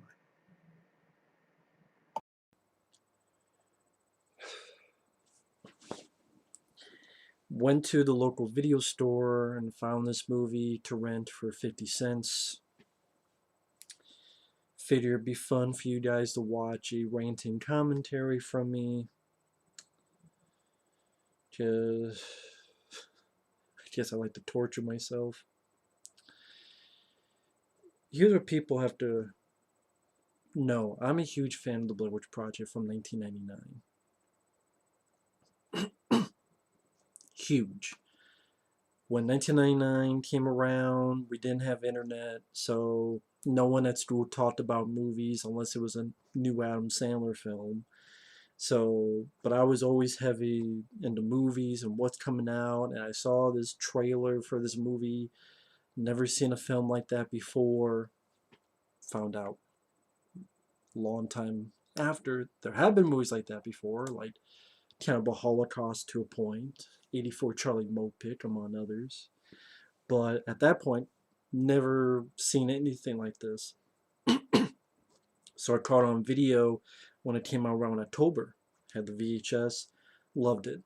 Saw it many upon many times. Got the Blair Witch fever, where I saw the Sci-Fi Channel special, the later on the Showtime special, the Burkittsville 7, a diary which I still have, a Blair Witch diary, the comic book, um, and so forth. Now, Blair Witch 2, Book of Shadows came out. I was very disappointed in that. I always thought there should have been like a big documentary on the film. I mean, I know there's something called The Woods that maybe is like online, but I mean like a full-blown feature-length documentary with current interviews with the cast, which I know the cast went through a lot of heat after the film. They took a lot of shit for the film, which, in my opinion, fucking sucks. Because I love the film to this day. To me, I think the film holds up. And there's been like a million found footage movies. A couple I like. There's a lot of bad ones too. But the Blair Witch Project in 1999, it still felt real. It still felt, in a way, genuine. I think its heart was in the right place. And it felt natural. And it felt... I would say the Blair Witch Project to me is the prototypical found footage movie. Lightning in a bottle. And then Adam Wingard says, let's do a remake. This was going to be called The Woods, but hey, it's Blair Witch. And it's a sequel, but it pretty much plays out like a remake. I've seen this film before when it came out, did not pay a dime for it, so you can figure out how I saw it. And I hate this movie with a passion. Being a fan of the original Blair Witch, to me, this is an insult. And I know but this sort of introduction before I get into it. I never understood why you would do this because A, either a lot of people hate the original, so no one's going to care about a new one, or B, the people who do like it, they don't want to see a sequel that's pretty much a fucking remake where it's a jump scare every 5 fucking seconds. And beat for beat play out like the original movie, only as if Michael Bay fucking directed it. And this director is a guy who's doing King Kong vs. Godzilla. It's 4 minutes in. I have a pause at the beginning. 3, 2, 1, pressing shit. Which bloody disgust is like the scariest movie ever. And what was the fucking word they said? Transcends, or it's a game changer. How the fuck is this a game changer? It's the 1999 movie, but shitty, with cheap jump scares every 5 fucking seconds. And this guy's never directed a good fucking thing, in my opinion. Following footage was assembled from memory cards and DV tapes found near Burkittsville, the Black Hills Forest on May 15th, 2014. So they're showing footage from the first movie, which, if you've seen the first movie, you call bullshit on because some of this was never there. And considering we're with her the entire time, it's like, what the fuck? This wasn't in there. But of course, there's a new footage they have to put in there. That's why the voice is all fucked up. Like, they messed with it. Does they have to pan, and then it's like, oh, someone put this on YouTube, and it's footage that was found recently, so that we can get our Heather's brother character in the woods. Um, but then you find out really what that is. But even, okay, if you've seen the movie, you know that that's really them, but it's a time warp thing to the Rocky Horror fucking soundtrack. But, so this is the brother of Heather Donahue. So he thinks after over a decade, his sister is still running around the fucking woods with her same fucking hat and the same fucking age?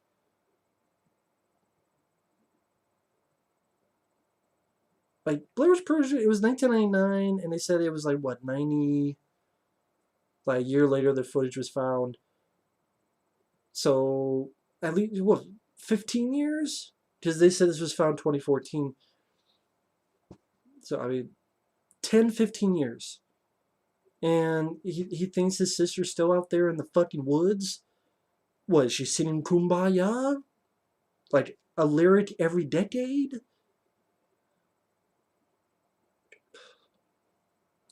See, my idea, if you're going to do a Blair Witch sequel, actually do a sequel. To me, this is what I would have the first shot of the film be. And this is nothing, just introducing these shitty characters.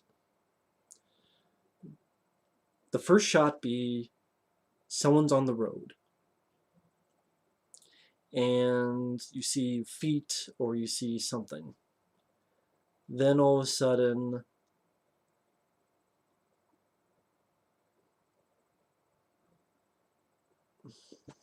I'll just wait on that. Because now they're showing footage from the original film. And this is bullshit because some fucking scream. Well, maybe they show the famous when the camera falls, either here or later on. You hear a fucking scream like creature, and that's bullshit. It was not in the fucking, and it ruins the moment too. And that's what a lot of things does. This movie doesn't know subtlety if it hit him on the fucking nose. But again, he thinks his sister's still out there after 10 years, again, waiting around the fucking woods. But the end of what I was saying, first shot, you have someone on the road, walking by the road, or in the middle of the road. Dirty, muddy, scratched up, bleeding. Who is this individual? Hair down, you clear the hair over. It's Heather Donahue. And then people are like, what the fuck? She's been missing all this time. What happened? Where did you go? Right there, you're breeding some intrigue. What's going to happen next? Will we see the other people? Is she possessed by the witch? Does she want to go back out there to face her fears? A la Ellen Ripley and Aliens? Like, you could go in so many different directions and already you have intrigue. But no, instead we have a bunch of fucking characters who are annoying as piss, as in piss in the wind. Of course, these people don't believe in stories of the Blair Witch. Uh, we see them playing fucking first-person shooter video games and recording at a bar, probably where the director got fucking drunk in order to make the fucking movie. And again, this is the guy doing King Kong vs. Godzilla.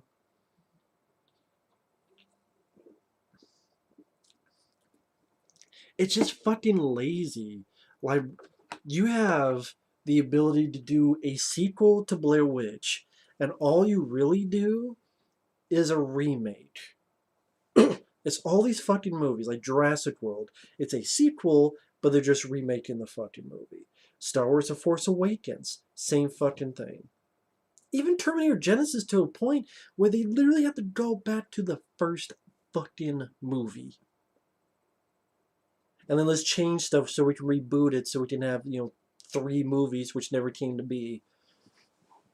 Oh, the new Terminator is going to be produced by James Cameron. So what? The last good thing he did was True Lies. How many decades ago was that? And he's not even directing the movie. So this is all the guy that said Terminator Genesis was the best sequel since T2.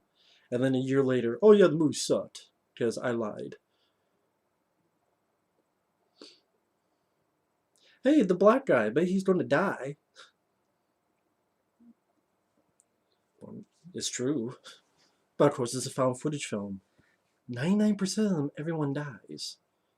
But like the Blair Witch Project, it did it well with ambiguity. There was a mystery factor to it. Oh, here, you actually get to see the witch.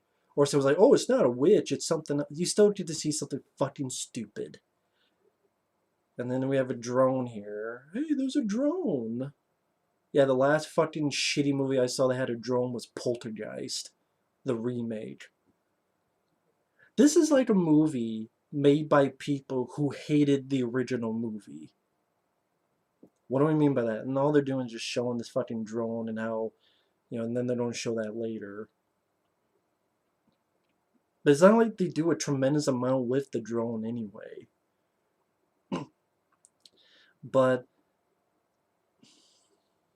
what the fuck was I even talking about? This movie killed my brain cells already.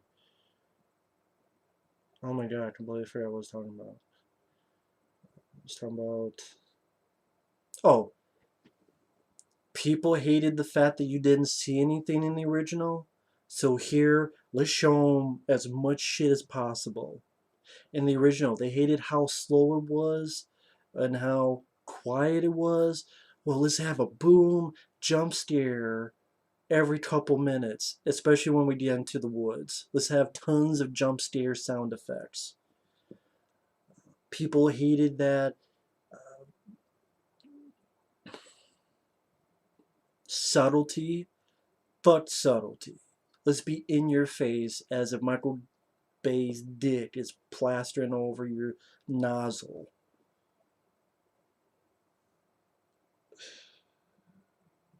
And I just like, okay, like your friend, if you. Here's another thing. This guy is going out there to find his sister. Pretty serious affair. And these other people, they come out and they're fucking drinking and having, it's a party. I'm like, you're going out to find a guy's sister to see if the sister is alive or dead. Why are you acting like it's a fucking party? As if you're going to fucking Mardi Gras.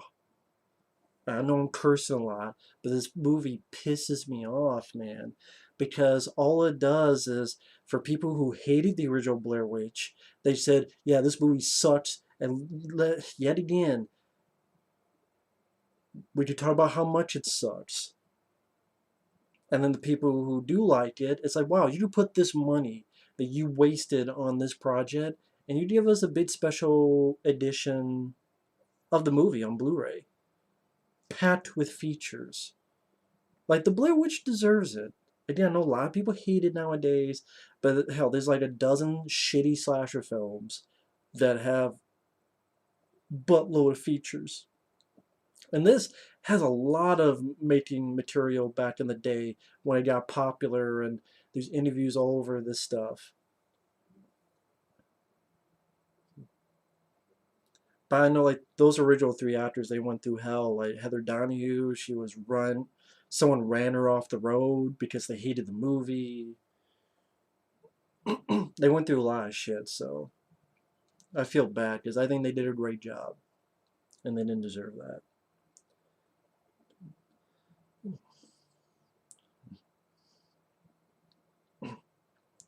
But again, it's like, okay, if you want to go out to find your sister, just go out to try to find your sister. Why do you need a fucking party of 5 over here?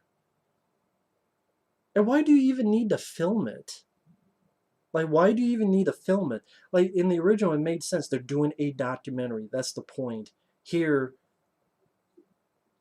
What's the point of the documentary? I guess to find his sister. Hmm. But wouldn't you think that would get in your way of progress to try to find your sister? I mean, isn't that sort of more of a serious venture?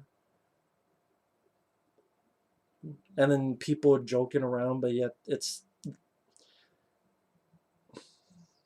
that's what I mean. You look at the story and you go, does it make sense or not?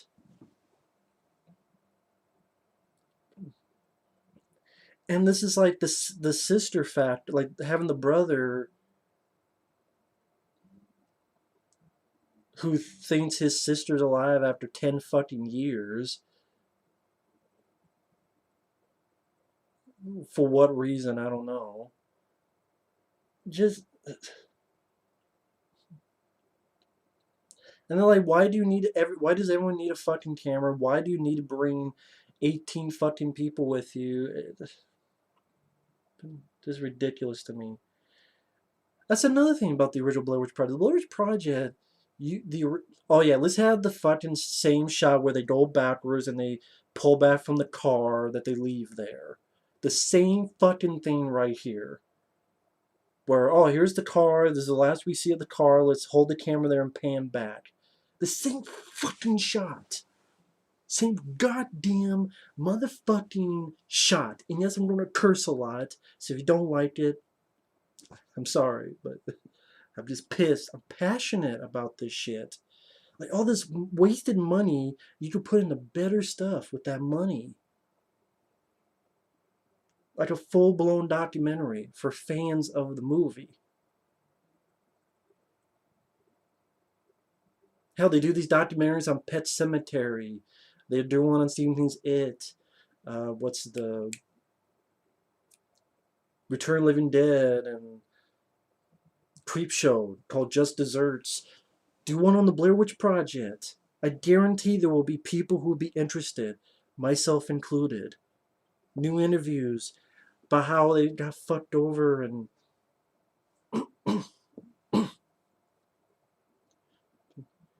and that's another thing is that in the original Blair Witch Project, like I was saying before, they were stealing shots and it pissed me off. That's what I mean, remake. It's a sequel, but it's a remake.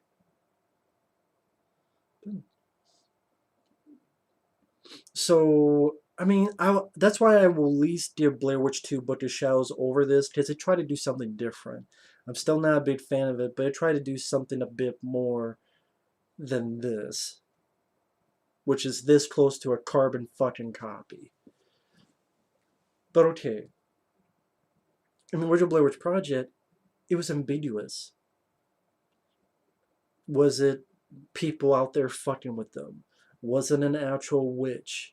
Was it redneck killers out there?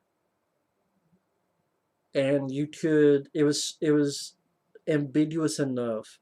You can make up your own mind. You could believe in the legend of the Blair Witch, or you could believe it was someone else out there, and there was no concrete answers. It was a question mark that worked well. And here, you full blown know 100% with no question it's a supernatural thing. While in the original, it was ambiguous.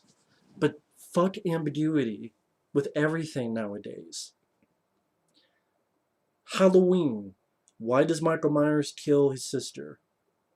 I don't know. Okay, Halloween 2, which I like, it's his sister, but still, is that okay? It's his sister, but you're not explaining a ton of a lot of stuff. Halloween 6, Chris and Michael Myers. Well, the druids and the. Here's his cult.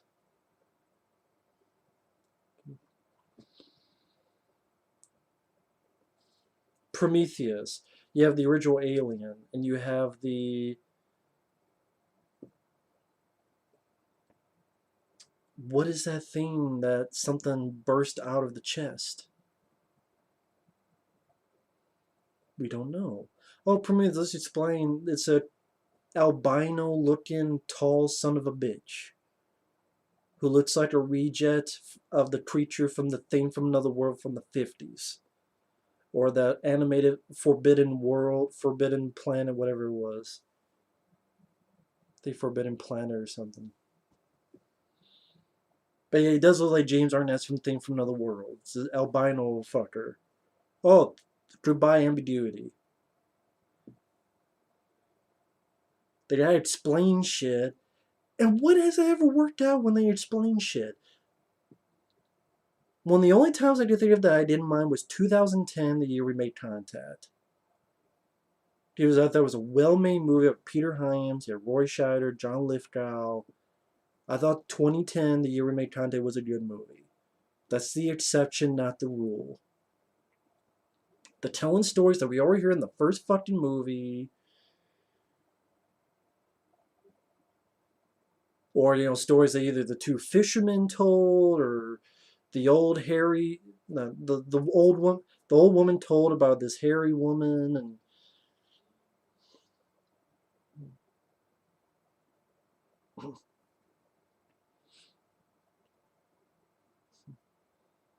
and then they're walking their bare feet in the water, and even I'm like, watch out for fucking glass or some shit. Put your fucking shoes on, you idiots. Hmm. God, how long am I even in this goddamn movie?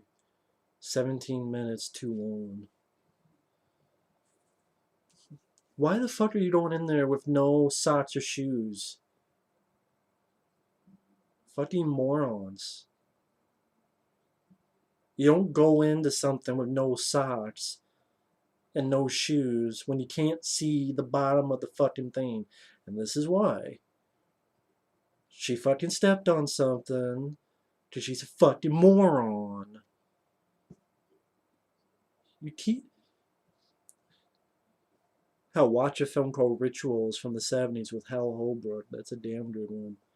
And speaking of found footage films, yeah, 99% of them, everyone dies, but once in a while you'll find a movie that doesn't do that. I can't mention all those, just it would give them all away. But I mean, there are a couple. I like As Above, So Below.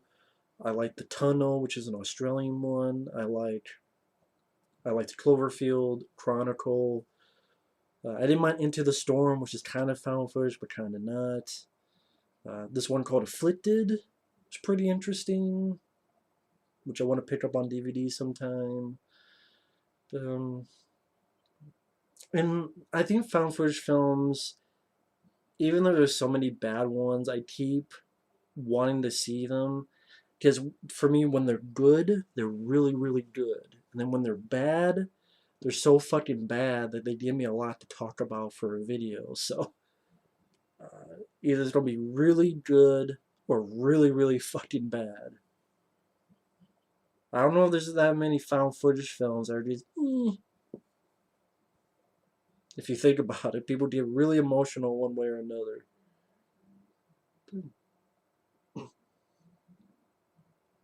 But yeah, she cut her foot. This won't come back later.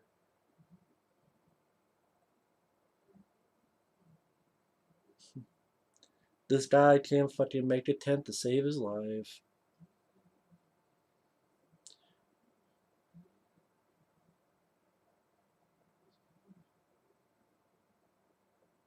Which this guy's having a hissy fit. Fuck you, tent. Fuck the tent. Kick the tent. Yeah.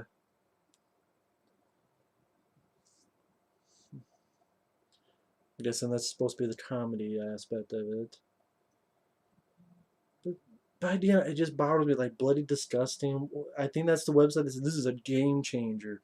What game? If you've seen the film, what game changing aspects do you see in the flick? Where in the film is a game changer? And yeah, I'm jealous because Blade, like those guys get paid to do this shit that, reviews. So I'm jealous of them. I'm fucking jealous. Love to get paid for reviews. Would love that. But I do this as a hobby, so I don't. I would love that. Fuck, if they can call a fucking movie like this a game changer, then I can say what the fuck I want with any movie and not matter. This bullshit. Well, as it'd be as much bullshit as those guys, and they got paid for it. Now they have the drone looking at. What are you looking at the sky? Nice view, but what other than later on when the drone gets caught and someone has to climb their ass up? Like, do you get any real scares with the drone or any subtlety? Like, you see something in the distance? Again, there's another thing from the original. Like, they're cooking hot dogs and marshmallows on a campfire. And the old one, it was when Josh was singing the theme to Gilligan's Island. But the skipper was fat, though. I think what made those three people work, Heather, Josh, and Mike, they were casual. Like they were it didn't seem scripted. It felt natural. And that was because of the way they filmed it, the way the directors got them in there, and the rough look of the film. It just felt real. It felt like a home movie in a natural manner. I know people got annoyed by them. I never did. And they felt natural. Like these feel like Hollywood actors trying to be natural and failing, while Heather, Josh, and Mike felt like real people that were just going through the situation. And that's the one of the big differences between the two. And this is a prime comparison why the original works and why this doesn't. Like the original is how you do it the right way. This is a prime example of how you do it the wrong way. And if you like it, I would love to know what is it about this film you like. Does it bring anything new to the story? Or the legend of the Blair Witch? No. I mean, you see something that might be the Blair Witch, because what the fuck else would it be? Was it a fucking Gelfling? Was it a fucking Shadow Warrior? What the hell else would it be? Uh, Dealing with time warp thing, which fuck, you could assume that in the original, that things were being fucked with because they kept, they went in a circle, and you just go, okay, supernatural, it turned them around, or they just got lost.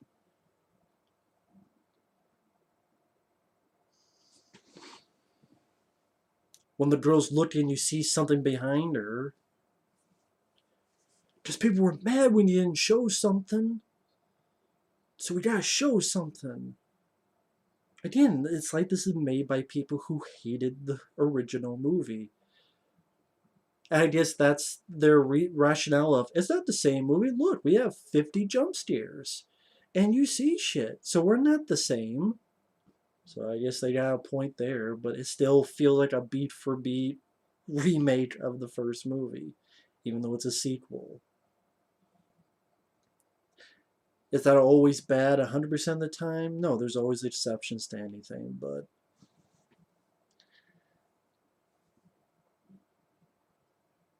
maybe she's using us to lure you out here. That's either a red herring or a boring, forbidding, forbearing, fornicating withdrawal of caffeine. Give a fuck. Again, you're looking for your sister and you're fucking around telling campfire stories and marshmallows. And yet, this whole trip I thought was supposed to be him looking for his sister.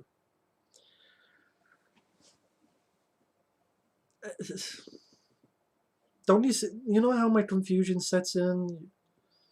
Oh, look, they wake up in the middle of the night and they hear branches breaking. Wow, I've never seen that before. That didn't happen in the original, right? It's in the middle of the night and there's branches breaking.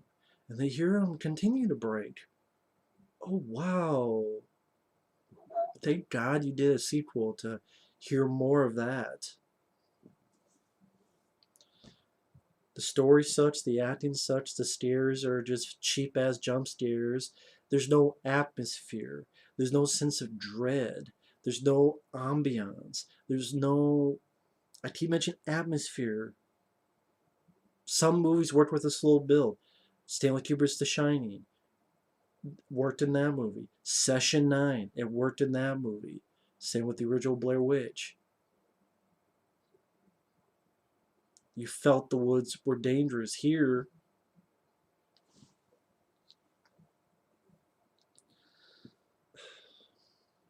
in my opinion, it's a hack director. Because again, nothing I've seen this guy do has impressed me. Nothing. I can't say I truly liked a single full film he's done. I think he did the horrible wraparound in VHS, one of, probably the worst horror anthology I've ever seen. He did the one shitty story in VHS 2, which he also starred in with the fucking eye. He was a bad actor, and it was a the only bad thing about VHS 2 was his part. I say take an edit, take his fucking part out, take the skateboarding 7 bone storm or whatever in VHS 3 viral and put it in that. Because his story is the one that sucked in VHS 2. I keep repeating that. Just you're next. The lead actress was fine. That's it. She deserved a better movie or a better writer and director.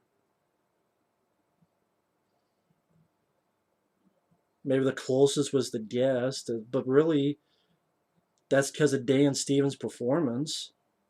Like Dan Stevens' performance is to me the reason to like the film. And I don't like the film that much really, but Dan Stevens is really good. If you took out Dan Stevens, the hell do you have left in that movie?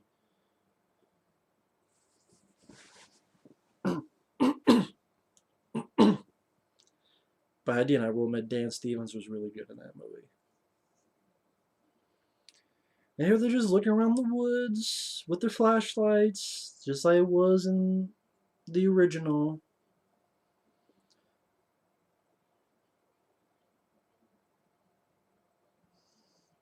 We have a bigger group because we gotta get more of a body count.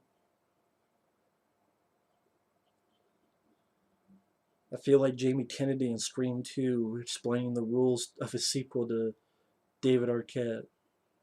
The body count's always bigger. Number 2, Carnage Candy.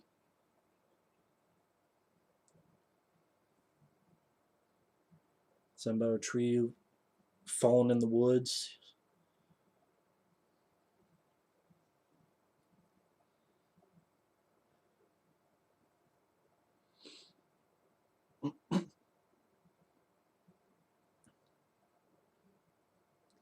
And I guess they're trying to do this suspicious thing about these two guys. Like, are they causing it? So I guess maybe there's at the beginning they're trying to make people believe or wonder, is it supernatural? Is it not supernatural? And then you find out it is supernatural. But I don't know. I never bought any inkling that these two were causing the whole thing or anything. I never, if that was the director's intention, that maybe these two people might be messing with them. Oh wow, they wake up and there's a bunch of sticks. The Blair Witch twigs. Wow, I've never seen that. And yeah,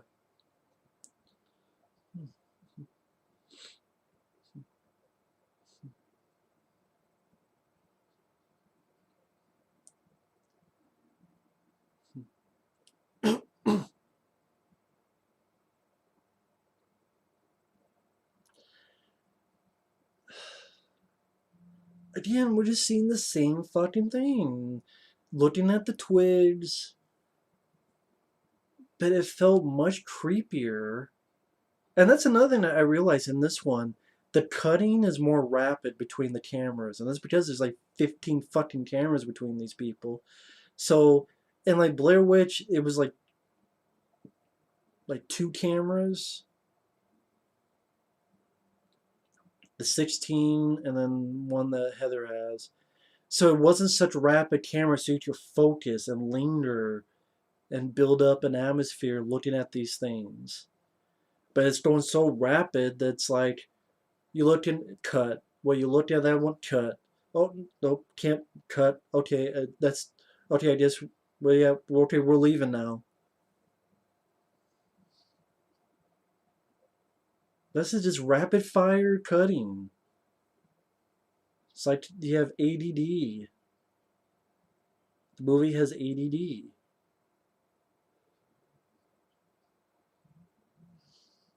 It's like calm the fuck down, movie.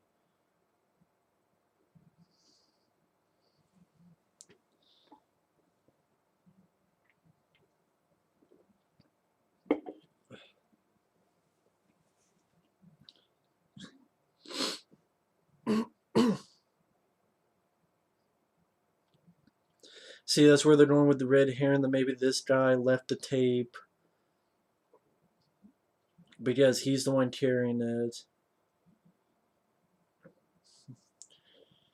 But again, I think because they packed it on so much. That's the thing with the red herring. When you pack it on so much, it's. I think that's one thing I think Scream did well in 1996. They pat the steed over against a red herring so much that it made me think, oh, it's not him. So then with the twist, oh, it was him. And then, oh, wow, there's two killers, because that's not the most typical thing. I thought that was made a little bit more clever.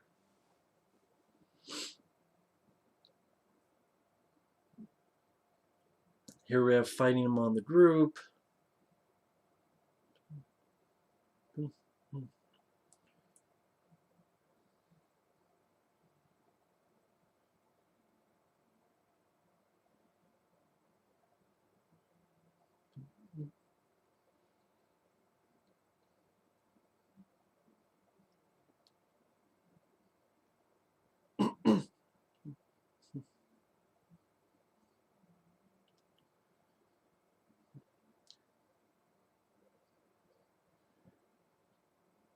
Why would you? Okay, so these two characters, they just made even little sense.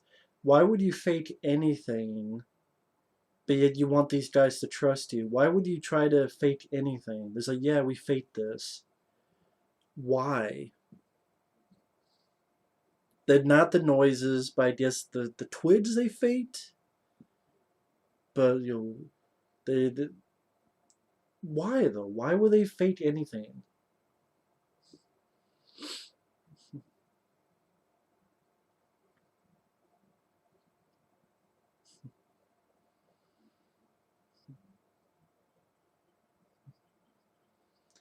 Of course, they lie because nobody's been here for years. They've never been out there.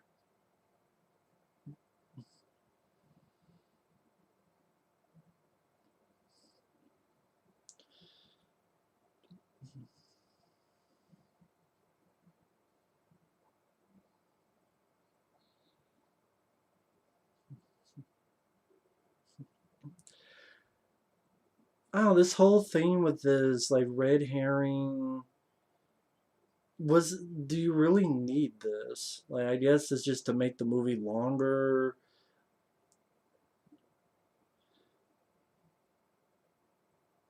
I mean, it's not exactly like the first movie.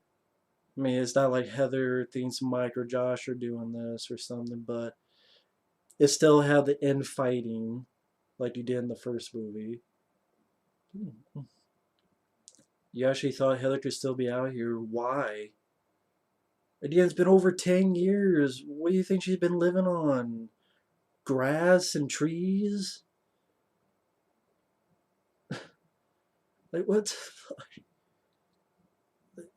It just makes zero sense why you think she was still out there over 10 years.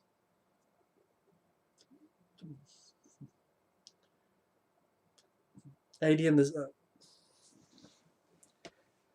I don't know really at the end of the day what was the point of all this. I guess to say that's not an exact carbon copy, I guess.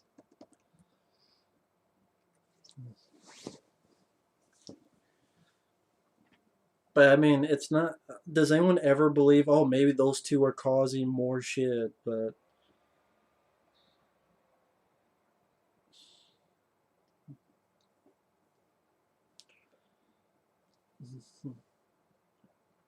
so pretty much those two have left, and we're with our group of. I already forgot how many fucking people were in there. There's the lead. There's his gal friend. You have his buddy and his girlfriend who stepped on something in the creek. So yeah, I think four people.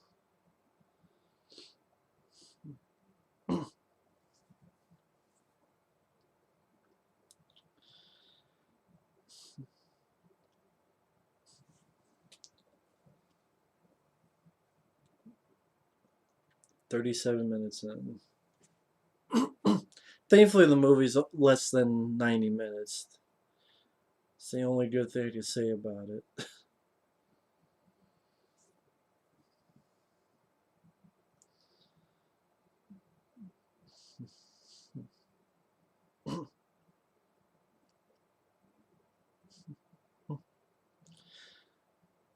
Oh, we've been walking in a circle, just like in the original. It's the same tree that, this tree that fell down. It's the same log. We're lost. No, we're not lost.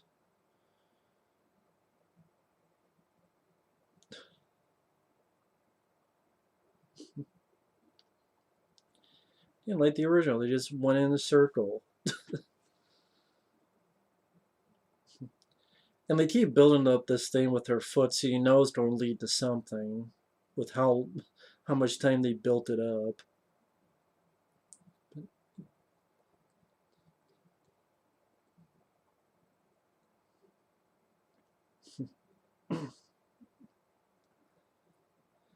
And I know I forget. Might be later on. I mean, might as well just say it now. There's something in there, and they pull like a piece of branch or something out of her foot.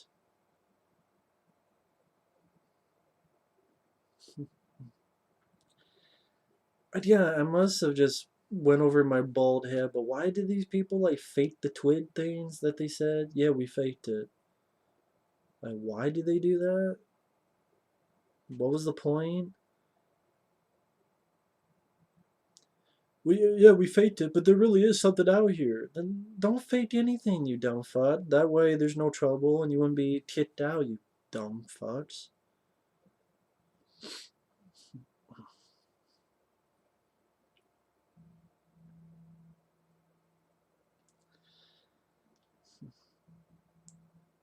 Now we got the cut on her foot, which is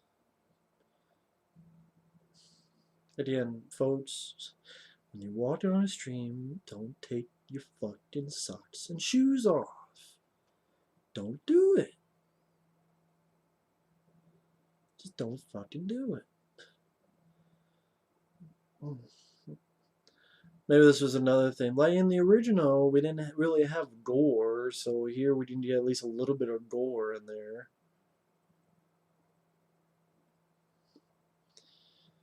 I know I keep sort of I know it sounds contradictory, like what you want them to do the same thing, but you don't want them to do the same thing.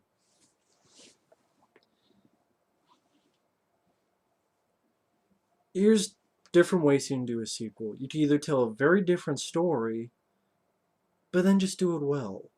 With maybe some good, interesting characters,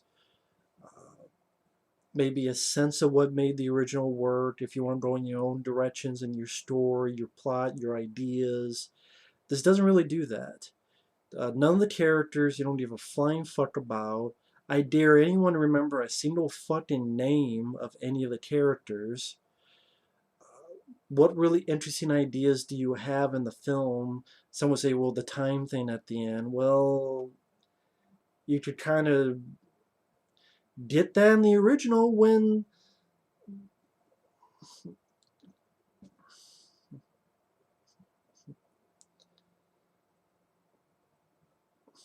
you could tell you they've been being messed with here. It's like, well, wait a minute, how the hell could that happen? But again, they made it more ambiguous. So if you want to see the time thing, sure. Okay, was that enough to warrant a sequel to be made? No, not really. What else? So okay, you don't make a sequel.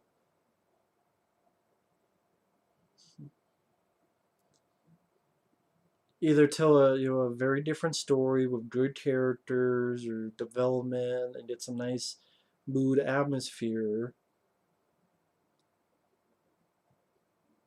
or at least try to think about what made the original work for people. Or hell, if you can do whatever the fuck you want as long as it's just a good movie, and of course that's subjective, but if you don't have shitty characters, you don't give a fuck about what their names are, you don't have cheap fucking jump scares throughout the flick and loud noises, you don't do a lot of beat for beat stuff, seeing the fucking twigs in the trees, seeing the fucking, you know, go out into the woods, the pan of the car as they're going back. That's the last time they see their car. Then you have a campfire scene. Then they get lost. They walked all day. They're in the same spot. At the end, they find a fucking house and they go the fuck in there and they all die in the house. But the general basis is beat for beat the same. Why should I give you a lot of respect for that? And if you think this is scary, alright, but nothing about this was scary to me. I've either seen this in the original film done better, or it's just annoying, loud jump scares that made my ears bleed. Or they go over the top that doesn't become scary anymore.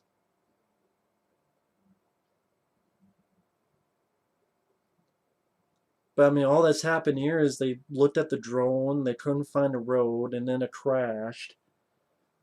One guy's out getting wood. I mean, literally. And it's the black guy, so of course he's going to die first. That's true, he does get taken first. I'm not kidding about that. That's not a joke.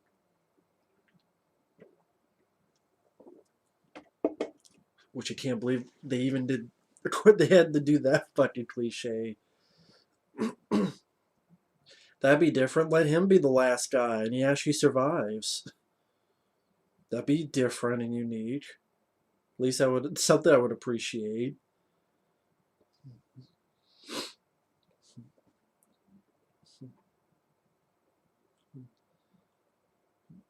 And what makes this like this guy in the theaters? What makes this different than the other 50 fucking found footage films that were also in the woods, where they turn quickly behind, quickly ahead? Like, so now the guy's running in the woods, smacking the fucking trees and branches and shit.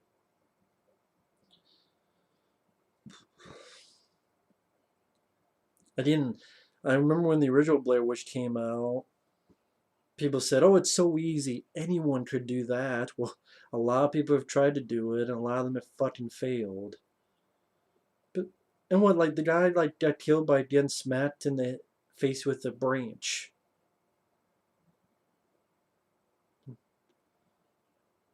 I think he gets like dragged here or something.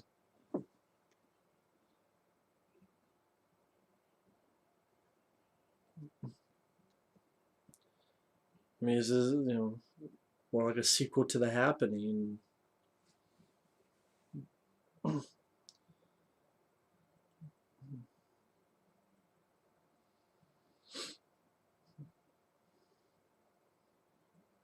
And he was growling.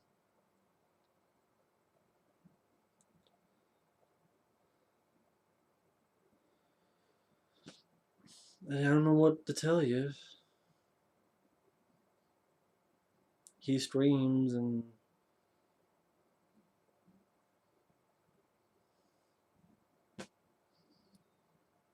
say goodbye to the black man. He's no Danny Glover in Predator 2. He's no Danny Glover.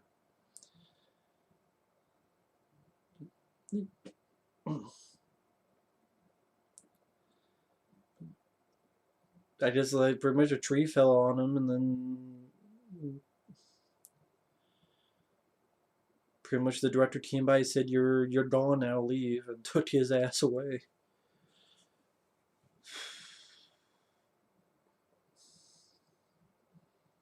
And then the guy has found our lead guy has found the walkie-talkie.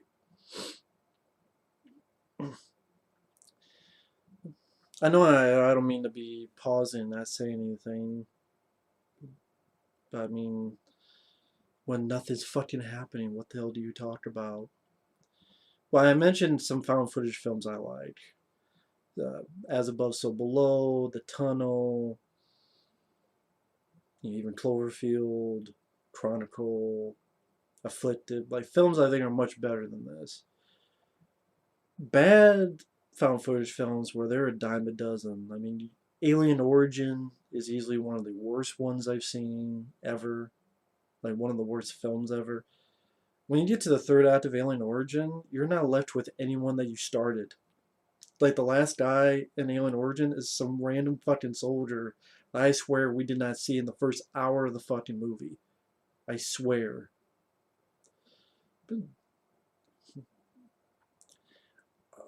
Monster, which was a silent ripoff of Cloverfield, that's fucking god awful. Bigfoot County.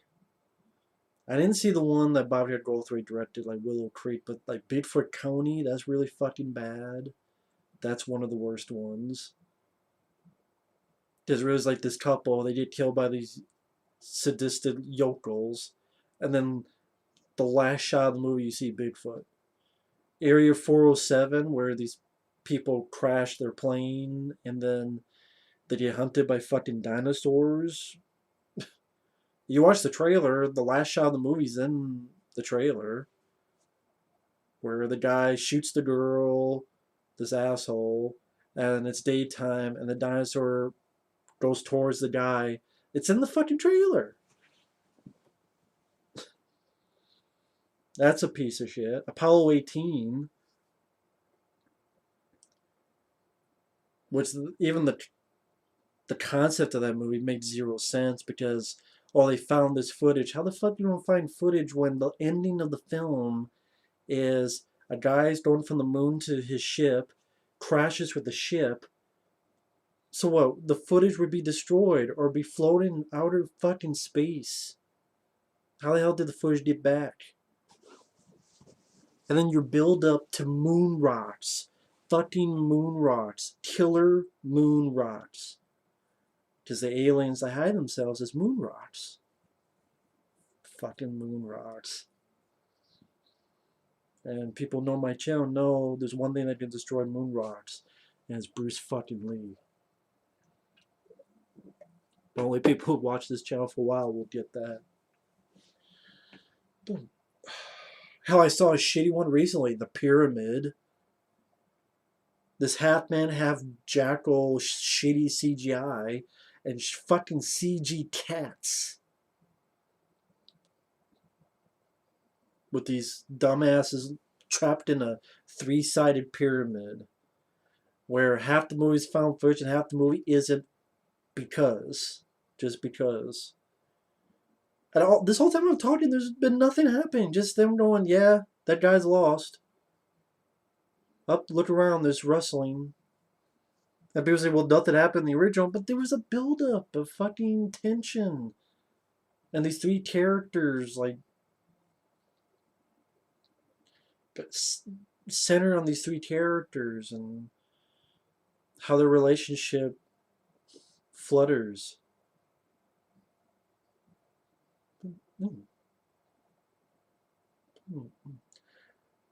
That was those two guys, the two people who left, and they say they've been lost for 5 or 6 days, while here's been the same day. So that's where the time thing comes in.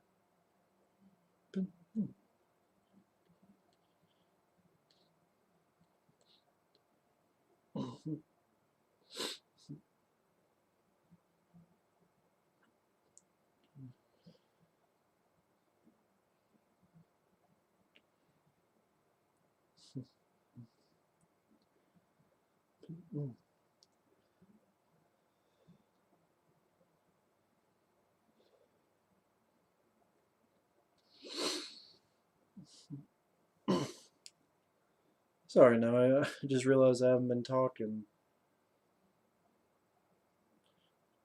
Pretty much the blue hair chick's buddy just left her ass.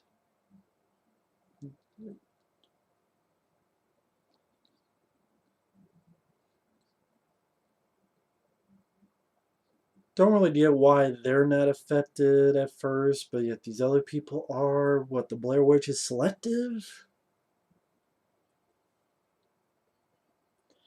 Are you within a certain distance you get affected?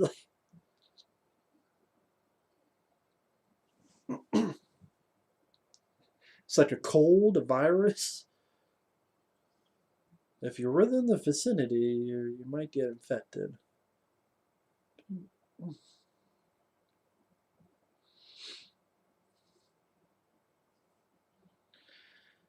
But yeah, I mean, I've seen a lot of found footage movies, but like I said before, it's because if it's good, it could be really, really good. But if it's bad, it's just like, oh my fucking god, so horrendously bad that.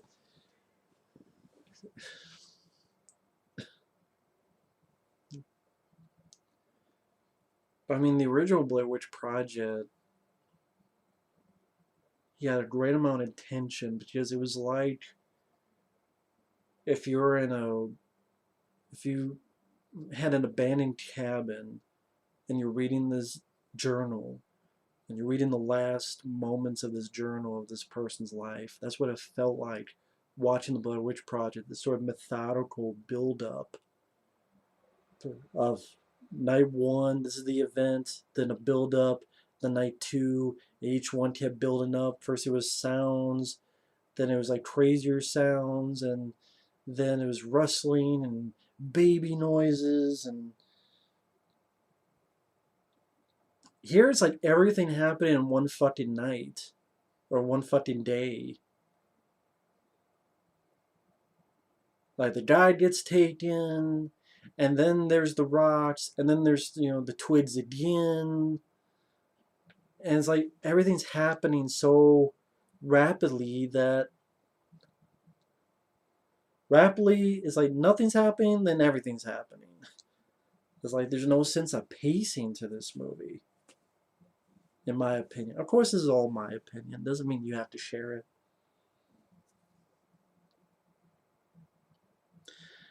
And I know there were actually some video games based on Blair Witch back in the day. I want to say there were three of them, maybe two, but for some reason I want to say three. There was one based on the Rustin Parr thing.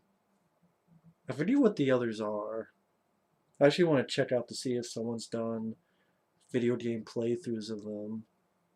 I know when I mentioned this movie, a good guy named Steve, he mentioned the video game. If you're watching, Steve, if you can somehow play those games, I would love to see you play them. I would gladly watch. But I think those are PC games, and I don't know how you can record PC games.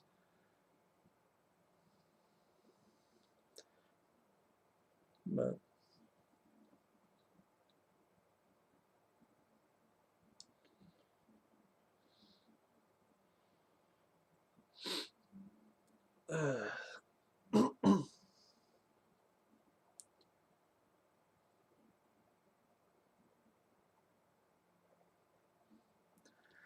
of course, they think she did it.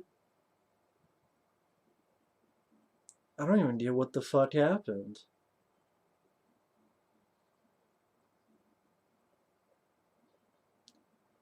So because she took the branch and it had her hair on it and the snap, it kind of snapped her, I guess, in half. But it happened so quickly, I couldn't even fucking. My eyes couldn't maintain what the hell happened. Like, literally, I would have to rewind it to try to give another look. Like, if I blinked, I would have missed it. But I'm assuming she took it and broke it, and then it's made her snap and made her snap because her hair's on it, I guess.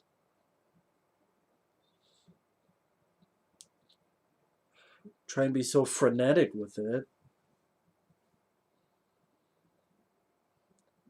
As you see, it took me a full fucking while to be like, what the hell happened? I just, again, I would have to rewind it.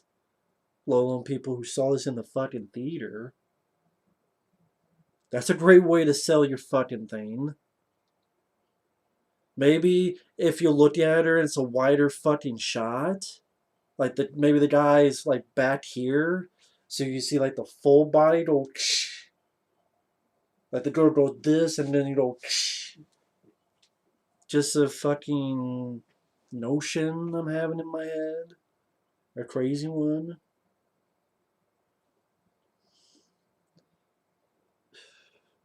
Hate to say it, even those Grave Encounters movies are better than this fucking film. Like they have some physical stuff going on that is at least some visually interesting things. But yeah, I mean, if I could, I would love to get like a huge pack of found footage movies. Just curiosity to look. Love to be like one of those guys, like the found footage reviewer. Because for some reason, even though there's so many bad ones, I'm so curious about many of these things. And there are hundreds of these fucking movies. Because again, like every once in a while there's a gem. Like one I thought was decent was Apartment 143.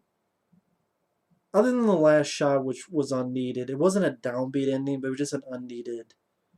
Anyway, I would get, I would have to talk about the movie in depth to mention why it bothers me. But yeah, overall, Apartment, I think like 143 was pretty decent flick. I mean, even like fake documentaries that are not horror films but thrillers or dramas. Like 84 Charlie Mopic is a Vietnam movie. And it was done well before this. Or Population Zero is sort of a not a horror film, but sort of a drama, but done in a fake documentary. That's interesting. Oh, this is where the girl is now. Okay, she didn't get it from the bottom of her foot; it's from her ankle. This nice effects. I'll give you that. Some nice practical effects. I can give you that. And wait, is that the bottom of her foot?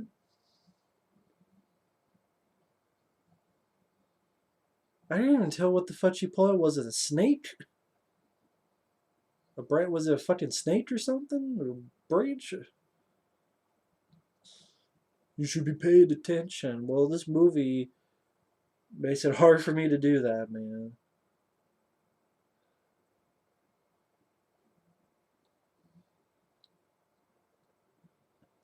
It's either a branch or a little fucking snake. I don't give a shit which it is. Really don't.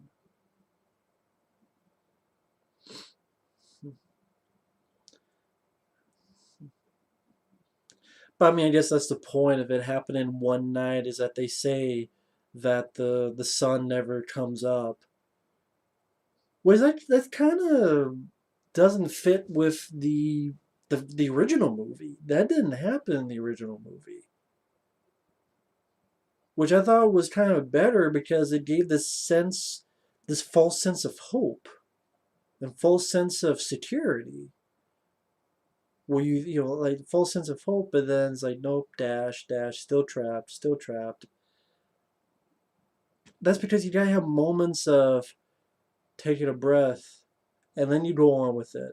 Then you have moments of taking a breath, then you go with it. If you try to go on too long with tension, it just becomes tiresome and rather boring. Because how many times can you have someone go, ah, ah, how many? But apparently, The Blade Destroyer is one of the scariest movies of all time. All time. The original, I'll give you. I can say yeah, but not this movie. These two are looking at each other as if fucking love song's gonna play any second now.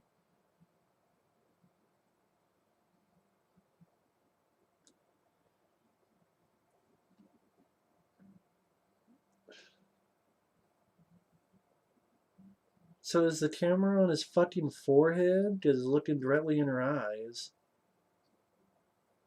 I forget where the hell he put his camera at. It was like right here.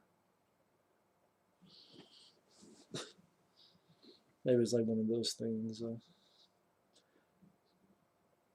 But the other felt like, okay, as above, so below. Why did I like the film? I thought the characters were a little bit more interesting. The idea of the archaeology, the location of being underground in Paris with the real life skulls and the catacombs had a bit of the stuff you've seen before in movies like Event Horizon, or there's been other movies before that where your fears will haunt you, your past sins might haunt you. I mean, there's plenty of films that did that before Event Horizon, let alone As Above, So Below. But I like that idea. Had a unique ending, considering the found footage format that usually the endings are. It was a little bit different. I thought some of the scenarios were interesting.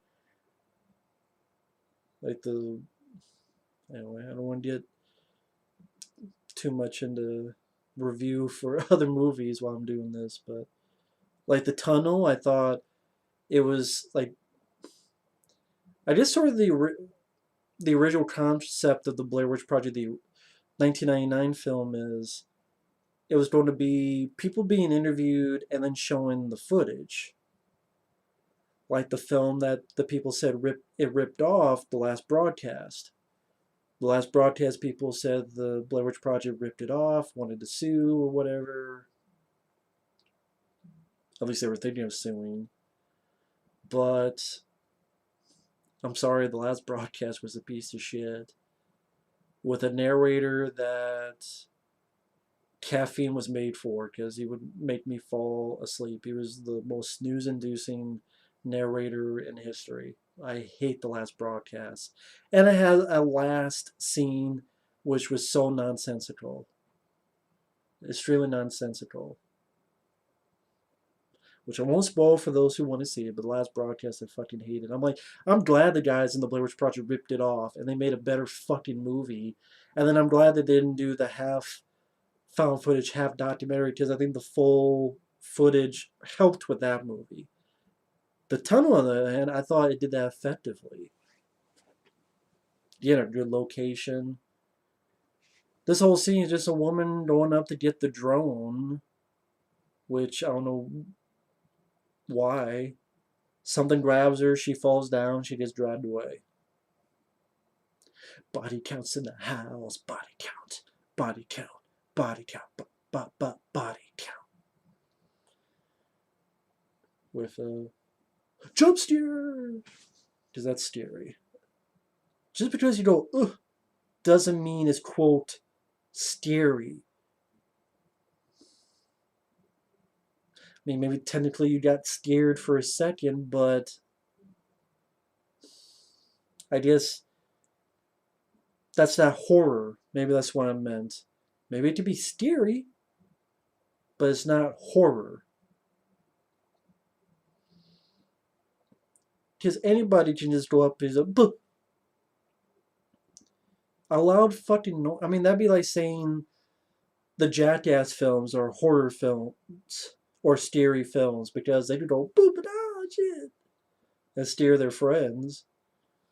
So I mean, technically, yes, it's steering people, but A, it doesn't work for me because they do it so many fucking times you see it coming a mile away, and when you do it so many times, it gets repetitive, and it's just cheap and not earned, and it's not anything I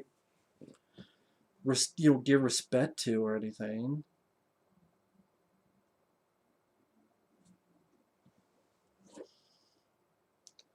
And I think we're already getting to the finale of the film. Like the last 10, 15 minutes of movies in this house. Just like the finale of the original was in the house. And again, I just felt like there was no like even journey. Like there was no journey like the original film.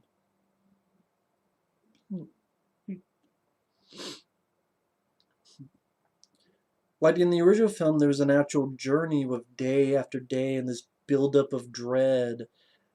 You know, each night getting worse and worse and worse, and it's this sort of elevating thing, and that's why it worked.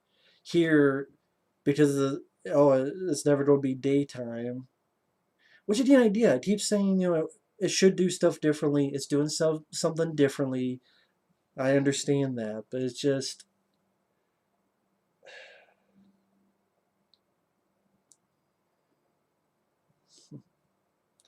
they don't make it effective. Like they don't make an effective movie out of it. So maybe that's why it doesn't really make me give a fuck. And there's so many elements that they take from the original that for me it overshadows any attempts at something new. Like, oh wow, we just saw a person standing in the fucking corner.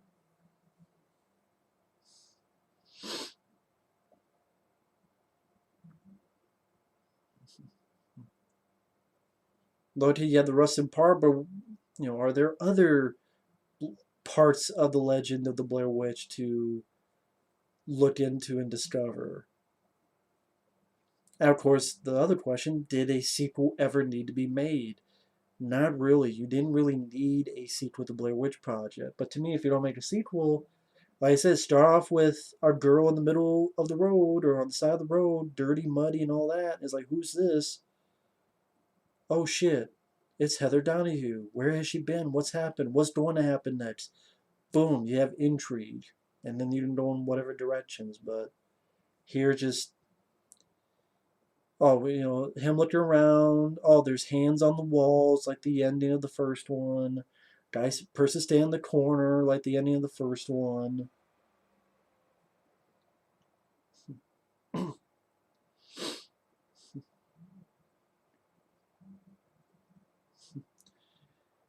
I just don't feel anything. I don't feel tension. I don't feel scares. I don't feel anything other than wanting this movie to fucking end.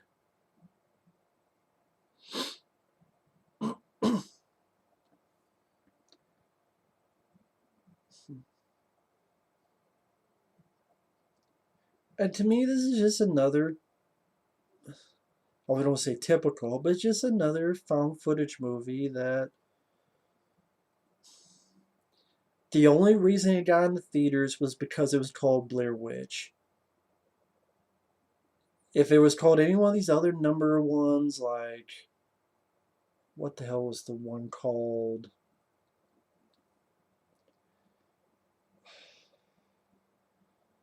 I mean, why there's been so fucking many of them.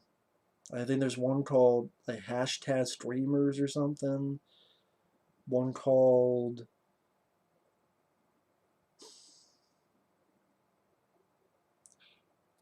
sorry, now my brain is failing me.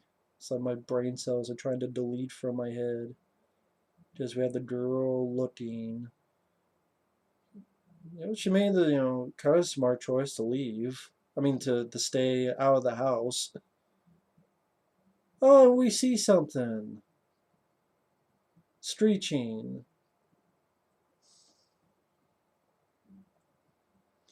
And some people would say, well, that's not the witch. That was like when Heather in the original, when she screamed, what the fuck is that? That's what it was. So within the story, what would that be? The Blair Witch's sister, Linda. Hey, it's Linda and Blair. Like, who the hell else would it be? Like, that's why in the original it made sense to not see it. Make you think of whatever the hell it was. Here, it just makes me think, oh, that's what the Blair. That's I think that's what a lot of people would think. Oh, they just show what the Blair Witch looks like. Okay, great. Looks like someone the Slender Man wants to sleep with.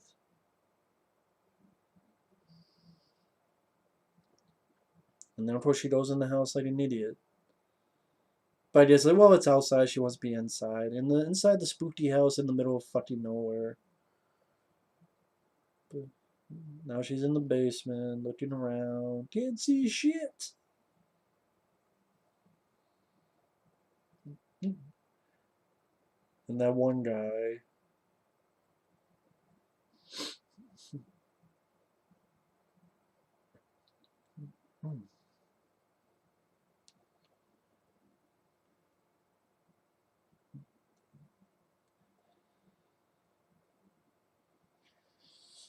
And the one guy who they've seen before goes crazy, and he's got like a bit more hair and mud on him, so you tell he's been out there a lot longer. Again, I don't know why you really needed this character in the movie. It doesn't really do anything for the story.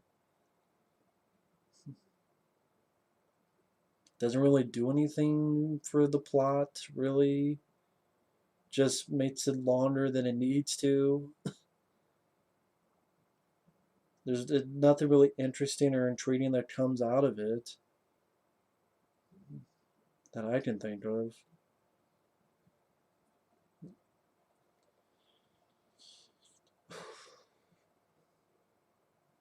I'm trying to think of the last found footage movie that came to the theaters. Yeah, those Paranormal Activity films, which I'm not really a fan of them. Couldn't get into any of them honestly.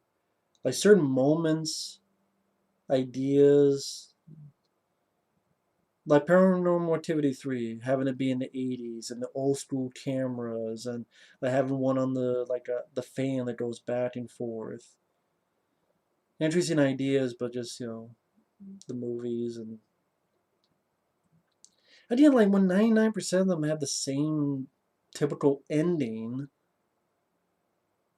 They mix it up more often.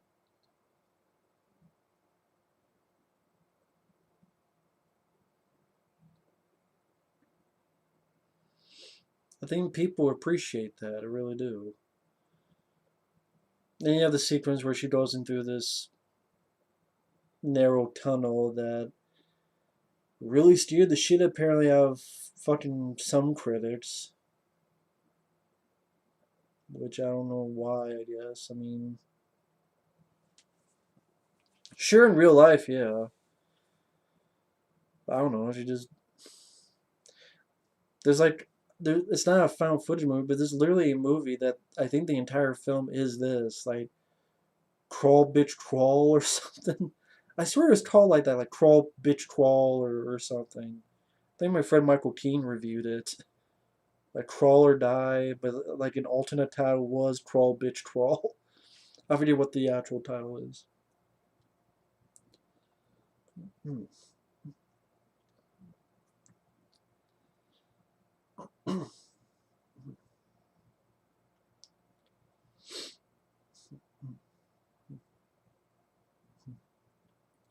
But again, I don't really see what's scary about it. She's just stuck in a tunnel as if it's Winnie the Pooh. Getting stuck trying to get honey.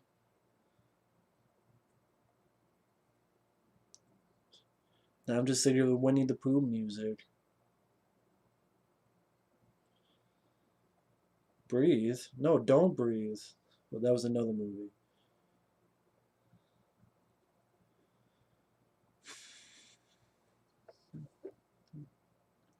We're an hour and 15 minutes in an hour and 29-minute movie. So yeah, and then plus you have end credits. So yeah, We don't have much left of this movie, actually. Thank you. Thank goodness. But I mean, just no amount of subtlety. It just everything the original did well. This one negated or said, "Don't do that. Don't have any amount of atmosphere. Ambiance, ambiguity. Again, like let's show more. Let's have more jump scares, loud noises, bigger body count. Let's show some blood and I was gonna say they showed the witch, or someone who works for the witch, whatever the fuck it was. Again, I dare people to remember what the fuck the names of these characters are without looking it up. Hmm.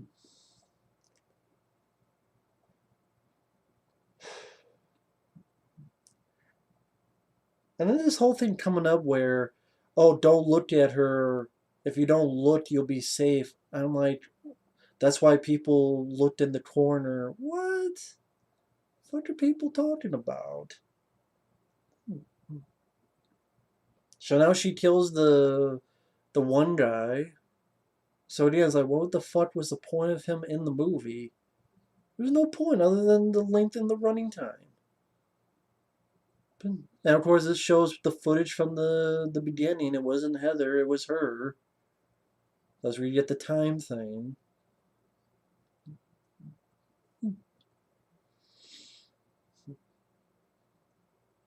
Thank God she was wearing a very similar hat that Heather was wearing. Oh, we get to show it again. Show the creature again. Yeah, I guess that's what we need to see.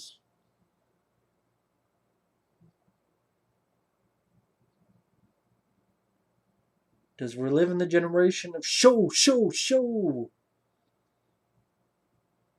Tell, tell, tell, tell. Today, Junior.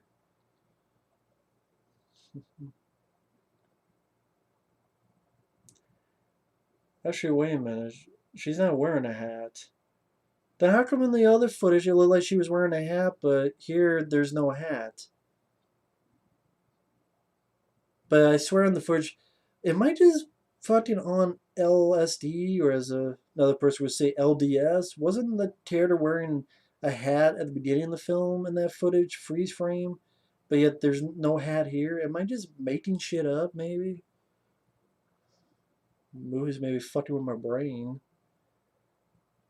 But yeah, let's get some, white light as if the fucking aliens are coming. Is this fire in the sky? Don't turn around. That's not even how the story worked. And with Rustin Parr, it was the Rustin Parr is the one who made a kid look in the corner, and then he grabbed one and took one and then killed him. So I don't know why he came up with this. We can't look directly at her. This isn't Clash of the fucking Titans. It's not Darkness Falls. Well, actually, Darkness Falls doesn't do that. That was Stay in the Light. Never mind. Wasn't the way you can't look at them? The the bitch in Clash of the Titans. What was another movie that you can't look? If you look, you die. I'm sure there are. I can't think of any right now, though.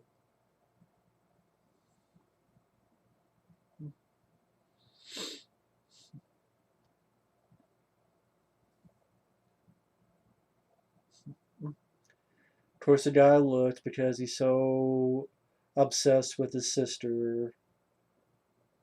I mean, common sense would go, of course, that's not her.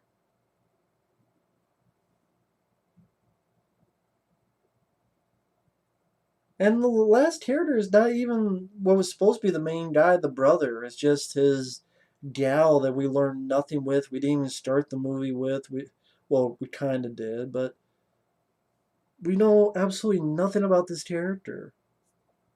Like Heather, you learned that she wanted to be in control. She thought she was in control when she really wasn't.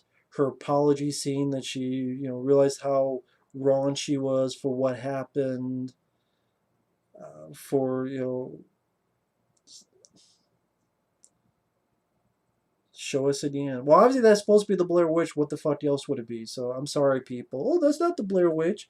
Then what the fuck is it? Her grandma? So her mother? Her father? Her motherfucker? Like, what is it? Thank God we know what the Blair Witch looks like, because we need to fucking know what she looked like. The Rake! Or whatever the fuck else. Some other damn thing. We already know you're dead, because 99% of these movies end with you dead, so just end the movie already. For fuck's sake. End it! Fucking already. Now why are you looking, you dumb fucking bitch? You just saw he got tricked too, and you fell for the same fucking trick. And last shot, it falls to the camera just like the last shot of the original fucking movie.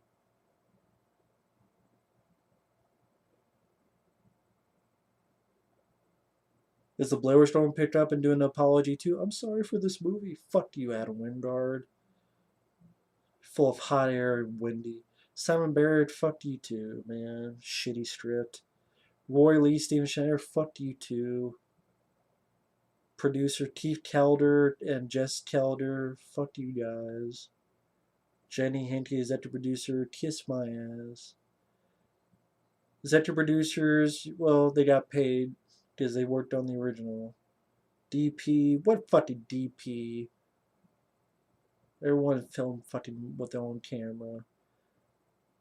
Edited, shitty editing, Lewis. Costume designer, who gives a fuck about the costumes? Music by Adam Wingard, there shouldn't be any fucking music in it. Fucked up on the music too. And you're a co-producer? Wow, you sucked a lot. Give a fuck. Take a shit. You take a shit on Blair Witch.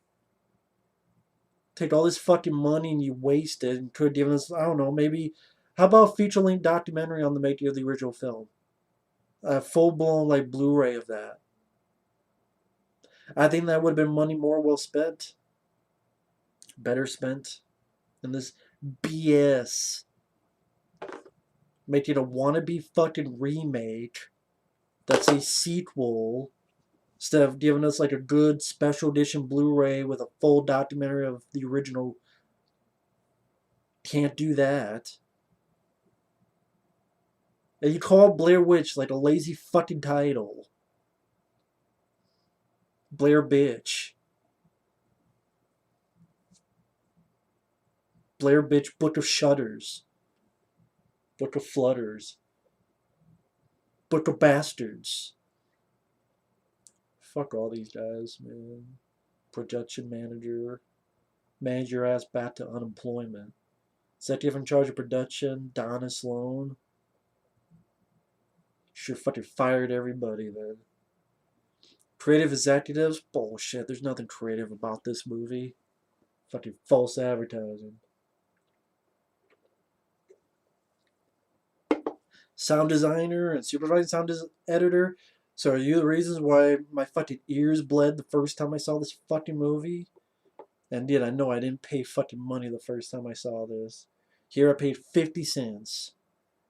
And you're not even worth that. All these fucking people for stunt doubles. Stunt double, stunt double, stunt double, stunt double. Everyone had a fucking. The fucking Blair Witch had a stunt double. Stunt double Blair Witch slash stunts.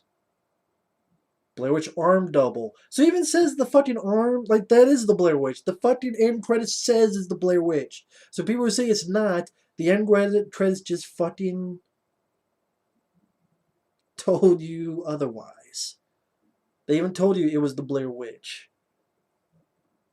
When the girl got the fucking drone, the arm that came out was the Blair Witch. Thank God the Blair Witch is the Rake. If you don't know what the Rake is, you go online. Like, people played video games based on the Rake. It's I forget what the fuck you call it.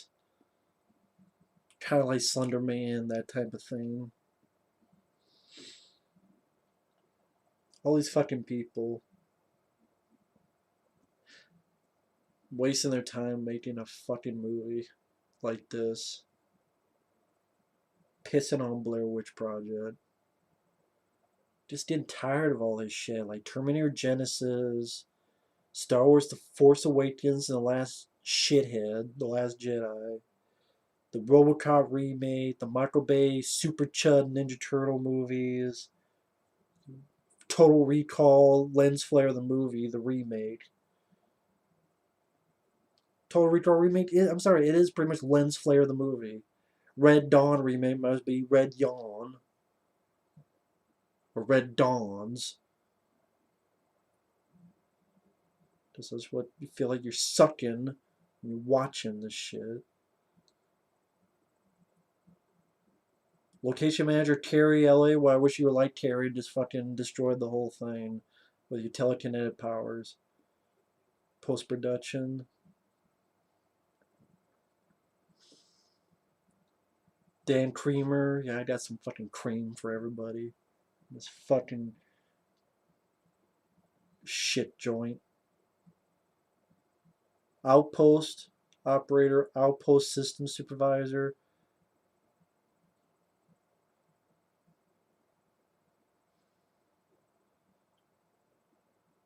For Lionsgate. Oh, thank God we got Motion Picture Group co-chairman of Lionsgate. Thank God.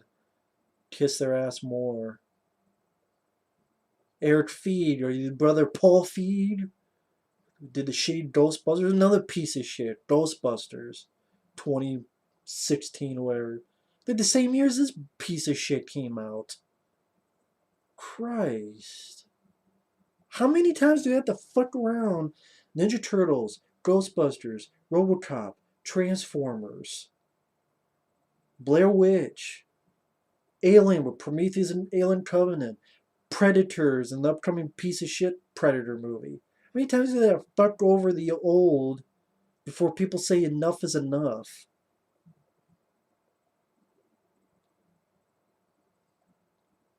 Special thanks to Joshua Leonard. Oh, Michael Williams. But not Heather Donahue? Oh, so the game they were playing was Borderlands 2. Great.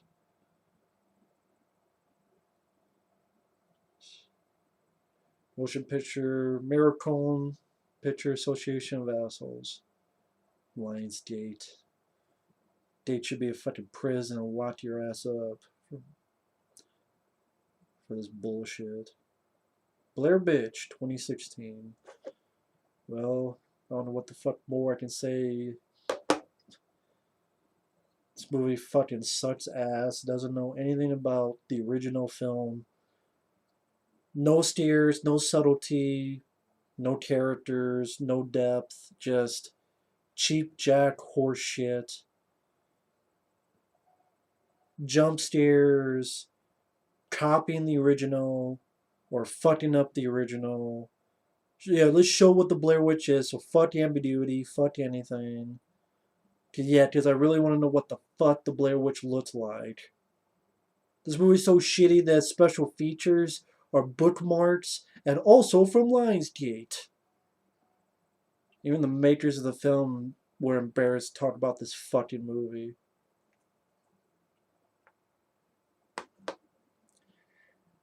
And yeah, I could fucking predict this film was gonna bomb, and it did because either people hate the original and they don't want to see it, or people who like the original they don't want to see a fucking sequel that looked like a fucking remake based on the trailer. And I called it. I called it back when before it came out. I said there's gonna be a wannabe remake. I think I said Blair Witch 3, because technically it's the third one. There was Blair Witch 2, and then this. I did a fucking video. I said it was going to be a wannabe remake. People said I was wrong. People said, well, you gotta wait. You gotta watch it. How fucking wrong was I? It was a wannabe remake, just like I fucking said. From going to the woods, panning the camera on the car the last time they see the car, to having the rocks around, the twigs in the trees. See a little bit of them hanging out, like in the original when they're getting groceries or here at a club.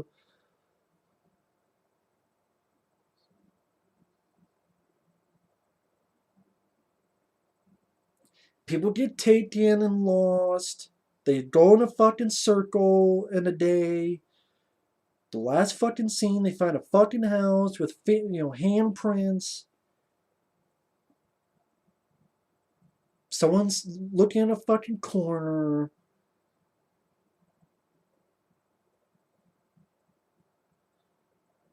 They have and there's all this other bullshit. Oh, look at the corner. She can't hurt you.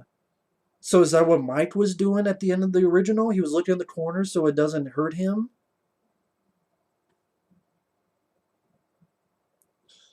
And then yeah, let's see the Blair Witch him look like a bald bitch.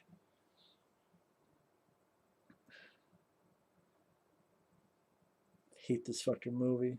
So I don't know what more I can say about it. I got a headache now. Yeah, I got a headache now, so I need to leave. Fuck this and